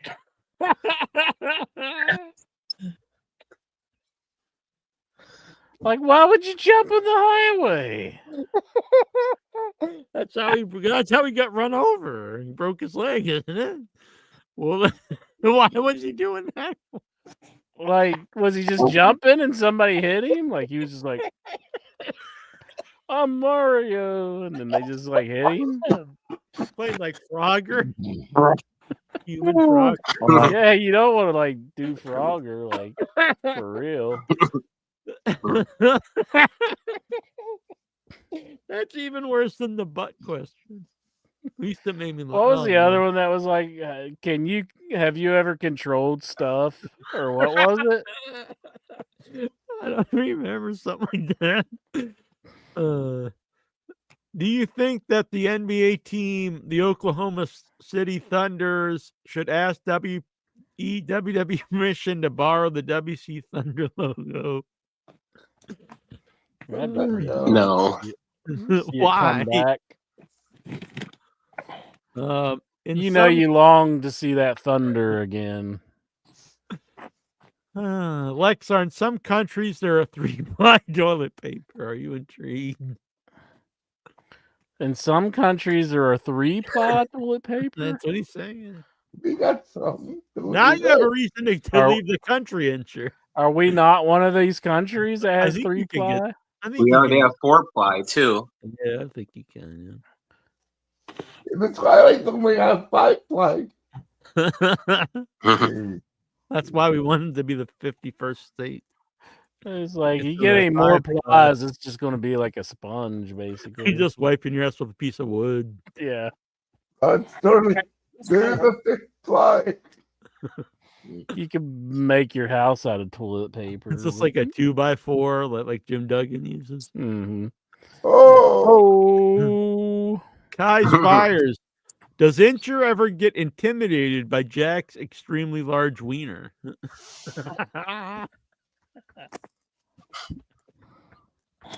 Do I need to ban Kai Spires? That's question of the week there. No. Larry Smith. With the announcement that TKO Endeavor have been in the red ever since they got WWE and UFC, do you think that once they hit the black, ticket prices will go down a little bit? No. I think as long as they can sell tickets at an extremely high price, there's no way they're ever going to bring them down.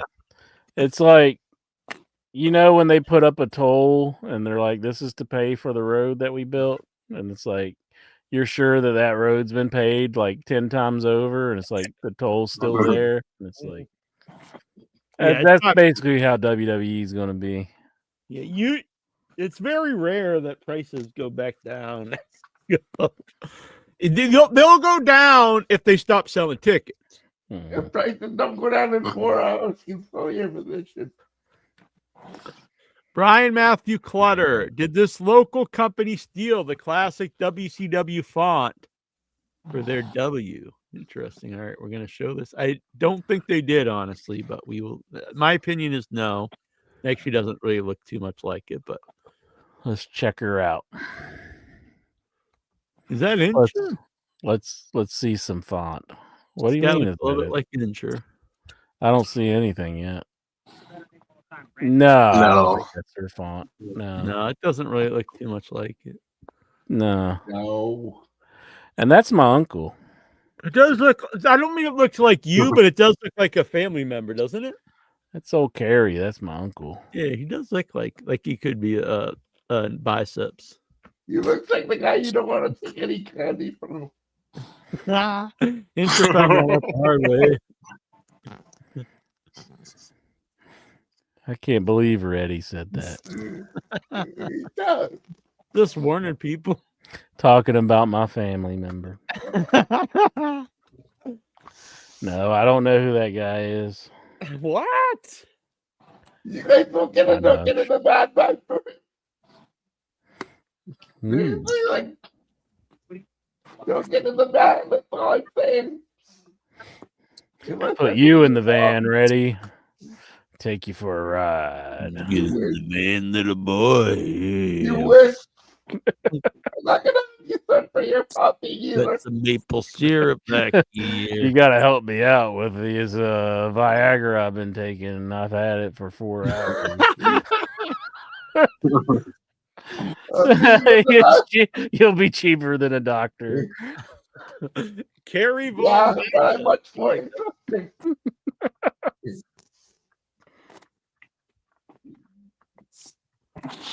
All right. So that was good, Inchman. Yeah. I have a question. Another one that I'm surprised nobody asked. Did you guys see this social media post by Ric Flair talking about Jim Ross and Oh the yeah, I was consent gonna mention forms? that earlier. No. What a fucking douche. Oh, you guys Yeah. mentioned it. Yeah, Yeah, he what said an asshole. basically, he said, Jim Ross, you should focus on your recovery and not like what did he say? What was it? Some Basically, was seeking attention or something. or yeah, he was kind of saying Jim Ross was like seeking attention and he should just focus on his recovery. It's like, Ric Flair damn. should focus on not being a dick. Yeah, it was pretty messed up. It's like, yeah, geez, Rick. I think he's upset that like somebody was paying attention to somebody else or something. He's Yeah. like, over here. Let's see, what was it? Ric Flair's I think he deleted it. I think. tweet Just go see if the on pizza boy Jim from the back can shut the Ross. fuck up. Let's see if it pops up. If I had some Viagra, it probably would. Let's see. I saw it on Instagram. Yeah, I read it. Mhm. I got it here. If you can take it, oh, you got it. Jim Ross will always be Jim Ross, seeking attention. Focus on your recovery, Jim. Jeez. Damn, that's shitty. Yeah. He removed it. Especially coming from, I mean, Ric Flair is not a guy that seeks attention. I mean, Right. come on. Mhm. I mean, the comment in itself, isn't that seeking attention? Like, why? Yeah, why you got to exactly, go on your exactly. Twitter and post that? You know. Mhm. Yeah, it's bullshit. Then he had some weird consent form too, about a consent form to have sex with him. What? What's Where this do I about? He find- posts this on May 31st. Apparently, if you can't take a joke from a 76-year-old man, then you are living life too seriously. It was all harmless, lighthearted fun, just Didn't trying sound to like make people laugh and smile. Yeah, it's hilarious. Oh, Lighthearted fun of guys' cancer. It's good No, he's stuff. talking about Rick. the consent form, though. Consent form. By signing this compromise, both parties involved agreed to ride Space Mountain and engage in sexual relations on this night. The contract adheres to guidelines of informed consent, and both people in the relationship must be present and not in an intoxicated state before signing. No party should be pressured or persuaded into something that they do not want to do, and they reserve the right to terminate the contract if need be. The contract has the signed and sealed approval of the Nature Boy Ric Flair, who has taken many women for a ride on Space Mountain and has the utmost respect for women.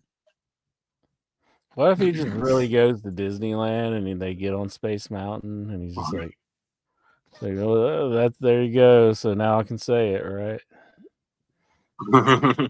You I'm think sorry, that was bad. Do you think Charlotte should call having sex with her riding Splash Mountain? Mm-hmm. Like, woo! I'm gonna take some boys on a ride on Splash Mountain tonight. Woo! Well, that sounds like she's into like waterworks or something. Maybe just a word, yeah. I say run with it, Charlotte. I know you're a fan of the show. If you hear this, I think that it could like really relaunch your career. You know, you're in a little bit of a slump right now. Mhm. Bring in Splash Mountain in your promos. I think it's a money idea, Incher. Incher can start talking about people riding It's a Small World. Mm-hmm. I'm just kidding with you, Inch, man.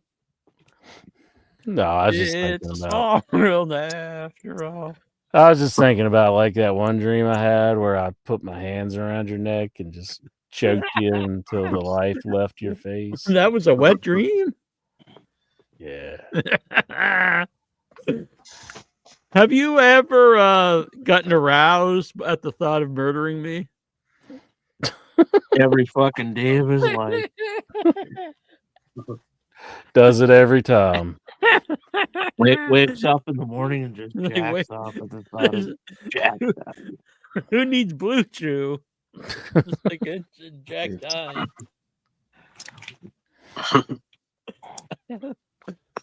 All right. But you know what? You're a good guy. Thanks, Jack. I think this was a show, I think. It was a show. I think it's pretty fun. I'm in the middle, I think. I'm in the middle. I'm thumbs up. I'm 2 thumbs up. Mm-hmm. A lot of wrestling this week. Money in the Bank Saturday. Yeah, you pumped, That's aren't you? Excited? You're gonna start watching some Money in the Bank? I'll watch it. When Worlds Collide. I would go there Saturday morning. live. Tickets are a ripoff, of course. The Triple Yeah. A WWE show is Saturday morning. It's awful they're charging so much. It's like they gotta realize like wrestling fans don't have that much money. I mean, there's some that do, I but feel bad for the kids who can't go. Yeah, it should be like a family thing. It's like You're losing the next generation. yeah. that is true. Yeah. Did you see this new movie poster? Yeah, it's wonderful. That was There's AI. like you don't really know what to do whenever Jack sends you like something like that. Whether you should just be like, "Oh, I'll just make a joke," and it's like, and then if you're like completely outraged, probably gets post quicker. So it's like you really don't. You're in a lose-lose situation. So I thought it was pretty funny. Oh, of course you think it's funny. If I made something like that, you'd be like, "That's Oh, really wait a messed- minute. Wait a minute. It's like get out of That's- line here, Incher. Let's keep That's really things messed civil up, here. Incher. You Let's keep shouldn't this do civil that. here, Incher. So out of line. I don't know. Where's your mind going here? It's like it crazy.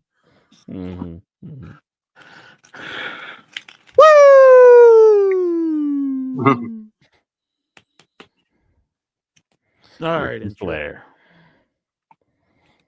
Time to hit the road, Jack. Like, is he just trying to ruin his whole like Legacy. legacy before If he he is, goes? he succeeded. Yeah, it's kind of it's bad, man. It's like, come on, Rick, just shut up and not say anything. I I mean, guess that's just not Rick. Do you then. really have to try not to, attack a guy just announced he had cancer and getting surgery for it? Like, Yeah, really. Yeah. you have to be told, like, oh, yeah, this is probably not a good time to attack him about that. Does Ric Flair need a handler or something? Somebody be like, yeah, you probably don't want to do that right now, Ric Flair. The answer is yes. That's going to be a high paying job because it'll be tough. A Flair regular. All right. Yeah, you might not want to be like doing the helicopter on the plane here, Rick. Nature whisperer. Woo! I'm sure he would stop instantly. He'd be like, "Oh yeah, you're right. Yeah." I think I did it that time. I still got it, Michael. Yeah, awesome. What do you think? Tonka Incher? War Chant is back. Hell yeah, it's back! Yeah!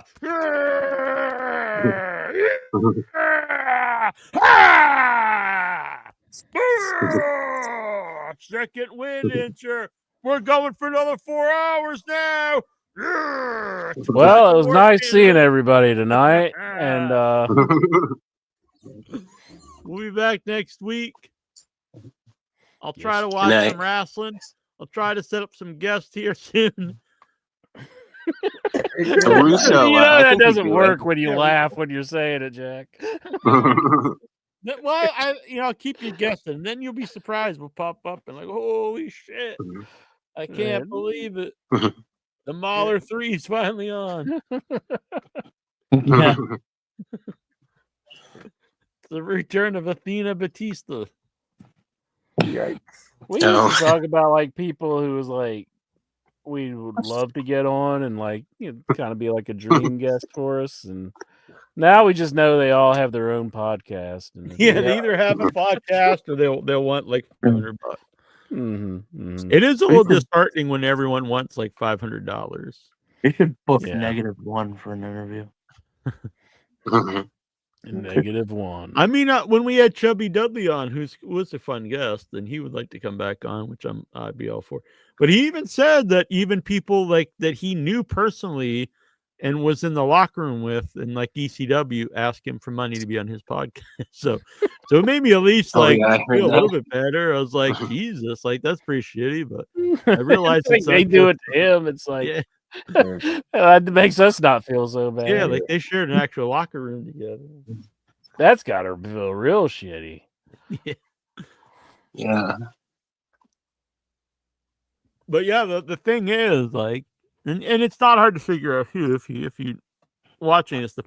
There are people who pay quite a bit of money for these guys to do interviews, and they've told me they've been friendly with me. A lot of people, but they're like, I know I've been on the show before and all stuff, but if this guy's willing to pay me $500. I'm not going to do the shit, show why for not? free. Yeah. So I'm like, I understand. I probably would be the same way. It don't make much sense. Yeah. But I'm not paying, Buff Bagwell $500 to come on the show. Yeah. What do you take, like $50? No, I doubt it. Maybe. Someone Just actually, someone I didn't even ask. It was because they were going to come on to promote a movie we talked about last week on Without Your Head, and they wanted $50. Damn.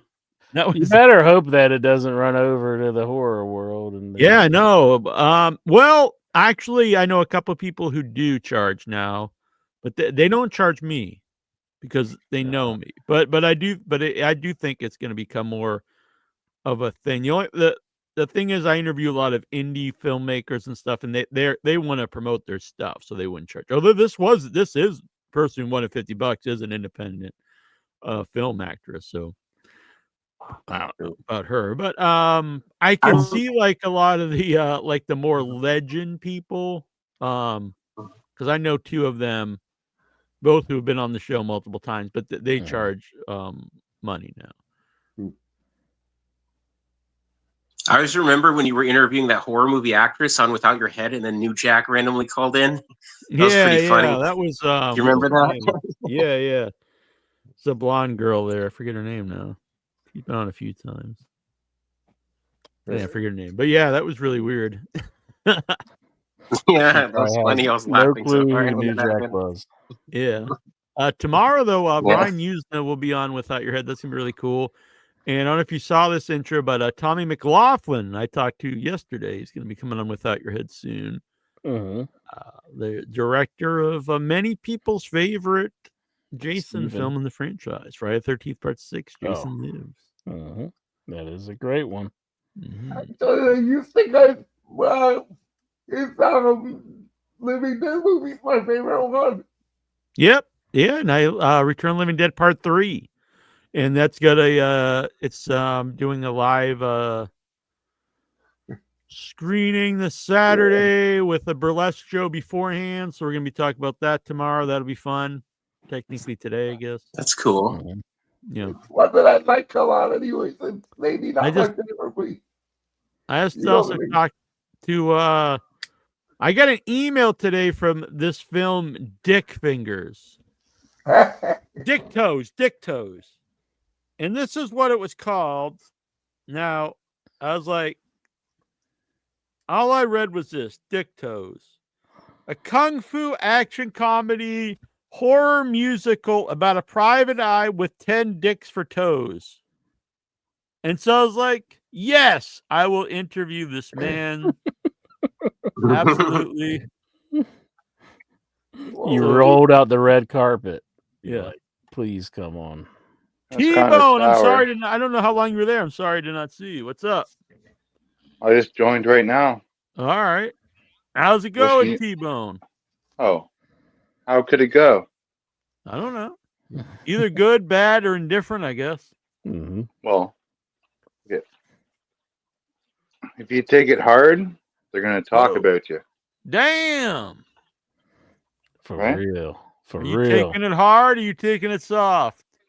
I'm just taking it softly right now. All right. They're killing you softly with my words. Right? Got to be a little nice. I'm getting kind of scared here. Sometimes you got to get a little nasty. Nasty Neil. That's what they call me in some parts of the world. But we were just about to get off here. We've been on for 4 hours. Wait, whoa. You joined at the right time. Whoa. Kind of the circle part of the show. The circle where you put the cookie out on the floor. People use a cracker in these parts. Cookies. Little lobster bisque. I'm on the Cape, so yeah, Cape Cod. We have a lot of lobster here. That's right. We got We are of about lobster. ready to shut the show off. It's been 4 hours, but T-Bone, we're live every Tuesday nights talking wrestling. If you'd like to join us in the future, Oh, what do you think? That I don't know that already? I don't know what you think. I think you know it. You're a smart man. You seem like you know what's going on. Is this your first time on the show, or have you been on before? No, he's been on. That's Tyler. Oh. I've been on many times before. Wait, this is Tyler? Yeah. Yeah. Our webmaster? No. Yes. Tyler's. It's not Tyler, our webmaster. Inter. Oh, it is Tyler, our webmaster. I didn't even Why not? realize it's him. He's Yeah, incognito with that hoodie on. Don't you hear the English accent? So from Canada? I've known Tyler, Tyler's our not from I've known our Okay. webmaster for as long as I've known Incher. Tyler. Yeah, I'm not the webmaster, but I do know. I've listened to every single show. You're good, man. You're good. I think you might be rookie of the year this year. I like this kid. He's going places, I think. I'm not a kid. I'm 40. I'm 45 years old. Younger than me. So that's a No, kid. I'm only 40 years old, but thank you. Tyler you look S. good for 45, but for 40, yeah. you look- Tyler S. in the chat. This is who you're talking to. Yeah, I got you. Yeah. But the point He- was Tyler, our webmaster, I've known for as long as I've known Incher. Me, Incher, Barbie Richards, there's a Yeah. Jobs, there's like a group of OG. We all knew each other in the old Get in the Ring message board. I started listening to the show when it was with Barbie, There you go. and it was before podcasting. Exactly. It was called Internet Radio. Exactly. So I know Tyler even before we started the show, like a few years before that. But The I point never. is, I've been to I was London never the twice, webmaster. and both times I was like, Tyler, I'm going to be in London. He lives, near London, I don't live near London. and he was just I'm in like, okay. I'm Canadian. He's just like, okay, and I'm like, well, do you want to meet up or something? He's like, why? Like, I don't know. We've known each other 25 years. Okay, whatever. But yet Nikhil and Dobbs will just sit right down with you, right? I've met Dobbs both times I was in London, and Nikhil I met the last time I was in London. I've been to West Virginia like 3 or 4 times, and Intra won't even go see me. Sometimes I just want to go to Toronto. Well, sometimes I just want to stop down to East Toronto. Virginia, but isn't Virginia just West Virginia? You were like 6 hours away from where I would have to drive 6 hours to get to you at the part And of your Virginia point you're is, in. if I was 6 hours from Tyler, you'd make it there in a heartbeat, wouldn't you? I'm 2 hours from Stevie T, and I want to go. I'll just go pray to the tribal chief. Yeah, just go. Yeah, what? Yeah, do war I'll dance. feed his cat. Yeah. What do you think about that? Throw some tomahawk. Good, man. I don't want to get tomahawk though. Hey, you can't do that kind of stuff now. It's like uncalled for. If it was from the tribal chief, I would take a tomahawk chop, Hell like yeah. it's a Tonka. He could even charge up. Hell yeah. I And Michael, by the don't way, mind. are you offended that I play like a mob boss in Our Man Funk? Do you find that offensive to our people? No, that's fine. All right. I haven't seen the movie. When's it coming Yeah, out? He wants it out by the end of the year. I think that's that's I don't know, maybe it's possible. I would predict more like in the early next year, but we'll see. Okay. So you're not gonna put a hit on him? No. I have the glasses back here that I wore in the movie. And so these are I didn't wear a hat. Oh, that's though, cool. so these are the actual glasses. I've grown the hair out a little bit because I might be reprising the role soon. You remember? I say a lot of bad things in the movie, so I don't want to repeat them here. But these are the Say glasses. nice, just say nice things. You keep your words so soft and sweet here on the show.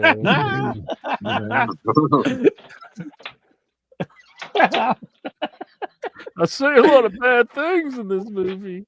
What were we talking about earlier? That was more you wanting like Lexar to kill his mom and stuff.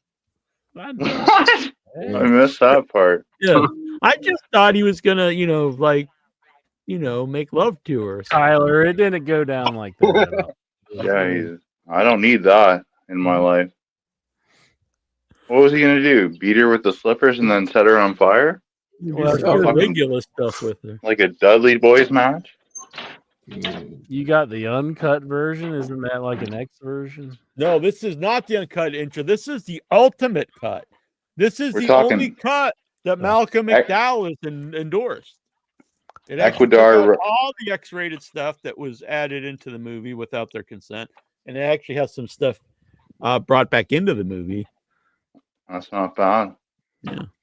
So, like, was he any of the X-ray? No, that stuff was all added like- by the producer. None of that was in the original movie. It was all added in.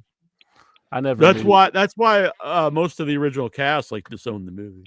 Oh, Do you guys think we'll ever see the Event Horizon unedited cut? No, but I would love to. I've seen I would love it. shots. Yeah.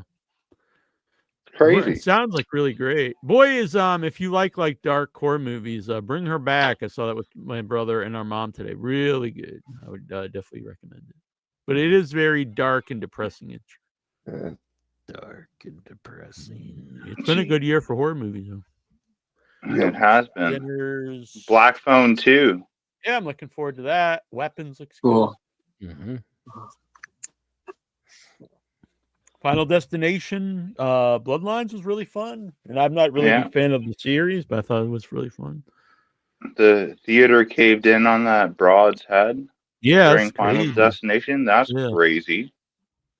Sinners, Sinners is like a masterpiece. I think that's a great movie, not even just a horror movie, a great movie. So, yeah, I've seen a lot of good stuff this year. Monkey's really fun movie. I still haven't seen Monkey. Yeah, I like Monkey's really good. Any Stephen King stuff is good. Yeah, Life of Chuck is out Cool. now. It's not a horror movie, but it is a Stephen King story. It's like kind of like a It's a drama. It's I don't know. The story's Yeah. good. I think I forget which book it's from. It's a short story or novella from one of his books.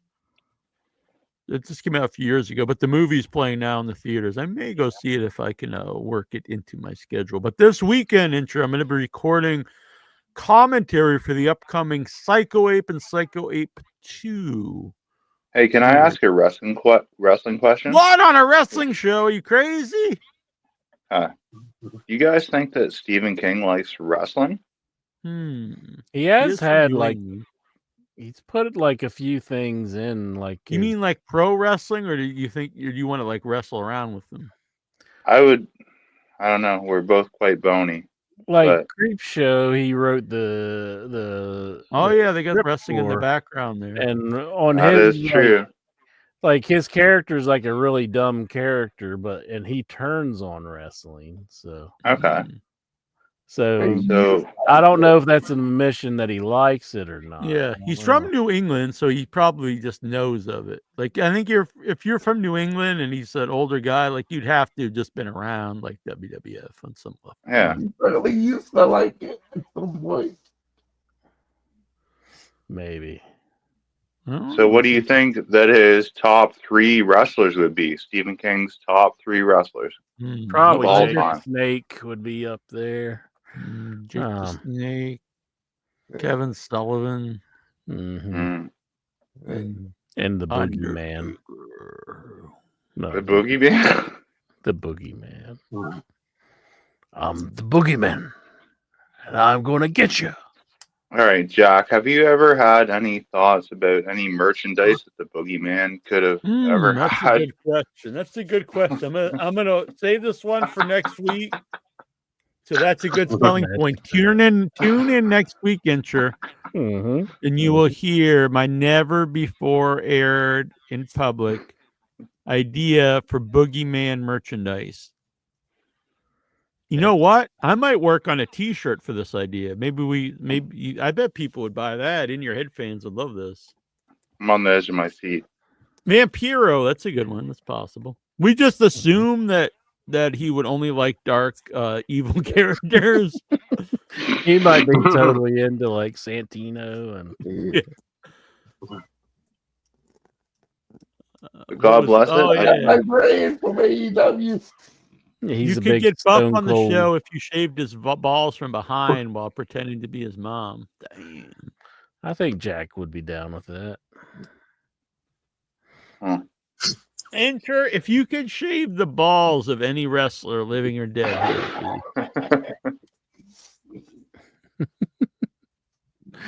It'd probably be The head shrinkers. balls of any wrestlers, living or dead. Who would If you want to see my evidence, well, I'm leaving. That's a line for me. I don't know why. Mox Baker would probably really have hairy balls. He's like he's got a really hairy chest. The Bushwhackers. Yeah, that's true. Bushwhacker. that would be quite the job. Though. George Animal Steel. They're licking your head while you get your balls shaved. Yeah, that's what I'm talking about.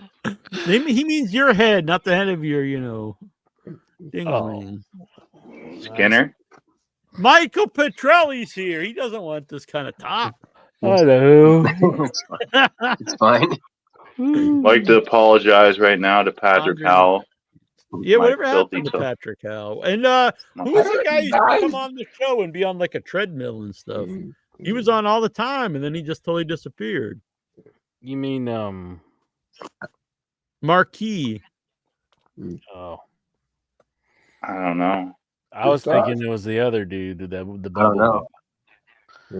What was his name? You hated Tony Atlas. I know his name. Yeah, that's who it is. He's Marquis on Facebook, but I forget what Marquis, name he used on the show. Jeez, I know what it is. Yeah, We gotta get Songman back. Let's Yeah, do it. Songman. Bruce has disappeared. I only ever see Bruce on TikTok. Oh, that's bugging me because I know it. Yeah, it was like Q-Bird or something. You know I love a little bit of Swax sometimes.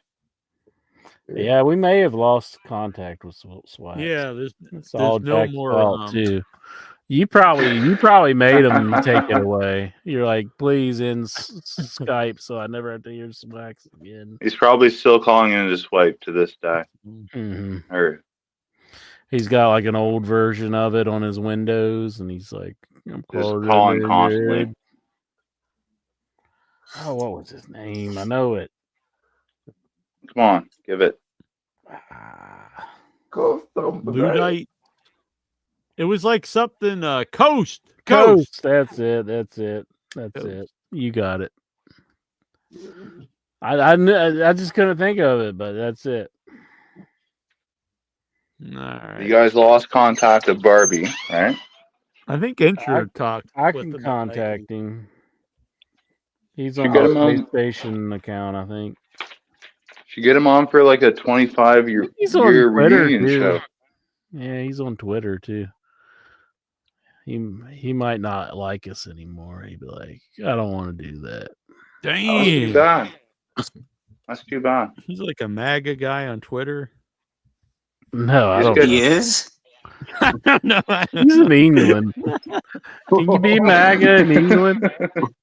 Yeah, no. Just get Dobbs to call in and act like Barbie. When we met Jim Cornette once, and so we were in line, and the guy's like, "Oh, Jim Cornette!" And this fan was like, "It's two, wrestling legends," which did make me feel like kind of lame that he said that, but it was like Jackie Jones and Jim Cornette, and he's like, "Yeah, I've been on In Your Head," and he said, and he said something about Barbie and that Barbie was a good girl or something. I was like, no, Barbie's actually a guy. And then he quit? No, this was I think years after Barbie was even on the show. I think it was just a name that Cornette knew was like related to the show and brought Barbie up, thinking like it would prove that he actually knew. It's funny. But like he actually disproved it. Like Cornette is one of the more witty and quippier people in wrestling Oh, he is podcast an history. entertaining dude, that's for sure. I just He's kind of like a Rodney question whether he Dangerfield. tells the truth whenever he's like reviewing a lot of things. Like, yes, that's very biased. but I mean, That's he is entertaining. I'll give him that. I mean, it's not going out on a limb there. Yeah. I remember he yeah. got really mad about the Spirit Squad when he was on In Your Head. It's like, goddamn, now they're ruining my guys 5 at a time now. That is true. Why'd you display that? That is true. I don't know. It's just I was trying to. I didn't know what it was. It's a new layout here, and I was seeing what that was. I laughed really hard at the Spirit Squad. I think you're seeing it. Yeah. He turned I them into think male he's seeing it. cheerleaders. It looks like a cowboy hat to me. Yeah, you're seeing it. There's I think if your penis looks like that, I think you got some issues. He's seeing it. Just the head. This is the head of it. Looks Yeah, like it kind that. of looks like Lexar when we saw the pictures. Like The one end of on looks like the a strip club. he just kind of looked like an acorn or something. Just admit it, Jack. Just admit it. What? Say you see it.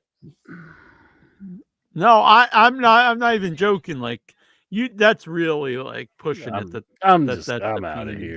here. I can't take this. This will not stand. This That's will like not stand. What? You're lying. It's like You're a mutant Arby's penis. last stand. Why'd you bring it up if you didn't see it? You can Like see this, it. what? Like You can see it. only people only bring up Arby's if they want a penis. Like You what are you can talking see about? It looks like a Jack. Jimmy hat. All right, I'm out of here. Yeah, it looks more like a condom than an actual Yeah. penis. I Wow, think. you scared off the insurer. Entrance like I'm gonna go get some Arby's. They're open late. I'm gonna go get some Arby's. All right, this is the best. This is the best show that has ever been. Thank you, Tebow. The best wrestling show. If you're looking for a shoot interview, Yeah, we should try to get back into that someday. What do you gotta do? I could probably No. set up some people, honestly. you still no. I You just still gotta you got pick- I you gotta- still trump. You trump all the interviews on the internet, not only horror but wrestling as well. Well, I do stand behind our interviews. I think they're good, but we got to get. I do. We haven't had. I listen to RF interviews, right? And Oh, yeah, Sean those are Oliver. good. Why don't you do one with Sean Oliver again? Because he said he was going to come on the show, and then he stopped replying.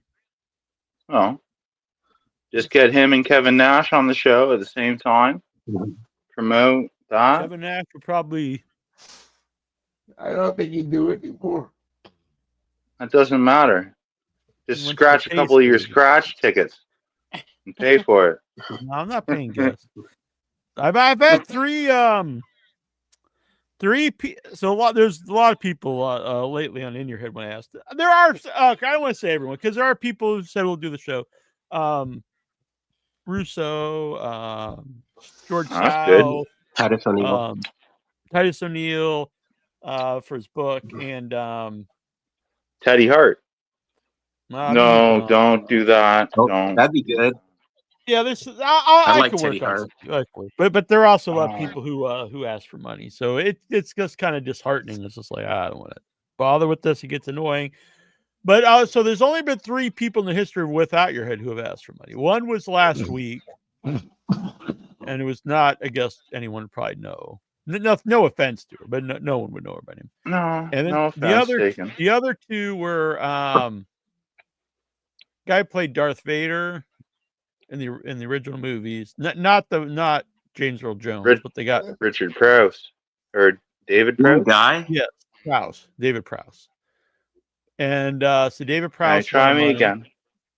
Yeah, David Prowse won. And then the other one was also it was Return of the Jedi guy, the guy who played Bib Fortuna. And no offense, look, that's cool. You played Bib Fortuna. And That I'm is just cool. like a Star Wars nerd, so I know who Bib Fortuna is. That's why I try to get them on the show. I don't. I look like the Emperor right now. So Bib Fortuna is okay, and Jabba the Hutt Slayer. So Jabba's on the thing, and he's got That's right. God. Well, I used to always know the name of the guy, the little weasel guy. Like, what's his name? Oh, Shit. that's Salacious Crumb. Salacious Crumb. So Salacious Crumb is in front of him. Yeah, He's got here we Princess go. Leia. And then the guy behind him with the big, like, fat tentacles wrapped around him, that's Bib Fortuna. Oh, okay. So Bib If you read the book- Fortuna, I was like, all right, the guy. Now, Bib Fortuna also played the monster in The Keep. The actor. So I was like, this is kind of cool. He's done some creature roles. That's kind of an interesting guest. When we were doing Behind the Monsters, we had a lot of guests on that played monsters. So I was like, I'm going to ask this man who played Bib Fortuna, and he wanted like several hundreds of dollars. And nothing against Bib Fortuna. That's cool. But no. I'm not paying Bib Fortuna hundreds of dollars to come on the podcast. You know what? They should pay you. The original was Virgil. Yeah. Virgil's the original one asked for money. That's true. Couple And minutes, at that couple time, dollars. it was unheard of. Yeah, now it's like commonplace. But yeah, Virgil started it all. Couple minutes, couple dollars. At this point, you've interviewed them so much that they should start paying you. No, I agree. So then the other one before it became a commonplace was it was at the Human Tornado. You said the ball. Remember his gimmick was he had balls of steel. Oh yeah, Remember Human this guy? Tornado. Yeah, he had a I little bit of remember. buzz. You know, honestly, if he would have been a guy around today, he probably would have been like an AEW or something. But at that time, there was very limited where you could go. Oh. And so I asked him to come on Twitter actually, and he wanted $3. Wow. Yeah, I'm not even kidding. And it's just like All just PayPal him $3, and I was like, it's just the principle of it. I'm not paying a guy to come on the show. Well, it was funny when it's $3, but I don't know what he. You should have did it. Now looking back, I Shoulda kind of did. wish I did. Would have been a good story that we paid this guy $3. Hindsight is 20/20. Yeah, I wonder if it's $3 still is staying. $3. Like, what would What you about have even done with $3? Like, I don't know. back then, you Take probably I don't could know. have bought like a hamburger meal or something. Now it's like $15. You know, back then you could have. Pay Cody Deaner for a fucking cameo, maybe? I don't know. You know what? So Cameo screwed me over. I'm actually on Cameo. I should promote that more. I should make a new video, but I am on Cameo. So you can get a Jackie Jones, a Nasty Neil, or a Backwoods Bob cameo. That's actually on there. That's not a joke. And they still have this thing, but they had this thing where companies would pay you to be like, you know, you do a video saying like, you know, oh, this, you'd be endorsing something that you've never used or heard of, but you would get paid to do it. And so I may have done this many times because I set it low. I set it to $12. I'm like, I don't care. They could That's pay me worth it. $12, and I went on. I'd record a video saying some lawyer, like, you can trust this lawyer, which is kind of funny now to think about it. You can trust this lawyer, paid me to say this, and I'd never met in my life. But yeah, you could. And then out of the blue, Cameo, they're like, we're changing the rules of this because it's a particular thing. It's not just the regular Cameo. And they made the minimum $300, which sounds cool, but no one's gonna pay $300 to just have some random people endorse stuff that they've never used. So it went from, You know what they pay $300 for? Yeah, I went from consistently getting $12 to pretend I endorse stuff to now I have to charge $300, and no one does it. So they screwed me over, Cameo. If DJ Curly Bear came out with the Never Pass. Never Pass 2. Never Pass Go. I did write lyrics for Melt in Your Mouth, Not in Your Hands. Don't. Which you can probably think about what this is about, this tune. Right. It's very romantic. So I don't know if you guys know in the lyrics. This Rob Saul from the Dabbleverse. He found this. He kind of acted like he was the first one ever to play the song, which, anyway. So he played on the song on his podcast many times. He played it like over and over, like on one show, like 10 times. And it was funny, but I told him, like, this song came out like 14 years ago. But anyway, it did give new life to the song. It went back up to number 1. This was like 2 or 3 months ago. It went back up to number 1 in Massachusetts, or in Sandwich. You should give props to Duckman as well. And then he didn't have anything to do with that one. But then no, not that one, but oh yeah, he does our theme song, which is really great. And so then I started getting emails again, which I've never followed up on, but I should try to find some. They would like ask me like to submit "Give Me That Fat Ass" to like these music festivals because it was getting all these hits, and I was like, it's pretty amazing. I wonder why. It's a great song. It is a great song. Bound for Glory was one of my favorite songs for a long time. Yeah, that We is can't. good. Yeah, it's too bad I can't play this stuff on. Then he actually got copyright strikes for playing that tune, but Yeah. Because not you guys are trying to strikes, do not strikes, but warnings. Yeah. kind of doing like karaoke type of thing. But then when it's original, Yeah, YouTube is really bad about music. very sticky. Yeah, it's really hard. Yeah.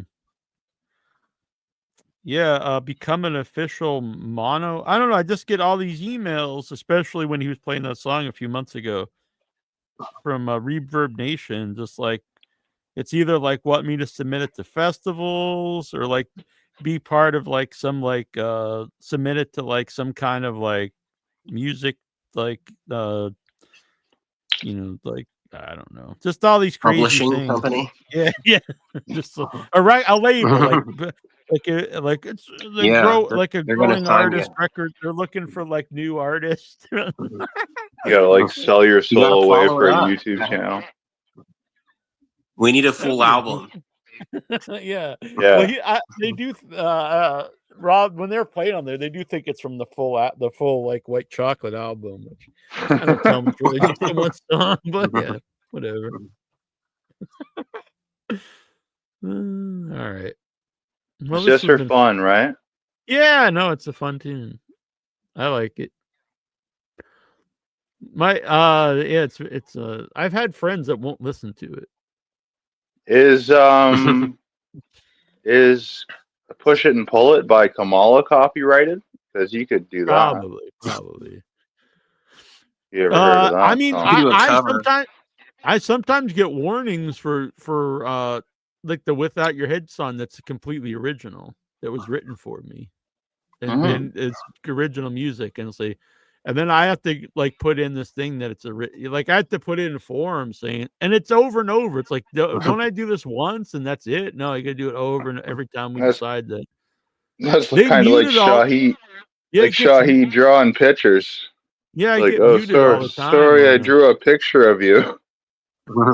Right? He drew a picture of me. Oh, he probably did. Yeah, I don't know. I don't know. I was the same with Toucher for like he did pop in the chat a couple weeks ago. Oh, really? That's nice. Yeah. Should He did start some your own nice label. drawings. Yeah, no, He he's got a good guy. he got sued by Cornette. Yeah. Yeah. Oh, really? Wow. That was kind of terrible because he drew a nasty barbed wire face on Cornette. Told him to shut the fuck up or something. I think The he got necro, sued. Didn't the he draw necro like? butcher. Yeah, but I think the original thing was someone was like pissing on Cornette's grave or something. Oh, that's the Russo Was it one. Russo? Yeah, Yeah. yeah, that's the Russo That's one. awesome. So what happened was, Deep with not Russo. so Cornette made a thing. Oh, you're no, I think you're right. It was it was He made it a was T-shirt. barbed wire on his face. Yeah. Yeah, Like he was dead but because he had X's over his eyes. it was a nasty. I want that. Like, shut you. It's nice. Like Shaheen did a good job, but the one that Russo got, or Jim Cornette made a shirt where he was Yeah, he's pissing on pissing. Russo's grave. Mhm. Shaheen didn't draw that though. No, yeah, that was something else. But then Russo got mad, and then Jim Cornette got madder and threatened to kill his family or something. Like pull a gun on him. I mean, he just takes stuff to the extreme, and then he's suing Cornette- people. Though he's like, "I'm gonna kill this guy and piss on his grave," but wait a minute, you Yeah. drew a picture of me. I'm taking you to court. And then Cornette pulled a gun on Brock Lesnar. That didn't happen. If Cornette pulled a fucking gun on Brock Lesnar, he'd probably shove it right up his ass. Come on. He got fired for slapping Santino. Exactly. You think if he put a gun in someone's face, they would have complained to Johnny Ace or somebody? Oh, Johnny Ace. Don't. Johnny Ace he's a scumbag. Yeah. He's one of the worst ones. Yeah, now he's He's the one who fired Cornette. Now he's turning rat on Vince, right? Yeah. Yeah. He flipped and flopped and flipped and flopped, and how good is that in court? Here's a Yeah. picture from set. That's me as That's true. nice. That's one of my that's my protege. It looks I don't know how that looks. but we'll You find kind out. of look like Tony Soprano Yeah. a little bit. It was a good time. All right. Well, I'm gonna go. I'm getting sleepy. It's going for almost 5 hours. You've been here 5 hours. You go now, big boy. So All right. I told John Panette. All right. We'll be back next week. I'll be back here tomorrow night. I actually think I have an interview Saturday too. I didn't realize there was a WWE pay-per-view, but oh well. I can always watch them after. It's not a big deal. And then I don't know. I'll pop on. I've been popping on every once in a while doing live scratch ticket When you opens. say tomorrow night, you mean Wednesday or Thursday? What was that? When you say tomorrow night, you mean Wednesday or Thursday? Wednesday, yeah, it's technically today. But yeah, we're not doing I might still do a show Thursday, I'm not sure. But Brian Usna has to be on Wednesday, just his schedule worked out that way. So that worked out for me. So Wednesday, me and Troy, I'm not sure who else will be on, but the new lineup on Without Your Head, it's me and Troy, and then AJ Cutler, filmmaker, and our friend Tara Hutchison, kind of recurring guest co-host. And what's this Saturday show that you're doing sometimes too? Yeah, I'm gonna be doing Saturday right Saturday live. night. Yeah, me and Tara will be doing that, and a lot of weird guests will be on with us. All right. All right. It's with All her right. head. You can care. All right. We'll be back. Isn't that like a Jeff Good Hardy night. thing? And Jeff night, Hardy, good everybody. night. Get the ladder. Good night. This is what was Mikey Whipwreck? thing? It's kinda Yeah, like Mikey this, right? Whipwreck's. Yeah, All right. like they got two I like guns. Mikey Whipwreck. He's a good dude. I like the Chris Sabin. I do too. You guys know the Chris Sabin? Yeah. Yeah, I know the Chris Sabin. Yeah, he's in Can you WWE sh- now with Alex Shelley. Can you show it to me? The Chris Sabin? What does Oh, he what do? does he do? Oh, I don't know. I just thought Oh, meant the we like gun? the guy. Motor Oh, City does he Machine just do Gun? this? Are we gonna get Are we gonna No. get stricken? Like you can't I don't be know. pointing guns. Like, on The TV. finger to the palm. Bam. Oh yeah, you're right. I can't do it. I'm holding my phone. You're right. I don't get that. No. That doesn't Put your make hand sense. up, Jack. Do they live in Straight up. One this? finger to the palm. Like this? It's a symbol for Detroit. No, you have to hold it like that. No, that's my sign. Yeah. No. Absolutely not. I say it's this. No, I don't know. But all right, we'll be All back. right. See you guys. We're doing La Parka dances next week. All right. Good night. Coming out with everybody. a chair. Andre the Giant. Andre was big. Yeah, yeah, yeah. It was not small. No, no, no. Andre could drink and he could fight. Drink, drink, drink. And fight, fight, fight. Andre was big. Yeah, yeah, yeah. It was not small. No, no, no. Andre could drink and he could fight. Drink, drink, drink. And fight, fight, fight. Andre the Giant. Andre was big. Yeah, yeah, yeah. It was not small. No, no, no. Andre was great. He was not bad. A great big heart and a great big man. Andre was big. Yeah, yeah, yeah. It was not small. No, no, no. Andre could drink and he could fight. Drink, drink, drink. And fight, fight, fight. Andre the Giant. From Grenoble, France.